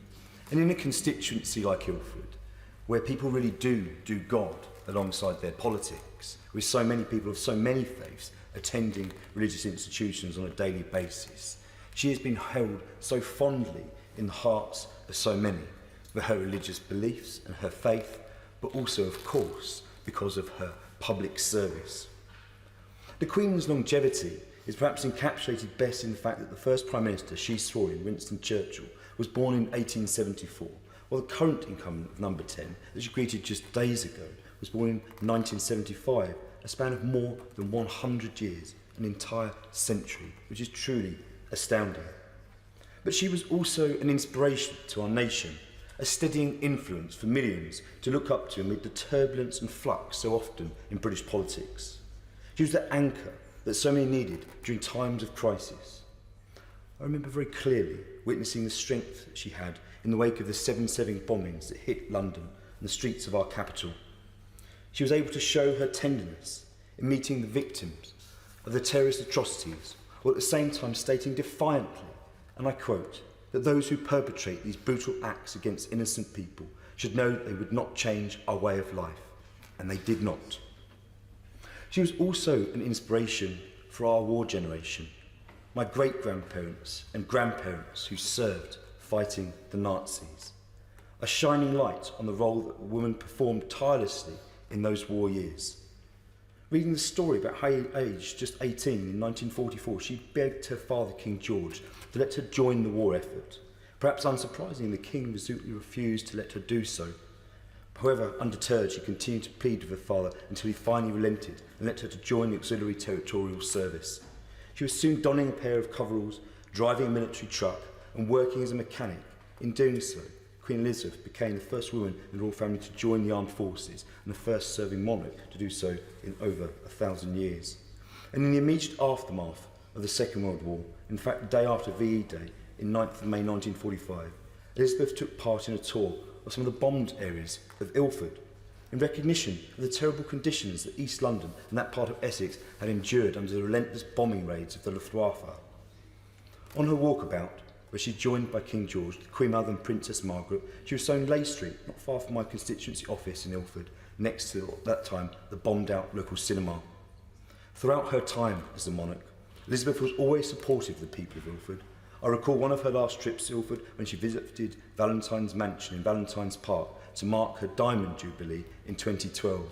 Crowds thronged to that park, and it was abundantly clear the love and respect that people from every generation and across every community had for the Queen. And as head of the Commonwealth, the Queen was held in particularly high regard by my constituents in Ilford, many of which were represented by her with their origins and heritage in the 54 countries that our Commonwealth now extends to. And, Deputy Speaker, I'll quickly relay one very quick memento of my meeting with the Queen. As I was a young scout in the 2nd Seven Kings Troop from Ilford, where I saw firsthand the work that Elizabeth did as the patron of the Scout movement. And I recall very fondly actually climbing to the top of a tree in Gilwell Park so I could actually see her walk past. And my Scoutmaster asked me to come down and to speak to her directly. Because even at such a young age, the work she did with the movement of Scouts as its patron was an inspiration. So in closing, I would like to send my heartfelt condolences. Her death casts a long shadow over our nation and all within the Commonwealth, but the lessons that she taught us will live on for many years to come. God rest the Queen, God bless all that mourn her, and long live the King. Simon Baines. Thank you, Mr Deputy Speaker. Across the length and breadth of my constituency of Clwyd South, people have paid heartfelt tribute to Her late Majesty the Queen. Part of what made the Queen so special was her combination of majesty and modesty, which made her both a remarkable head of state and an approachable person who millions have enjoyed meeting or seeing at close quarters at home and abroad. In Clwyd South, people have been recalling her many visits over the years, including to Corwin in 1949, when she was still Princess Elizabeth, and then to Llangollen in 1953 in her post-coronation tour, when she attended the Llangollen International Musical Eisteddfod and took a trip on the Llangollen Steam Railway. These visits continued over the years to Overton-on-Dee, Wrexham and elsewhere, and in all cases people felt a special connection with this smiling, friendly and unassuming monarch, supported so magnificently by Prince Philip. Unlike many other speakers here today, I've never had the honour of meeting the Queen in person, but I am proud to say that both my mother and I shared the same birthday as Her Majesty the Queen, namely the 21st of April. Perfect. Also, as a small boy in 1964, I remember the excitement in my own family when my father, who commanded the Queen's Guard at Balmoral, and we all spent the summer staying in Ballater while he carried out his official duties, supported by my mother. Like everyone else that I have met who served the Queen in an official capacity, my father thought the world of her. As has been mentioned many times, yesterday there were rainbows over both Buckingham Palace and Windsor Castle. And I like to think of her reign as a rainbow of dedicated service overarching my life and that of the nation. And I felt this most strongly in the wonderful address she gave to the nation April 2 years ago, which again many members have referred to at the start of the COVID crisis, in which she said, "The moments when the United Kingdom has come together to applaud its care and essential workers will be remembered as an expression of our national spirit, and its symbol will be the rainbows drawn by children. The Queen embodied our national spirit with her great sense of community, kindness and dedicated service, for which we are eternally grateful. My thoughts and prayers and those of my constituents in Clwyd South are with her beloved family. God rest her soul, God save the King, and bless the Prince and Princess of Wales. Vera Hophouse. Thank you, Mr. Deputy Speaker. On this sad day, I rise to pay tribute to Her late Majesty Queen Elizabeth II. We are a nation in mourning, and I know I speak on behalf of my Bath constituents when I say we will all sorely miss her. Whether you had met Her late Majesty in person or not, we feel we knew her. She had a personal relationship with all her subjects, and she managed to combine her office as monarch of an ancient and great kingdom with the warmth and personal touch of a wonderful human being. And her great personal qualities of empathy, integrity, and humility stood as an example to us all. She, of all person who could have been pompous, was never pompous. She saw herself as a servant all her life. That's rare, and we all owe her a huge debt of gratitude for that unstingent service. She was not just a British monarch, she was a world leader, renowned and respected throughout the world. I grew up in Hanover in Germany, and there were no more monarchs. Actually, everybody was rather squeamish about tradition. But with a royal connection between Britain and Hanover, people were perfectly happy to adopt Queen Elizabeth as our queen. And indeed, when I was young, she was perfectly useful to correct our manners. You better learn to behave in case you meet the Queen. Apart from her undoubtedly impeccable table manners, she represented to the core the best of British. In time of great turbulence, the late Queen stood as a unifier and a peacemaker. She clearly loved people and respected each and every individual for who they were. Her legacy must live on as we enter a new chapter. May she rest in peace, and long live the King. Richard Graham. Some wonderful tributes, Mr. Deputy Speaker, have been given today from across the House to a simply amazing woman, our nation's unshakable rock in storms, our favourite granny, and above all our Queen, much loved and now deeply mourned in Gloucester as across the United Kingdom and abroad. For Her late Majesty touched lives not just in the 14 countries for whom she was head of state, or even the 54 countries that make up the Commonwealth family, but across the world. On July the 1st this year, I, representing Her Majesty's government at the inauguration of President Marcos of the Philippines, passed congratulations from the world's longest-serving head of state to its most recently elected. The President's face lit up. "The Queen is amazing," he said. "We all watched the Platinum Jubilee celebrations, and she has set the platinum standard for heads of state."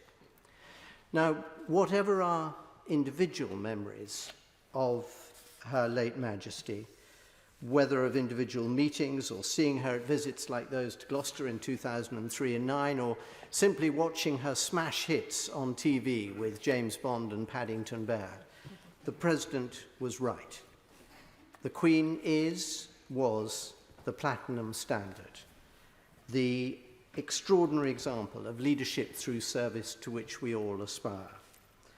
So in offering my and Gloucester residents' sympathy to the royal family, we are all grateful for that extraordinary legacy. None of us will ever forget our world's Queen or her second great Elizabethan age. And I believe King Charles's own long record of service and his moving speech this evening should give us all great confidence for the future. Thank you, Ma'am. God save the King. James Murray. Thank you, Mr Deputy Speaker. Mr Deputy Speaker, this morning I left my constituency of Ealing North to come into Parliament by boarding an Elizabeth line train. As we know, over time, Queen Elizabeth II's mark on our banknotes, our coins and our stamps and so on will gradually give way to the mark of King Charles III. But in our part of the country, those stations and trains mean that my constituents and I will always have a physical tribute to our greatest monarch running through our borough. Mr Deputy Speaker, to the great disappointment of the countless primary school children who have asked me since I was elected, I never had the chance of meeting the Queen as an MP. But I know that I was not alone in feeling her presence across Greenford, Perivale, Northolt, Hanwell and Ealing during the Platinum Jubilee celebrations in June. In our diverse part of London, people of all ages, of all backgrounds, of all faiths and none, came out to celebrate the reign of our Queen and our love of our community and our country. After the separation of the pandemic, we were celebrating the Queen's Jubilee with our neighbours, and that celebration itself helped the Queen's assurance during lockdown that better days would return come true. And at those Jubilee celebrations, as in the House of Commons today, everyone had their personal reflection on the Queen and what it was about her they most admired. For me, what stands out above all else was her most incredible sense of duty and her awesome devotion to service that quite simply was her life. Mr Deputy Speaker, on behalf of the people of Ealing North, I offer our deepest condolences to the King and the royal family, and our most heartfelt thanks for the life of Queen Elizabeth II, whose legacy will live on forever. Paul Bristow. Thank you, Mr Deputy Speaker. It's my solemn honour to pay tribute to Her late Majesty Queen Elizabeth II on behalf of the people of my city, Peterborough. Peterborough loved and mourns her. Her reign managed, somehow, across its 7 decades, to penetrate each of our lives and bring us together. Now we are brought together in grief. My constituents come from across the Commonwealth and beyond it. She mattered to each of them. That was her magic, and I saw it at work myself throughout the Jubilee celebrations in my city just a few months ago. Different cultures, religions, creeds, different nationalities all coming together to celebrate a truly remarkable woman. For our armed forces, for our public servants, for organisations, charities and families, and for me, there is one less certainty in an all too turbulent world. She visited Peterborough in 1952, while still Princess Elizabeth, attending the agricultural show at the old showground in Eastfield. And as our Queen, she visited on 4 more occasions. In March 1975, the Maundy Thursday service was held at Peterborough Cathedral, where she distributed the Royal Maundy coins to 49 men and 49 women in a ceremony attended by more than 3,200 people. She later went for a walk in Bridge Street and dined with her husband, the late Duke of Edinburgh, and with city councillors at the Town Hall. The Queen returned to Peterborough for a Silver Jubilee, again arriving to crowds of people at Peterborough Station. She opened our Magistrates Court and the Cresset in Breton, while not forgetting to make a detour to the National Shire Horse Society's centenary show. Another decade on, and she returned for the 750th anniversary of our cathedral.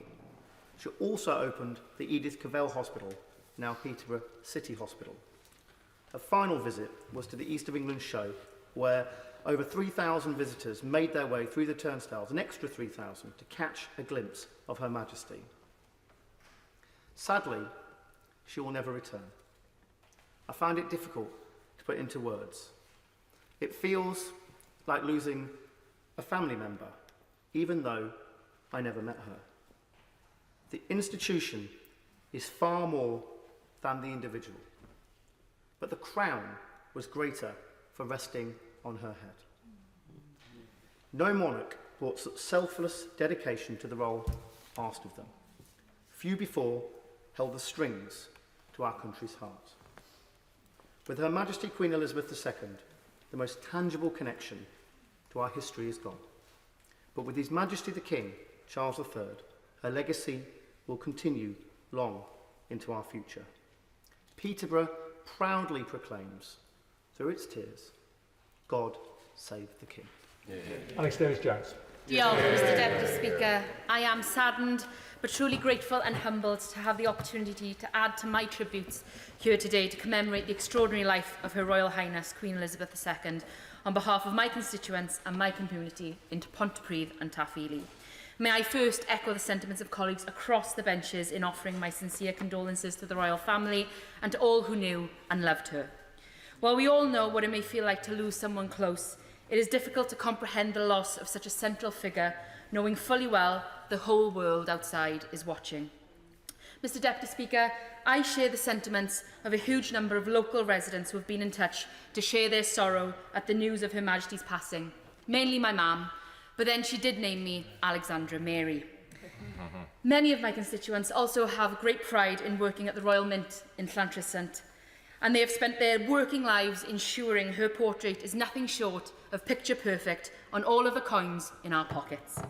They have expressed their admiration for Her Royal Highness's lifetime of dedicated public service and her commitment and devotion to this great nation.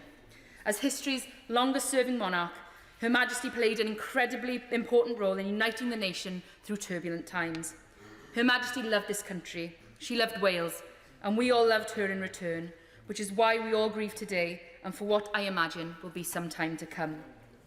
All of us here in the UK and across the Commonwealth are indebted to Her Majesty. We have so much to be grateful to her for. And for that I say thank you. Diolch yn fawr, Mam. Her Majesty was committed to the demands of duty, the sacrifices of service, and understood the responsibility bestowed upon her. Listening to colleagues across the House today recount stories and tales of meeting Her Majesty in person, I too would like to share with you all my most cherished memory of my encounter with the late Queen. As a little girl who always dreamed, like so many, of one day becoming a princess, having the privilege of singing for Her Majesty as part of her Golden Jubilee tour in Trafalgar is a day I shall never forget. Waving my paper flag a dry goch, belting out Calon Lan with Hoyle, and getting to see with my own eyes the actual, real-life Queen was nothing short of magical.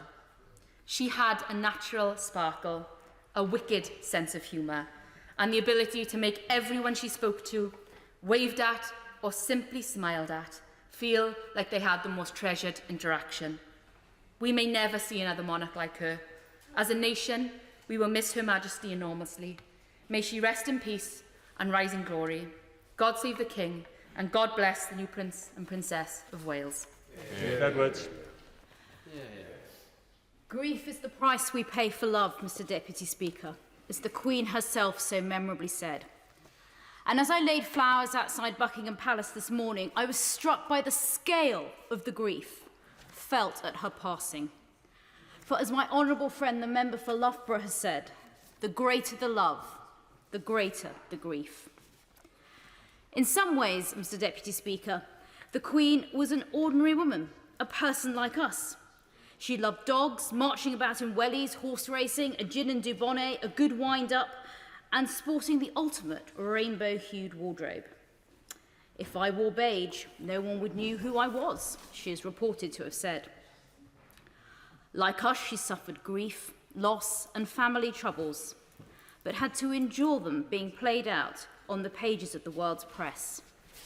She did so with great dignity. We felt we could relate to her, that we knew her, even though many of us may never have met her. She held a special place in our hearts. And in many ways, of course, the Queen was also an extraordinary woman. There can't be many who can pull off walking in a 1 kilogram crown, but also claim to know their way around a car engine, or who have let Brian May serenade them from the roof of their house. Few could have provided such stability and reassurance through 7 decades of the greatest social, economic, and technological change, adapting to that change without letting it change her. Her reign saw the first man on the moon, the invention of the internet. When she ascended the throne, Great Britain had an empire. When she passed away, she was the head of a family of nations. and she was head of our national family. Constituents in Rushcliffe have told me her loss feels personally, more perhaps than they imagined. Whatever our politics or creed, from the youngest to the oldest, from the most remote corners of our islands to the bustle and clatter of our biggest cities, the Queen bound us together, the thread through our national story. In triumph, she was our anthem, through trials, our strength, her courage and steadfastness an example to us all. Who will ever forget her message to the nation at the height of the coronavirus pandemic? Her reassurance that we would meet again. And we meet here today to remember a woman who lit people's faces with joy, to remember a sovereign whose reign is one of the greatest in history, and to remember a public servant who gave her whole life to us, her people, her country and her Commonwealth, right until the very end. Daisy Cooper. Thank you, Mr. Deputy Speaker. Throughout her extraordinary reign, Her late Majesty Queen Elizabeth II was a beacon of stability, duty and selflessness, and many of my constituents in St Albans will find it impossible to imagine Britain's public life without her. On a personal level, I met the Queen a number of times when I worked in Commonwealth affairs trying to advance democracy and human rights. The Queen wasn't just a constant, but a few times a year she was literally part of the day job. Commonwealth Heads of Government meetings, Commonwealth Youth meetings, the annual multi-faith, interfaith Commonwealth Day service and reception. The Queen and Commonwealth were inseparable, the only modern intergovernmental organisation like it. Each year, we Commonwealth Secretariat staffers used to love celebrating the diversity of the Commonwealth on Commonwealth Day, but sometimes it was slightly surreal. The annual Commonwealth Day reception at the Secretariat was rumoured to be the only event in the Queen's diary where she didn't know who she was going to meet. There was no official lineup, it was all organic, not organised, and there was no protocol on ordering people and guests by rank or into different rooms. As a result, it was not unusual to see the Queen greeting a disorganised throng of diplomats, high commissioners, often with their husbands and wives, jostling to a backdrop of Fijian dancers in coconut bras, Ghanaian acrobats, and British pop stars from the 1980s, all jockeying for position to get a glimpse of the Queen or to shake her hand. On another day, I was tasked with taking a group of dignitaries to Buckingham Palace for an audience with Her Majesty. One such dignitary had just got a new smartphone, and he was particularly keen on telling all the other group members about the merits of this phone in spectacular levels of detail. When we arrived at the palace, we were all told, quite rightly, to turn our phones onto silent and to put them away. But during our polite conversation with the Queen, this particular person tried to persuade Her Majesty that she should get a phone just like his. So he proceeded to take his phone out of his pocket, started pressing buttons and thrust it under her nose. And he plucked up the courage to say, "Your Majesty, I think you should get a phone like mine." We all stood there, stunned in silence, and she just said, "Who do you expect me to text?" It was fantastic. He blushed like a schoolboy. That one-liner was wildly refreshing, and the rest of the group were incredibly grateful. I know that so many people who have met the Queen have many memories and stories to share, including many of my own constituents. And many of them will remember the 3 occasions that the Queen has visited our St Albans Cathedral and Abbey, where a book of condolence is now open. The Queen's passing feels like an end of an era, but on behalf of myself and my constituents in St Albans, I would like to extend my thoughts and prayers to the royal family. Rest in peace, Your Majesty, and thank you. Thank you, Mr Speaker. I rise to speak on behalf of my constituents in West Dorset, to pay tribute to our late Queen, whom we have loved and admired for our entire lives, to share in the deepest sorrow of the nation, and to send our deepest sympathy to King Charles and the royal family. Queen Elizabeth has been one of the few constants in our transitory life. The past 24 hours has truly brought home to us not only the life and service of our Queen, but also our own service to our community and nation. Queen Elizabeth was a woman of great kindness and faith.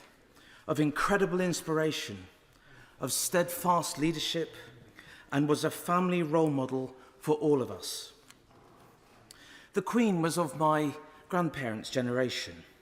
Their sense of selfless service and duty, particularly during times of difficulty, has allowed us to lead the lives of freedom and democracy that we enjoy today. Her late Majesty's generation is one of selflessness, not of entitlement. Her generation is one of tenacity, of character, and of wisdom that we must look to continue in our own lives. And since my own grandparents passed away, I and so many have looked upon our Queen as the grandmother of the nation. And that is why the loss we feel is so sad and so difficult to describe. I am not able to put it better than Martin Lee, the rector of Sherborne this morning, when he said, "Our country has been held in her hands. With gentleness and firmness, she has never let go, always putting the needs of the nation before herself." In West Dorset, we have the fondest memories of many occasions that the late Queen Elizabeth visited us. First in 1952 in our county town of Dorchester, she visited my hometown of Sherborne twice, once in 1998 when the Queen unveiled the Great West Window at Sherborne Abbey, and again as part of the Queen's Diamond Jubilee Tour in 2012, returning to Dorchester in 2016 to open Queen Mother Square in Poundbury. Those fond memories have endured with us for many years and will continue to do so. We, the people of West Dorset, and the citizens of the United Kingdom mourn our Queen. But our new King and his family are mourning his mother.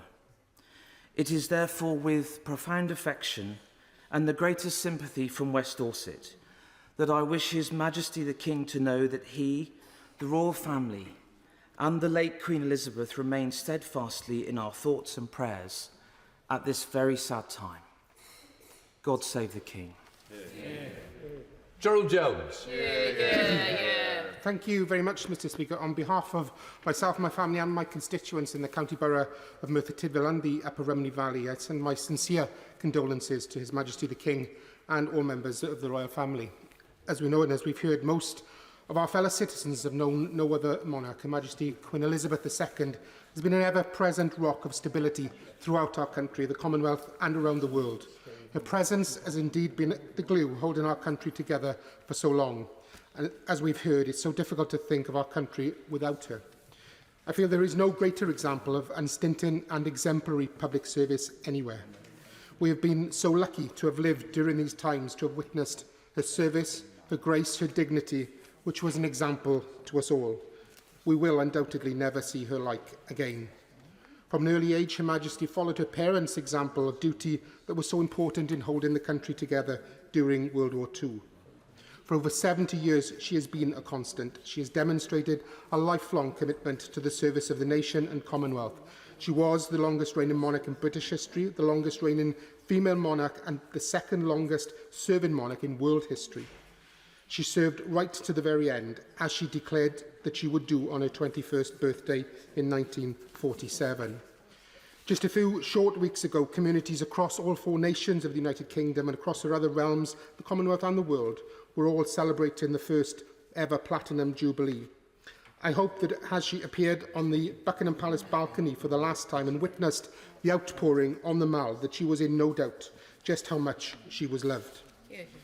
I know that we all have examples of Her Majesty's links to our communities, and in my constituency, the most poignant is the community of Aberfan, a place where Her late Majesty visited following the tragedy in 1966 and visited a number of times during her reign, something that was a comfort to many in the village and beyond. Her last visit to the community was part of her Diamond Jubilee tour in 2012, when she opened the brand new Annis Owen Primary School. So, Mr. Speaker, on behalf of the people across my constituency, I say thank you for your life of service, ma'am. May you rest in eternal peace and rise in glory, and God save the Queen, and God bless the new Prince and Princess of Wales. Thank you, Mr. Speaker, and that was an excellent tribute, like so many tributes today, and it just goes to show how we're all united in our grief.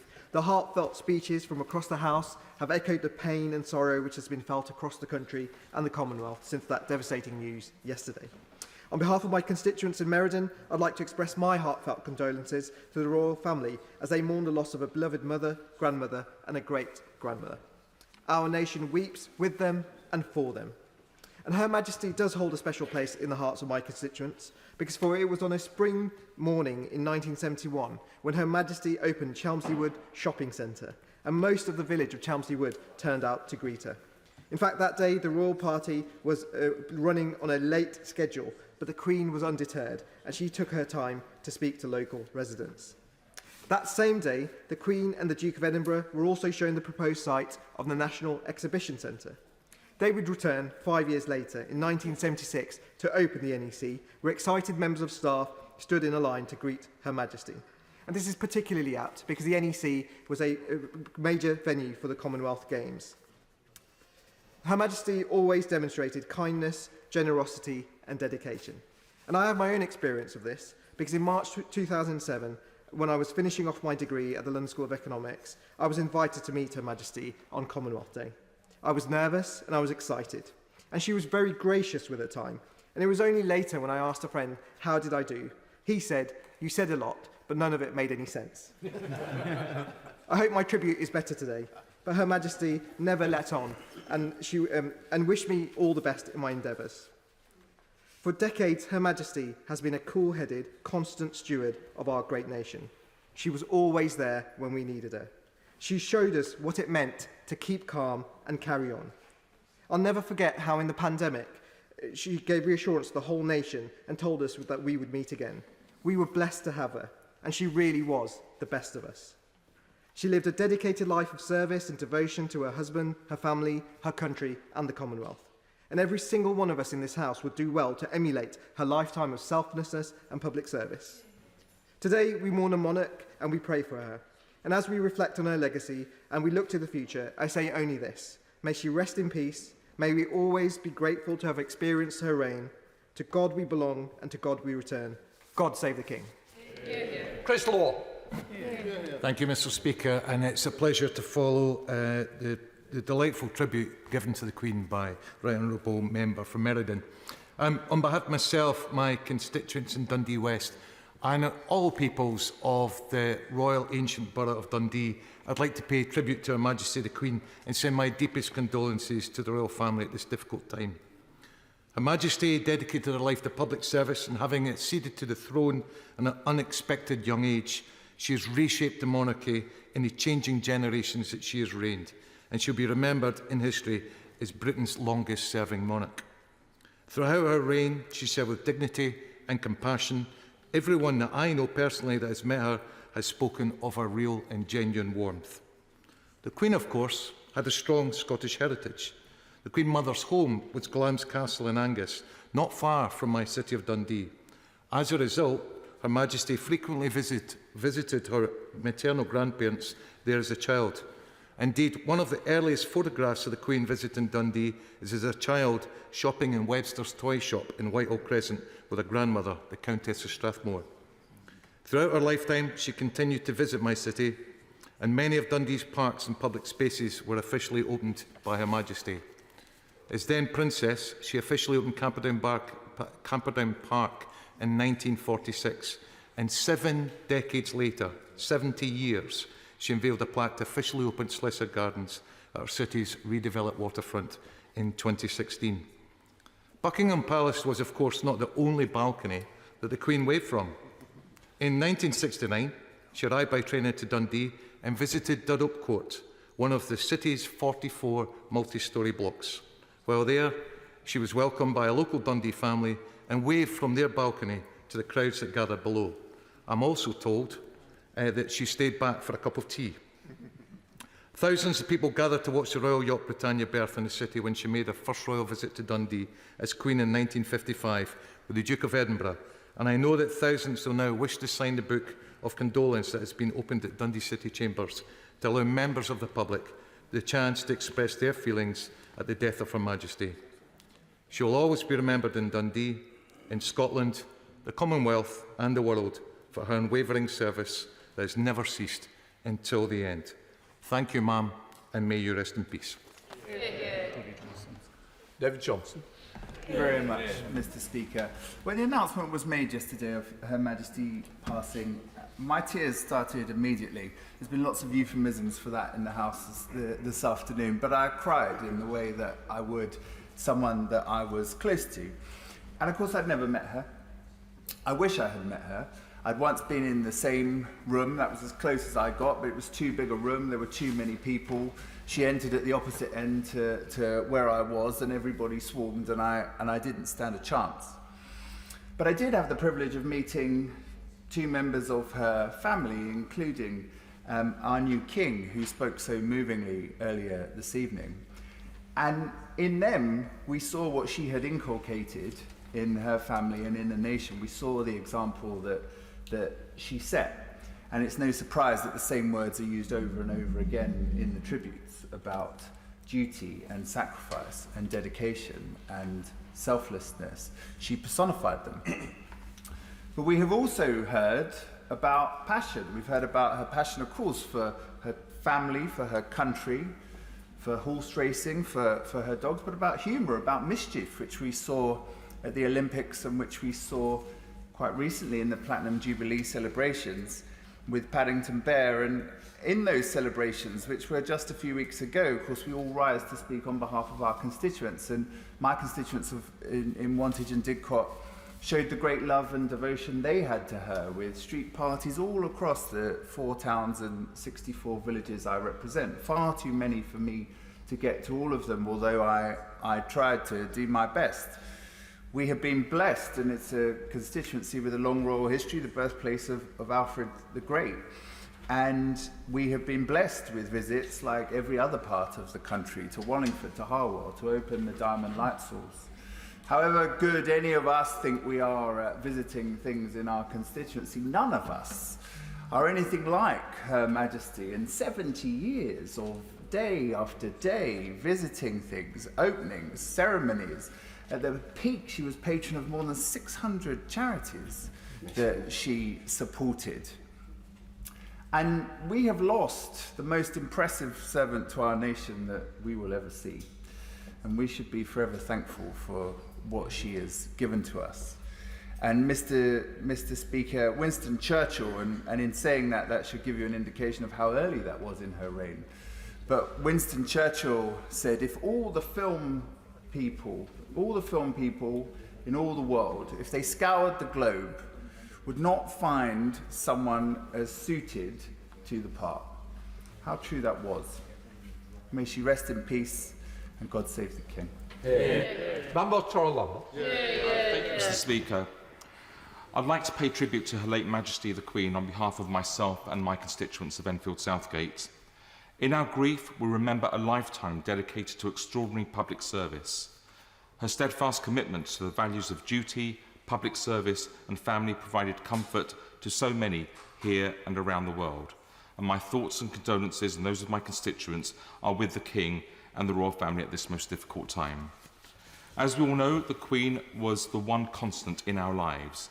At times of incredible change, at times of crises, and during good times too, she was Britain's reassuring and constant presence. In 1953, the whole country joined in celebration to mark the Queen's coronation. In Enfield Southgate, I'm reliably informed there were many local events to mark the occasion, including a local parade, procession and athletics games in Broomfield Park. Footage from this time is incredibly poignant after Thursday's news, but also after this summer's Platinum Jubilee, where communities were able to come together once again to celebrate the Queen. In 1953, the Queen's coronation speech was broadcast over loudspeakers in Broomfield Park, but because of the rain, many listened at home on the radio. This summer, we had no such problems. We had street parties across the borough with bake-offs and crown competitions, and it was wonderful to bring the community together in this way 70 years later. Now, today, those events are all the more moving as we pay tribute to the Queen's life and her service to our country. And I'm sure we will see the same sense of togetherness again as the nation mourns over the coming days. As our longest ever serving monarch, Like most of us, I do not remember a time before Queen Elizabeth II. In this time, she saw 15 Prime Ministers, but somehow managed to stay above party politics. As we know in this House, that is no mean feat. And for 70 years, she embodied and represented the nation with an unwavering duty on the international stage, a symbol of stability when things were changing. The outpouring of emotion internationally we have seen since the news is a testament to her success in achieving this. She was not just well regarded, but loved around the world.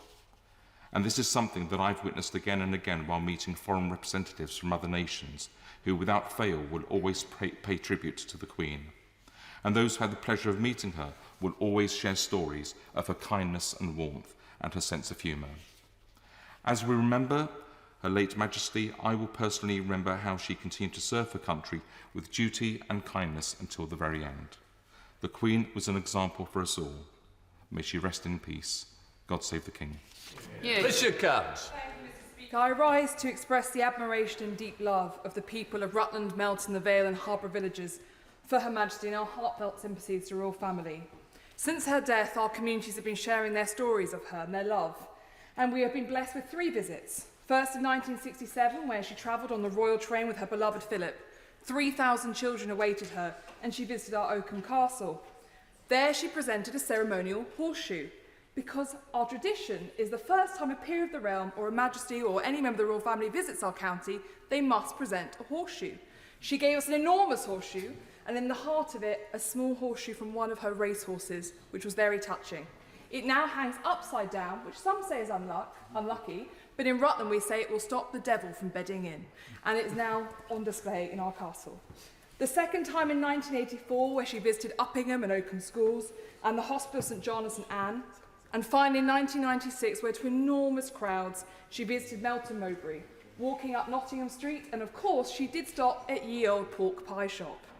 She then finished her visit by going to RAF Cottesmore, and these visits remain in the hearts of our communities. I have to confess that over the last few days, it feels a lot longer, doesn't it? It was only yesterday. My tears have fallen most when there have been stories of joy shared, because I think then it is that we see the great love that we feel for her. But it was also when His Majesty uses the word mama, which I think touched so many of us. But I also believe that this Christmas we will all shed tears again, because no Christmas will ever be the same again, and I hope we will all raise a drink for her at Christmas. But finally, my overriding memory of yesterday, and one that will stay with me for my life, is that double rainbow that we saw. And the reason for that is I see it as a sign of Her Majesty returning to her love, to Philip, to the side of her beloved husband, and him showing her the way. Because, Mr. Speaker, as with all ages of history, the end of an era brings a new dawn. And on behalf of all the people of Rutland and Melton, I say simply, thank you, Ma'am, and God save the King. Stephen Kinner. Thank you, Mr. Speaker. I rise today on behalf of the people of Aberavon to pay tribute to our late Queen and to send my deepest sympathy and condolences to the royal family at this time of loss and grief. The Queen will always be remembered by our nation and by the world as the epitome of loyalty, humility and grace. She always put service to her country above all else, and we shall never forget her duty-first, no-nonsense approach to everything that she did. Her unique talent lay in her ability to connect with the nation and to reflect our thoughts, our hopes and our fears. She inspired affection and respect, and she was a source of comfort to us all. The last 7 decades have been times of seismic political, economic and social change. And throughout these turbulent years, Her Majesty was a beacon of consistency and stability. She never failed to steady the ship. She was the personification of keeping calm and carrying on. Indeed, her leadership during the pandemic was testament to this. In echoing the immortal words made famous by Dame Vera Lynn, "We will meet again," she evoked in her typically understated manner the stoic spirit and measured optimism that guided us through that period of crisis and hardship. On behalf of my Aberavon constituents, I thank the Queen for all that she gave to our country, and I convey my very best wishes to King Charles as he assumes his new responsibilities and begins writing the next chapter in our national story. Long live the King, and long live the Prince and Princess of Wales. Marco Logie. Thank you, Mr. Speaker.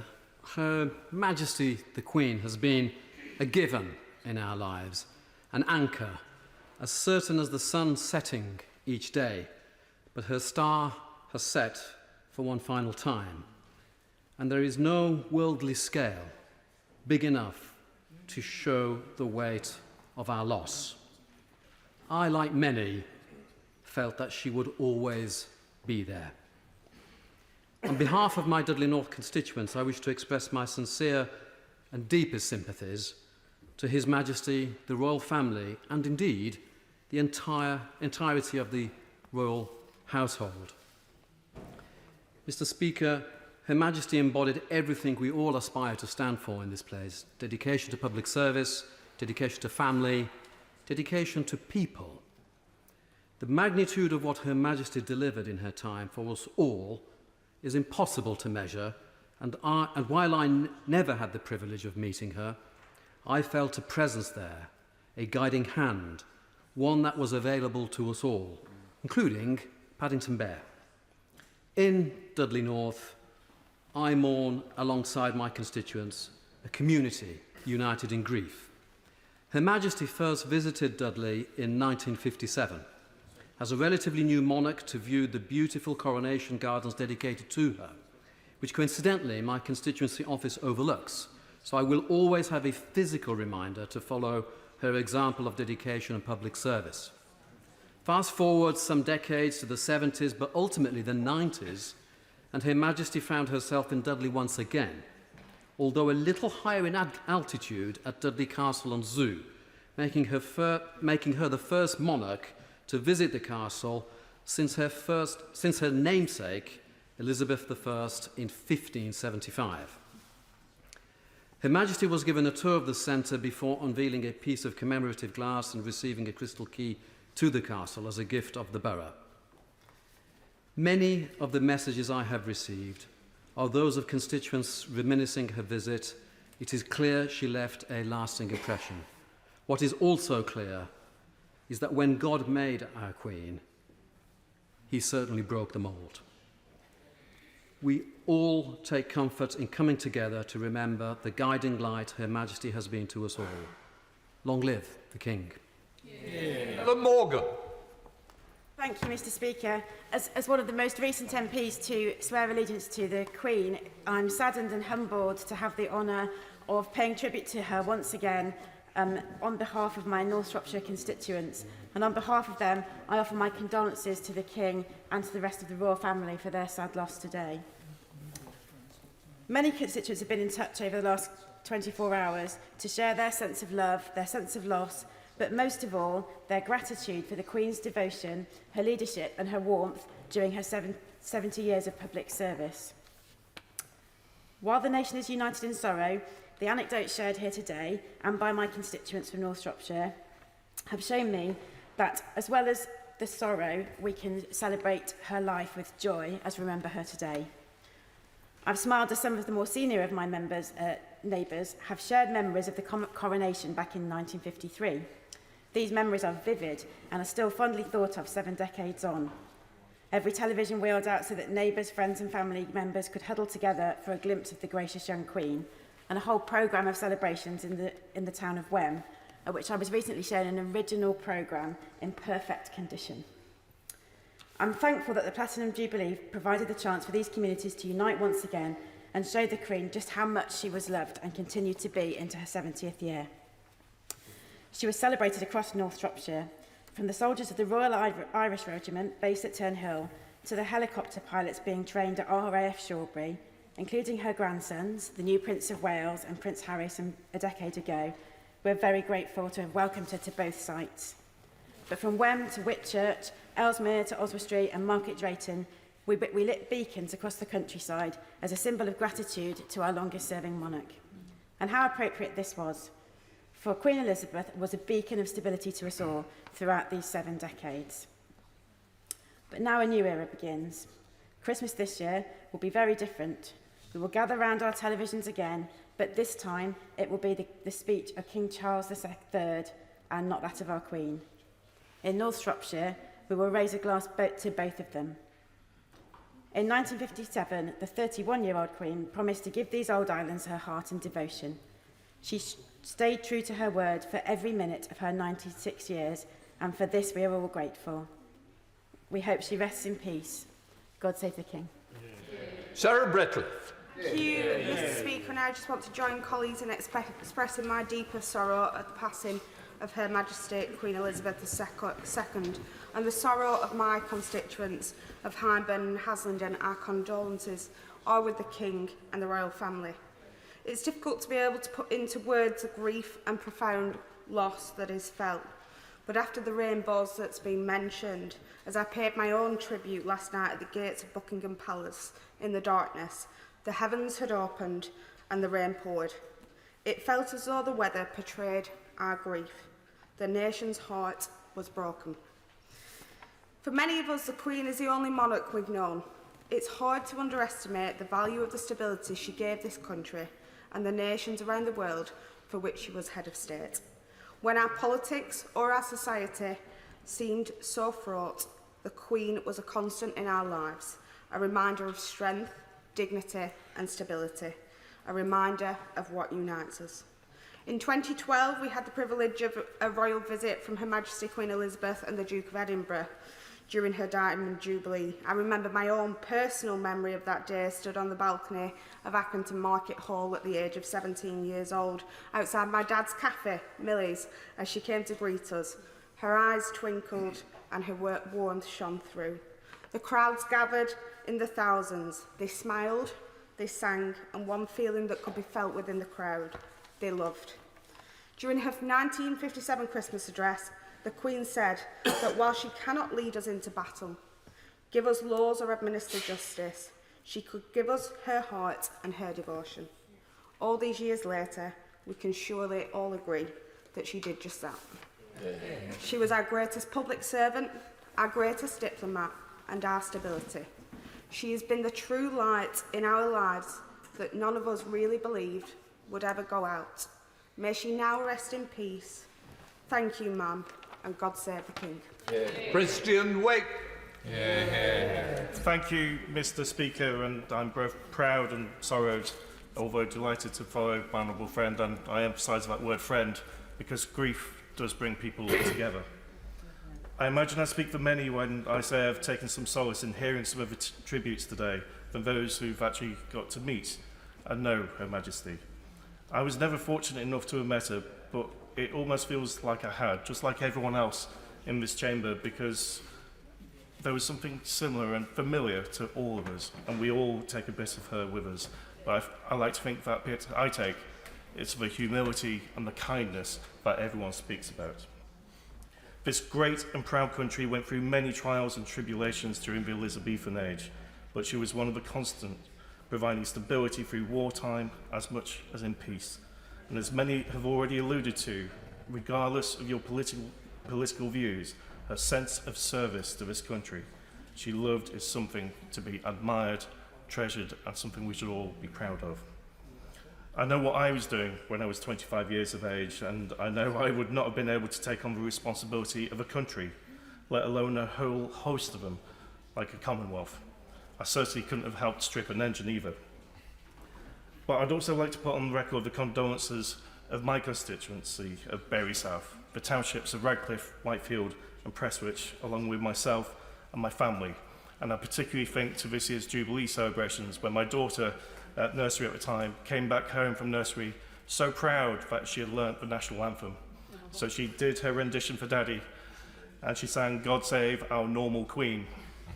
Unfortunately, Lavinia, the words weren't quite right, but the sentiment was there. She was no stranger to Bury either, was Her Majesty, visiting as a young girl herself in 1938, and visited a further 6 times after that, with her most recent visit in 1992, where she opened St. Peter's Square Metrolink station and took a ride to visit Bury Town Hall, which she had opened 38 years prior.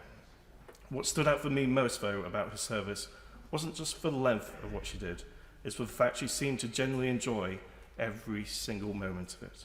From historical meetings with world leaders right down to visiting primary school children, She made everyone feel like they were the only person meeting her.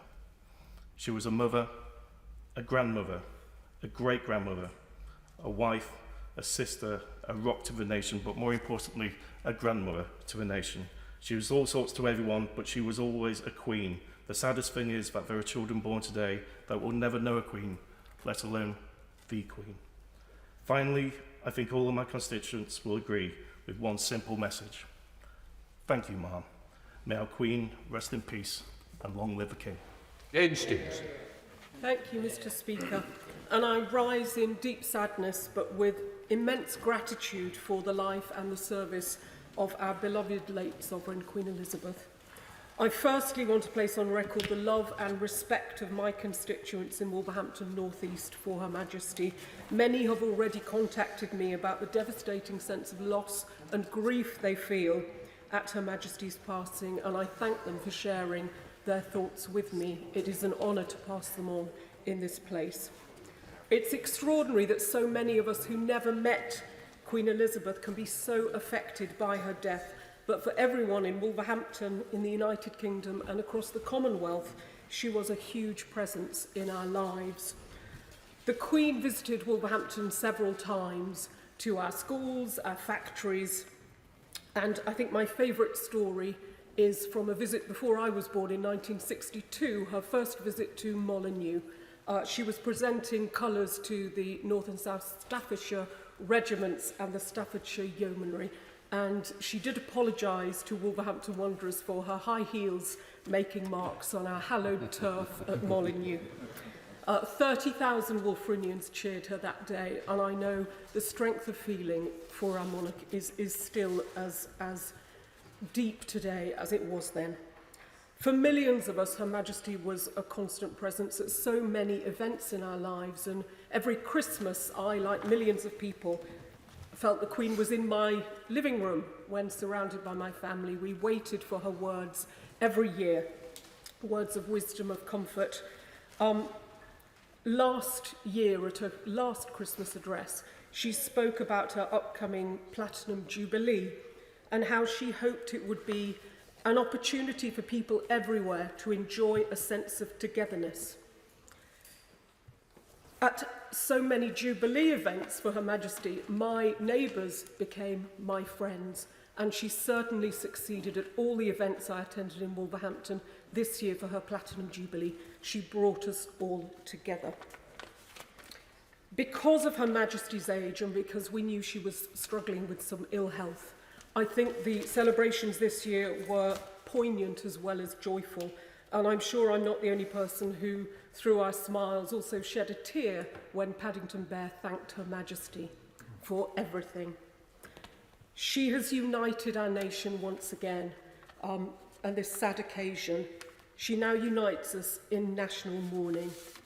Our thoughts must be for her beloved family, the royal family, and especially our new King Charles III, as he takes on such responsibility.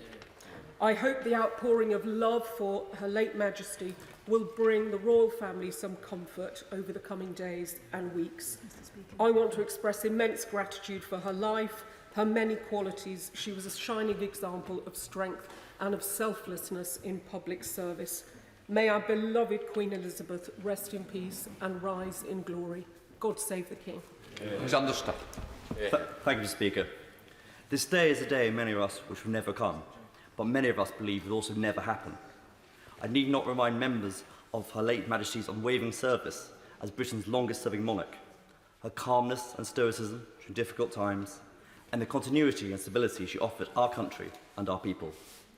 She personified the virtues of loyalty and humility, never complaining, and setting a towering example for world leaders, future monarchs, and ordinary people alike. Her Majesty was the embodiment of our nation's identity, and for many people, she was the United Kingdom, with the uncanny ability to appear unchanging, yet also move with the times. She epitomised the concept of a constitutional monarch and took this responsibility seriously, thus cementing the role of the constitutional monarchy in this country. Remaining above politics is imparting profound wisdom to innumerable prime ministers and parliamentarians over several decades. But it was not her constitutional link to the lawmakers of this land that made her one of the greatest monarchs in our history, but it was her affinity with every single man, woman and child in Britain and across the Commonwealth. Nowhere is this better exemplified than during her visits, for it was in places like Rother Valley that Her Majesty excelled. Her visit to Rother Valley in 1977 was an unrivaled success. She was greeted by over 7,000 children from across Rother Valley at Maltby Comprehensive School, and on the Maltby Fields, more than 20 schools and youth organisations put on displays. Countless Rother Valley children would cherish the memories of this visit, but my favourite story is about a 10-year-old girl from Letwell who was dressed in a purple velvet cloak with a plea for the Queen written on a cardboard sign. It read, "Dear Queen of England, please crown me Queen of Aston Fench School, love Alison." As the Queen passed, she duly obliged. Taking the sign, Her Majesty asked Alison, "So you want to be crowned, do you?" Then, carefully picking up the homemade crown, held on a velvet cushion by Alison's page boy, a 7-year-old boy called Matthew Alton from Woodhouse Mill, Her Majesty regally placed it on Alison's head, thus crowning her the Queen of Aston Fench School. But this anecdote, like many across the country, encapsulates what Her Majesty meant to Rother Valley, the United Kingdom and the world. Despite all the grandeur, the pomp and the ceremony, and the serious constitutional role she played, Her Majesty's most winning qualities were humour, a kindness, and a famous mischievous twinkle in her eye. She was a cultural icon, but beneath it all, she was the nation's grandmother. She loved all of us and was beloved by all of us in return. I send my deepest condolences to the royal family, on behalf of my own family, Natalie, Persephone, Charlotte, and of all the people of Rother Valley. Eternal rest grant upon her, O Lord, and let perpetual light shine upon her. May she rest in peace. And I offer my humble allegiance and loyalty to His Majesty King Charles III. God save the King. Thank you, Mr. Speaker. Her late Majesty was always warmly welcome to Northampton, and so the town mourns her passing most sincerely. Looking over some of the old coverage of royal visits to Northampton since the sad news yesterday, it's clear how much joy she brought on every occasion. So many speakers from across the House have succeeded in communicating the almost magical combination of majesty and personable friendliness, and yet within that one was always aware of her sheer presence. Presence even stood in a lay-by with my dear mother, Mrs. Sandra Lewis, as an infant in 1977, waving a dock leaf and getting a wave from the limousine in return. Two of the occasions upon which I met Her Majesty illustrate this duality.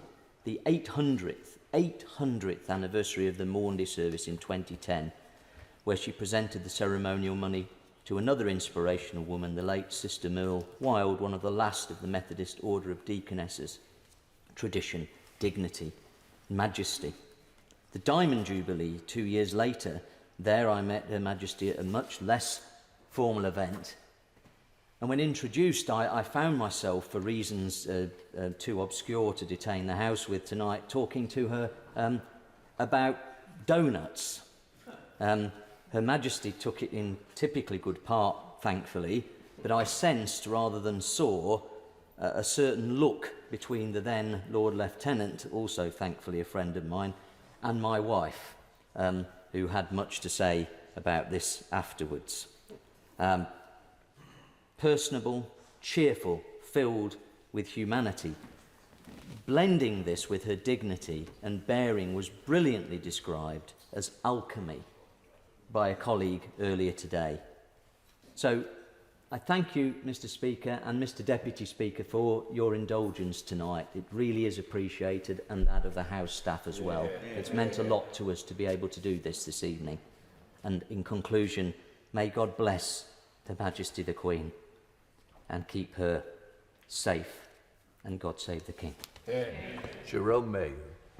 Speaker, I add my name to the outpouring of love, affection and gratitude for the life of Her late Majesty on behalf of the people of Broadland. It's a sombre day as we grieve. So who would have thought that we would have laughed so much as we've remembered her extraordinary life? I've loved listening to the speeches of colleagues as they've recalled their mishaps with Her Majesty. And through those stories, I've learnt so much about her deep graciousness. I have never been lucky enough to meet her, but I still grew up with her as part of my family, for that was the impact of her life on all of us. Through her service, she reached into our homes and our hearts. Whatever else was going on in our lives or in the country, the Queen was always there, a steadfast anchor of rightness. She did not represent the people, she embodied them through her steady, selfless service, year after year, decade after decade. By her life and how she lived it, she pointed out to all of us the real values by which life should be lived: integrity, devout faithfulness, duty. We, in return, have demanded constant attention, constant attendance, constant access, irrespective of any difficulties in her own life, often demanding the most at the hardest times. And yet, she never faltered, never stepped back, stayed true to her young oath. What a wonderful woman. What a wonderful monarch. Her heavy burden, which she somehow managed to wear so lightly, has now passed to the King. His wonderful speech to his peoples today shows how he has shouldered it. May she rest in peace. God save the King. Thank you, Mr. Speaker. It's a solemn honour to rise in this debate to pay tribute to Her late Majesty the Queen, both personally and on behalf of my constituents in Hertford and Stortford. And it's humbling to follow so many very wonderful and fine tributes that we've heard throughout the day. The King himself, in his moving address, made reference to the speech many others in this chamber have mentioned, where his mother, the late Queen, made on her 21st birthday a declaration that her whole life, whether it be long or short, be devoted to our service. We know now that her life was long, and that for every day of her 70-year reign, she magnificently honoured that solemn vow. In that same speech, she also said, "I am thinking especially today of all the young men and women who were born about the same time as myself and have grown up like me in the terrible and glorious years of the Second World War." And it is also this, alongside her vow of devotion to duty, which resonates with me today. Perhaps it's because she was speaking about those like my own parents, now themselves in their 90s and children of the East End and of the Blitz. And I'm struck more than ever that Her late Majesty, both as a person and as a monarch, represents a link between our generations. She's a tangible human link to our nation's past, its struggles, but most of all to its finest hour. And she's also a link to our own individual pasts, our personal and our family's histories, and we've heard many of those stories here today. Her ability to evoke the spirit of what we rightly call the greatest generation gave us what, in my view, was the finest speech of the COVID crisis.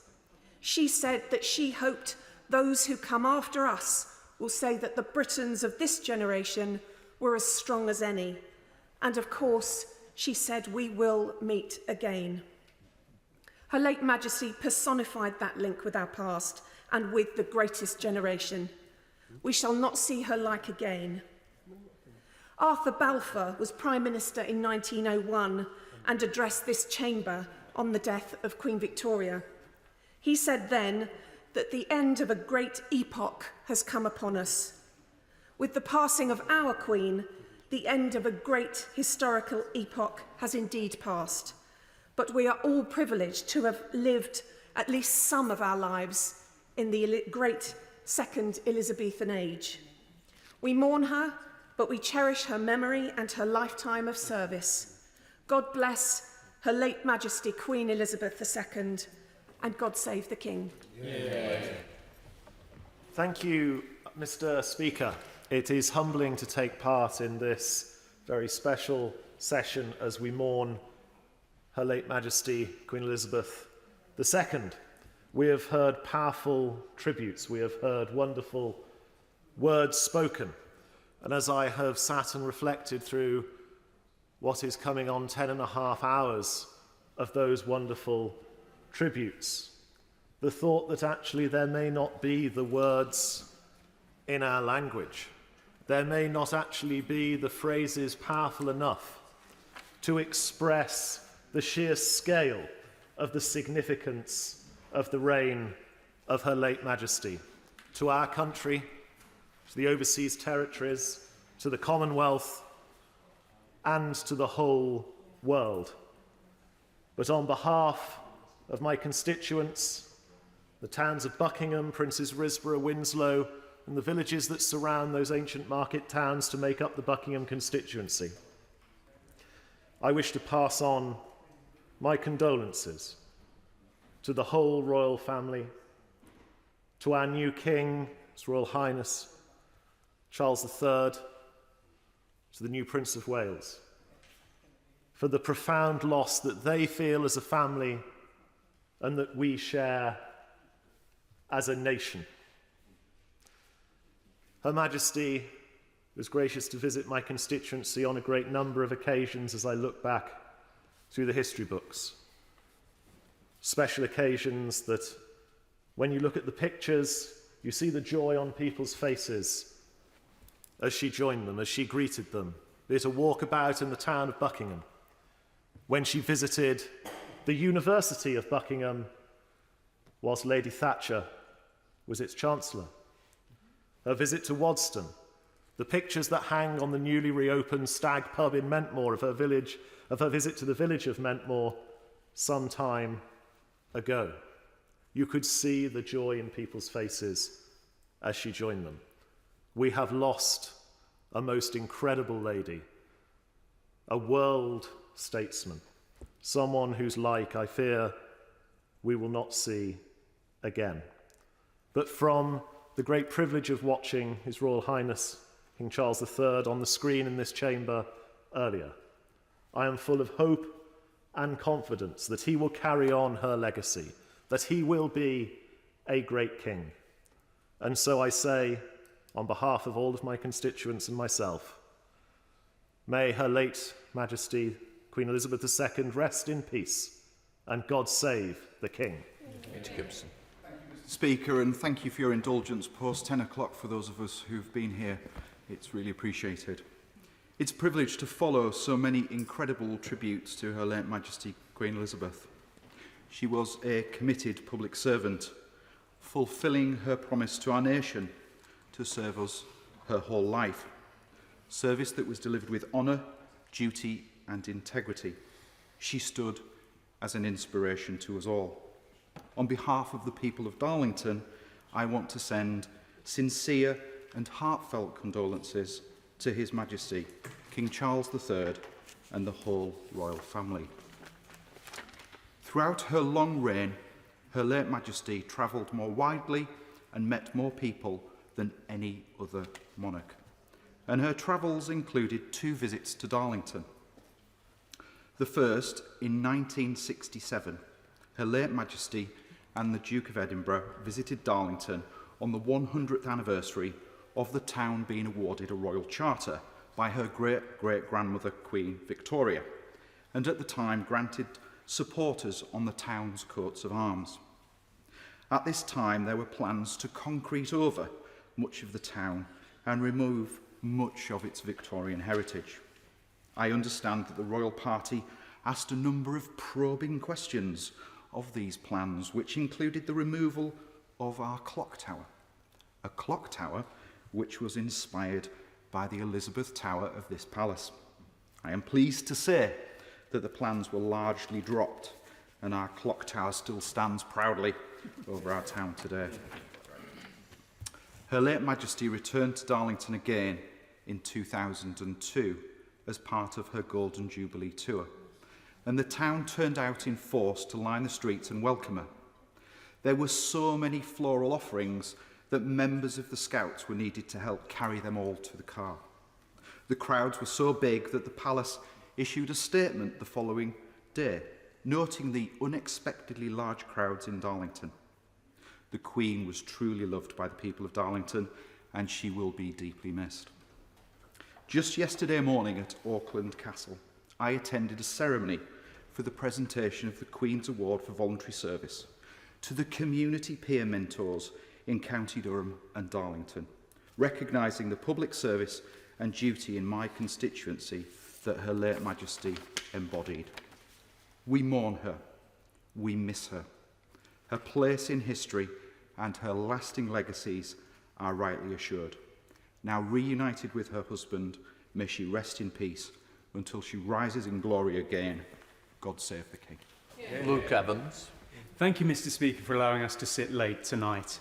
Bosworth has an affinity and eternal history with the monarchy. After all, we had the Battle of Bosworth in August 1485, where we saw the death of Richard III and the crowning of Henry VII. So my constituency has a palpable, visible history with the monarchy, and it's still there and proud today.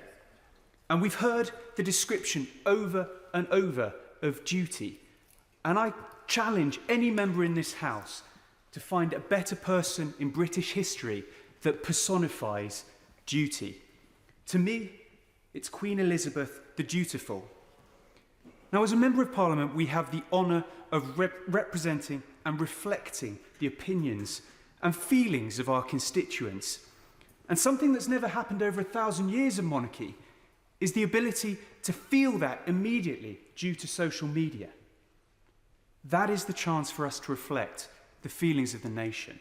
And I've been struck by a poem that's been sent to me by several constituents and many councillors, and I'm sure it will have graced your screens too, and I'd like to read it to you because it's visceral and encapsulates the feelings of the nation. Philip came to me today and said, "It's time to go." I looked at him and smiled, and as I whispered, "Yes, I know," I then turned and looked behind me and saw I was asleep. All the family were around me, and then I could hear them weep. I gently touched each shoulder with Philip by my side, and then I turned away and walked with my angel husband as a guide. Philip held my hand and he guided me on the way to a world where kings and queens are monarchs every day. I was given a crown to wear or a halo known by some. The difference is up here, they're worn by everyone. I felt a sense of peace. My reign had seen its end. 70 years I'd served my country as the people's dearest friend. Thank you for the years, for all your time and love. Now I am one of two again in our palace up above. Rest in peace, Your Majesty. Long live the King. Sally Ann Hart. Thank you, Mr. Speaker, and on behalf of the people of Hastings and Rye, I express our sadness and grief at the death of our beloved Sovereign, Her Majesty Queen Elizabeth. Her late Majesty came to Hastings and St Leonard's 25 years ago, filling local residents with pride and joy, and she visited a number of places, including West St Leonard's Primary School, the Fisherman's Museum, and opened Priory Meadow Shopping Centre. She was presented with a winkle by the Winkle Club. Our Queen spent her whole life dedicated to her people of the United Kingdom and the Commonwealth, a life she did not choose herself, but one which she was born to, and the burden of her birth was one which she carried so diligently, dutifully and lovingly with the support of her faith in God, her beloved late husband Prince Philip, her family and her people. I want to thank Her late Majesty for her life of selfless public service, her love, her dedication, her stoicism. Her Majesty shone a light to us all, a light which gave comfort to those in need, a light which gave hope to those in despair, and a light of unity to all her peoples from across our 4 nations. She brought light where it was most needed, a beacon of stability to us in this place. And I speak on behalf of the people of Hastings and Rye when I express my deepest sorrow at Her Majesty's passing and extend our prayers for and condolences to her family, our royal family. With his accession to the throne, His Majesty King Charles III will bring in a new era, and we offer him our loyalty and love for a long and happy reign. Long live the King. Rob Butler. Thank you very much indeed, Mr. Speaker. On behalf of the constituents of Aylesbury, I convey deepest condolences to His Majesty the King and all members of the royal family following the death of Her late Majesty the Queen. She played a huge part in the lives of each and every one of us. She was the constant through good times and bad, celebrations and crises. Her tireless dedication and unwavering service to our nation, her realms and the entire Commonwealth are unparalleled, and they will never be forgotten. Her late Majesty visited Aylesbury on several occasions during her 70 years on the throne. She came in 1962 as part of a celebration of the 10th anniversary of her accession, when pavements thronged with well-wishers and she popped into the homes of 2 residents. She visited again in 1969 to open Stoke Mandeville Stadium, the birthplace of the Paralympic movement. And Her Majesty came to Aylesbury once more to mark her Golden Jubilee in 2002. The love and affection that we feel for her in Buckinghamshire was vividly demonstrated across our county time and time again, and most recently during the Platinum Jubilee celebrations. Coming together for parades and picnics, dog shows, tugs of war, 3-legged races, from the youngest child to the most senior citizen, people the length and breadth of my constituency wanted to demonstrate their gratitude and appreciation for the commitment and duty shown by the Queen throughout her incredible reign. Mr. Speaker, my own memories of Her Majesty are, I suspect, very similar to those of the vast majority of the public, because I never met her. And yet, she was always there. I remember making a scrapbook on the Queen and her family for a Cub Scout badge, a tea party in my village for the Silver Jubilee, watching her name, HMS Duke of Lancaster in Glasgow, and seeing her on the Royal Barge during the Diamond Jubilee flotilla. Snatched glimpses, modest memories, yet the loss is still felt keenly. One singular honour that I was extremely fortunate to receive, though, Mr. Speaker, was to gain royal assent for a private member's bill I'd taken through this place. I was humbled to have that privilege just a few months ago with the passing into law of the Approved Premises Substance Testing Act, a prorogation. In some ways, the words La Reine le Veut are a small formality, but in others, they represent great moment, symbolising the relationship between Parliament and Sovereign, a relationship that we celebrate today.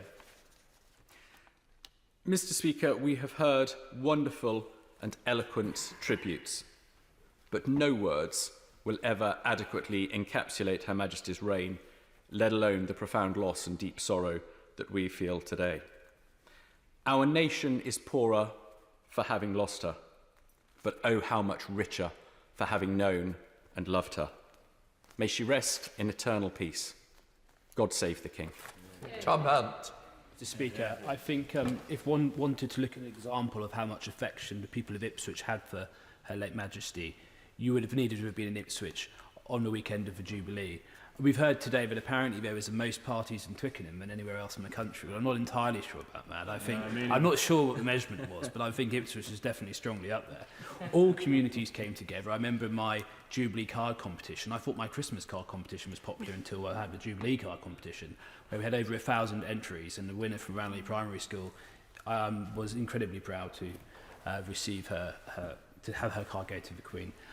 Her late Majesty visited Ipswich many times, but there was 2 visits that really stand out for me. One of them was in 1961 to Chantry. At the time, it was a fledgling housing estate. It's now became the largest housing estate in Europe. It now is a community of 15 to 20,000 people, and it's a beating heart of Ipswich and our town. And I also think of 2002, her Golden Jubilee, where she visited the Ipswich waterfront.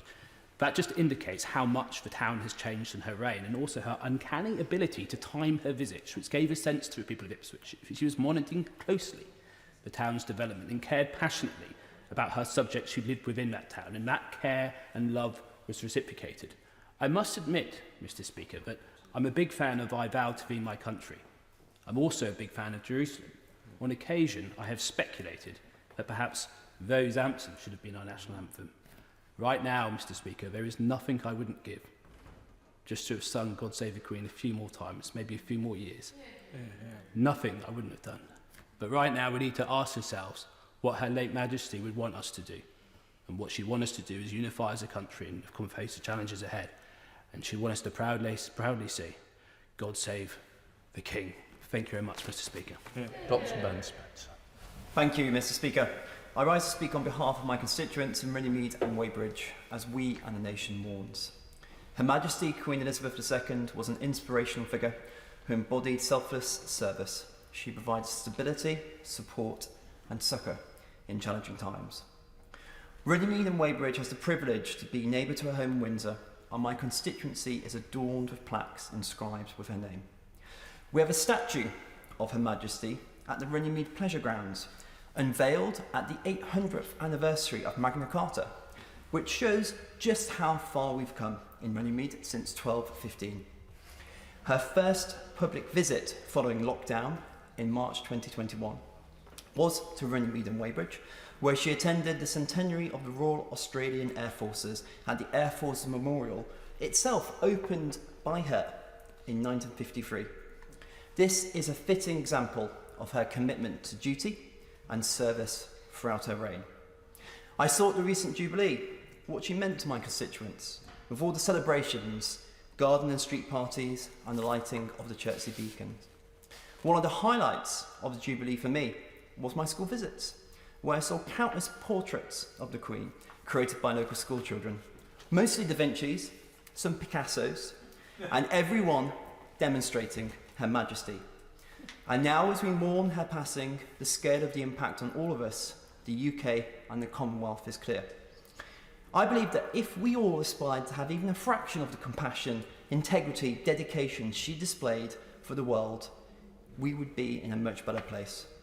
I hope that part of her legacy is that each and every one of us use this time to reflect on her example and what this can teach us. Her attributes will live on in the long tradition of the monarchy, in the reign of our new king, King Charles III. Runnymede and Weybridge sends its love, its thoughts, its prayers to His Majesty the King and all the royal family. If our grief is raw, I cannot imagine the pain her family are feeling. Our Queen was loved throughout the world. Her legacy lives on. God save the King. Scott Benton. Thank you, Mr. Speaker. I rise with great sadness to pay tribute to Her late Majesty, Queen Elizabeth II, on behalf of myself and of all of the people of Blackpool South. Throughout her long reign, Queen Elizabeth was a figure of national pride, a symbol of stability, of continuity, and an inspiration to so many, myself included. But just as importantly, we must not forget she was also a loving mother, grandmother, and great-grandmother. It was just a couple of months ago that I attended street parties across Blackpool for the Platinum Jubilee. The celebrations brought together people from all backgrounds, all faiths, people old and young, a testament to her ability to unite the whole country and to keep the monarchy at the forefront of our nation's life during a reign that saw unparalleled social change. She opened up the family to the general public and made us feel as though we knew her personally.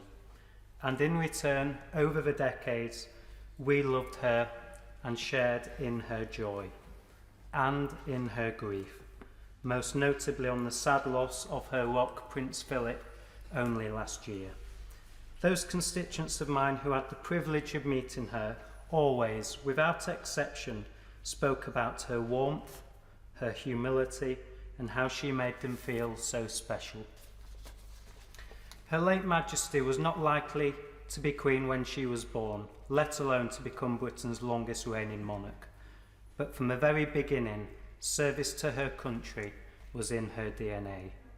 Her devotion to this country is encapsulated in a remarkable speech on just her 21st birthday, when she stated that we must give nothing less than the whole of ourselves, and when she took on the noble motto, I serve. Unquestionably, she gave the whole of herself to this country, epitomised by serving it to the very end and swearing in her 15th Prime Minister just 3 days ago. It will take a long time for the tremendous sadness felt by us all to pass, but we can be comforted by the way in which she touched the hearts of so many and served our glorious nation so well. The example that Queen Elizabeth set has been instilled in King Charles III's own sense of duty and service. At a time of immense sadness for him personally, he has taken on the responsibilities of the Crown and the leadership of our nation and the Commonwealth. Our thoughts and prayers are with him, and we offer him our loyalty and devotion at this difficult time, just as we know he will give it to us. As we move into a new era in this great country's history, Her late Majesty will always remain in our hearts. God rest her soul, and God save the King. Nick Carter. Thank you, Mr. Speaker, and can I extend my thanks to you for allowing this sitting to be extended for members who want to pay tribute to do so. And I know I speak on behalf of all of my constituents in Warrington South when I extend my heartfelt condolences to His Majesty King Charles and the royal family on this deeply sad occasion. Yesterday was a day we all knew would come, yet still can never quite envisage happening. And I think it's a testament to Her late Majesty's longevity, both in life and as our Queen, that all of the United Kingdom and throughout the Commonwealth, we are deeply moved by the loss of the one constant in our life. Indeed, last night when I walked along the Mall to Buckingham Palace, that affection was really evident. Young and old, different languages, all coming to lay flowers, lighting candles, spontaneous rounds of applause, the national anthem being sung, people paying their respects. Truly a Queen for all the people. We are fortunate in Warrington to have had Her late Majesty come to visit on no less than 4 occasions. Way back in 1968, she was given a tour of the newly refurbished Bridge Street. In 1979, when she and her late husband, the Duke of Edinburgh, toured the new Golden Square shopping centre. And most recently, in 2012, when she and the Duke opened the Orford Park Jubilee Hub in the year marking her 60th anniversary on the throne. Many members today have talked about the twinkle in her eye. And I have to say, looking at the photographs from those visits that have been republished today in the Warrington Guardian, it's the impression that she leaves on other people's faces that is really striking. And the true legacy of our Queen is the impact she had on so many people.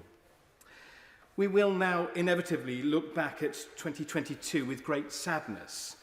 But we must also reflect on what joyous occasions it was to mark the historic Platinum Jubilee. And each one of the many events I went along to in Warrington, it was clear how deeply she was held in affection by the whole nation. A mother, a grandmother, a great-grandmother, and the Queen to each one of us. That celebration of her long reign over us allowed people to come together and be part of a community and share a special time. For now, as we mourn the passing of a truly great monarch, we wish our new king every success as he assumes the mantle of responsibility that has so diligently been carried out by our late Queen over the past 70 years. On her 21st birthday, then Princess Elizabeth declared before us all that her whole life, whether it be long or short, would be devoted to our service. That life was long, and that service was certainly devoted. God bless Her late Majesty, and God save the King. Dean Russell. Thank you, Mr. Speaker, and also may I thank you for extending the day and to your team for staying so late in the evening to allow these speeches. It is with great sadness that I rise to pay tribute to Her Majesty the Queen on behalf of myself and my constituents across Watford.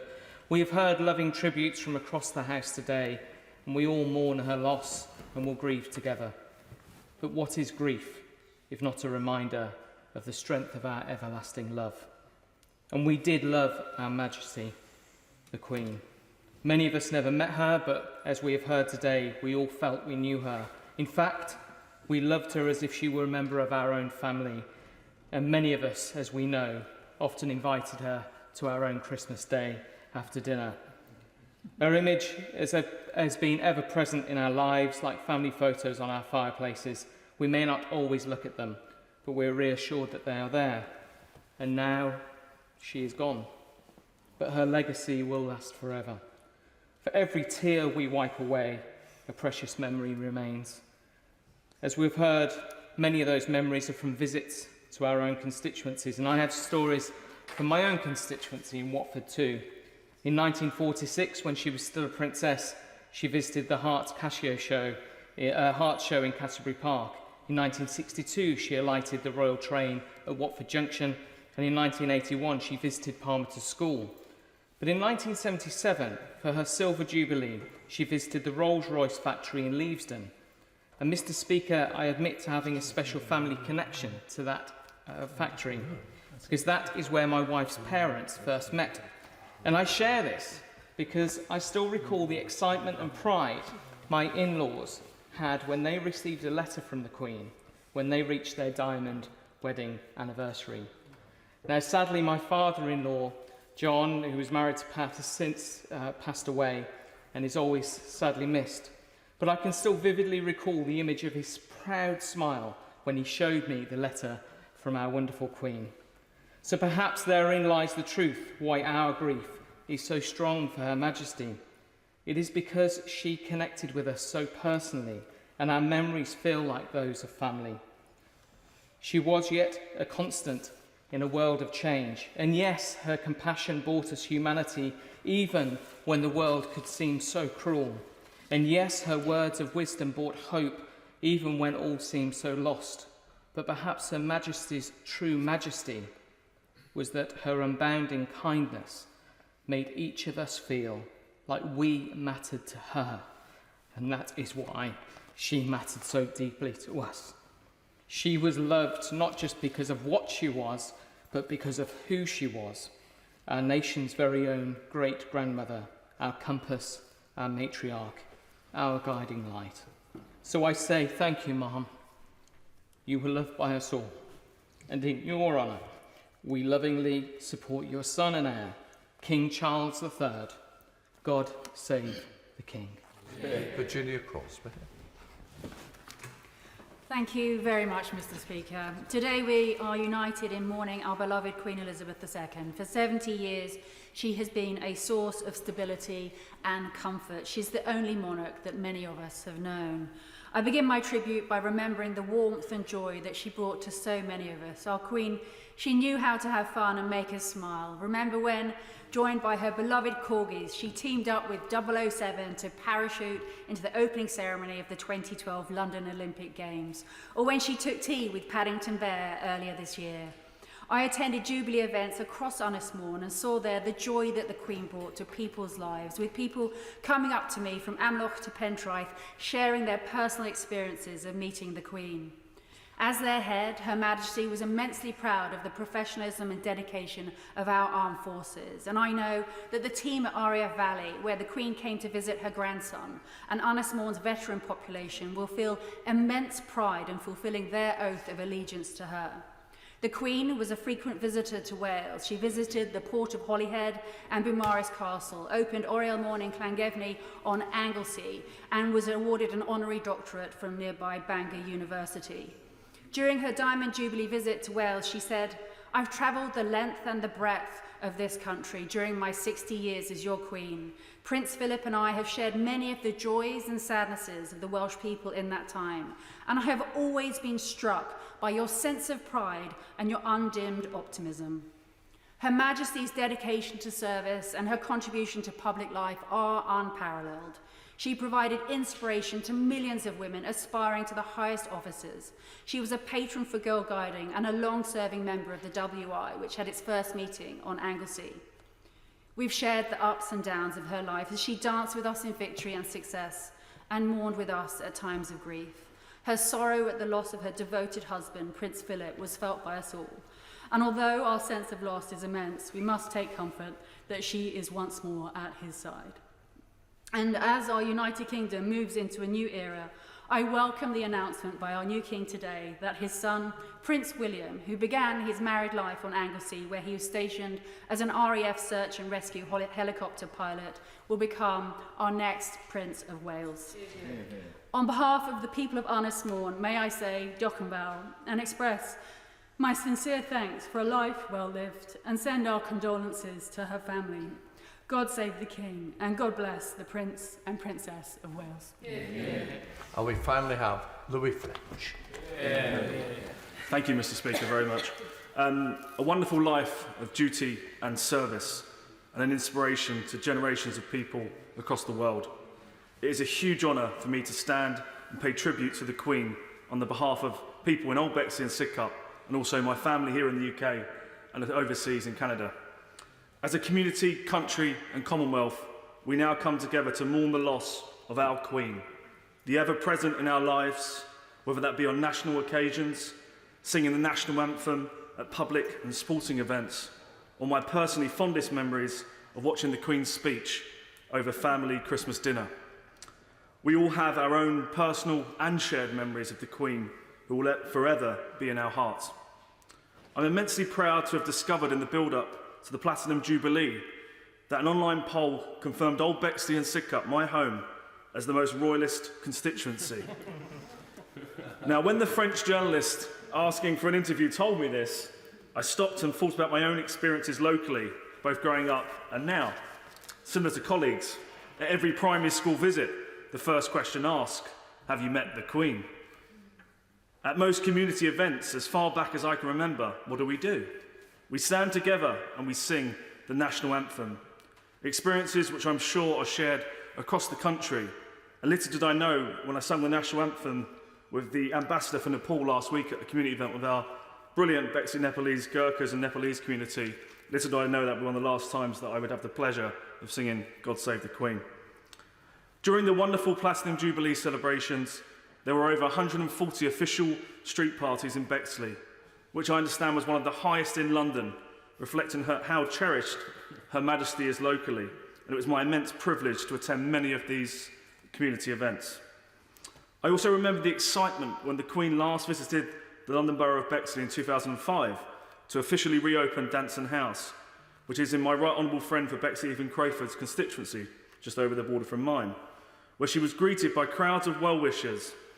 But it's also important to remember a previous visit to Bexley, which was in 1953 to Erith, the honourable member for Erith and Thamesmead's constituency, after the devastating floods, which is a reminder of how the Queen was there for us throughout the good times, but also the bad, and the way her presence brought both comfort and hope to people at times of concerns in an ever-changing world.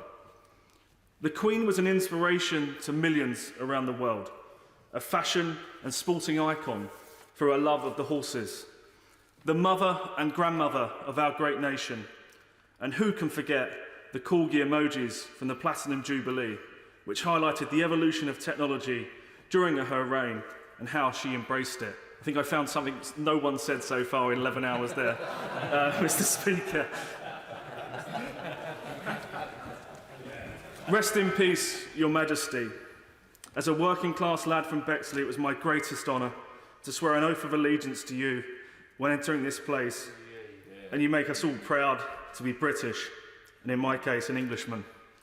We will continue to serve loyally your heir and son, King Charles III, and all the royal family are in our thoughts and prayers. On the behalf of the people of Old Bexley and Sidcup, I say, God save the King. Thank you. Can I just say, this is when the House is at its best, when it is united in grief that brings us together with so many stories and memories that's been paid in such moving tributes. Can I say we've had 182 contributions and tributes today, and it's a big thank you to you all, but it's a big thank you to the staff of this House, the police, the security, the catering, and everybody involved, and especially the clerks in their fine wigs today. And can I say, thank you to you all for what you've done. I now come to the motion on the sittings of the House. Minister to move. On this sad day, Mr. Speaker, I beg to move the sittings of the House motion. The question is, on the order paper, as many of that opinion say aye. Aye. The ayes have it, the ayes have it. Order, order! A German? Yes, no. He's going with the German. Okay. I've been with the German. No, there is no German.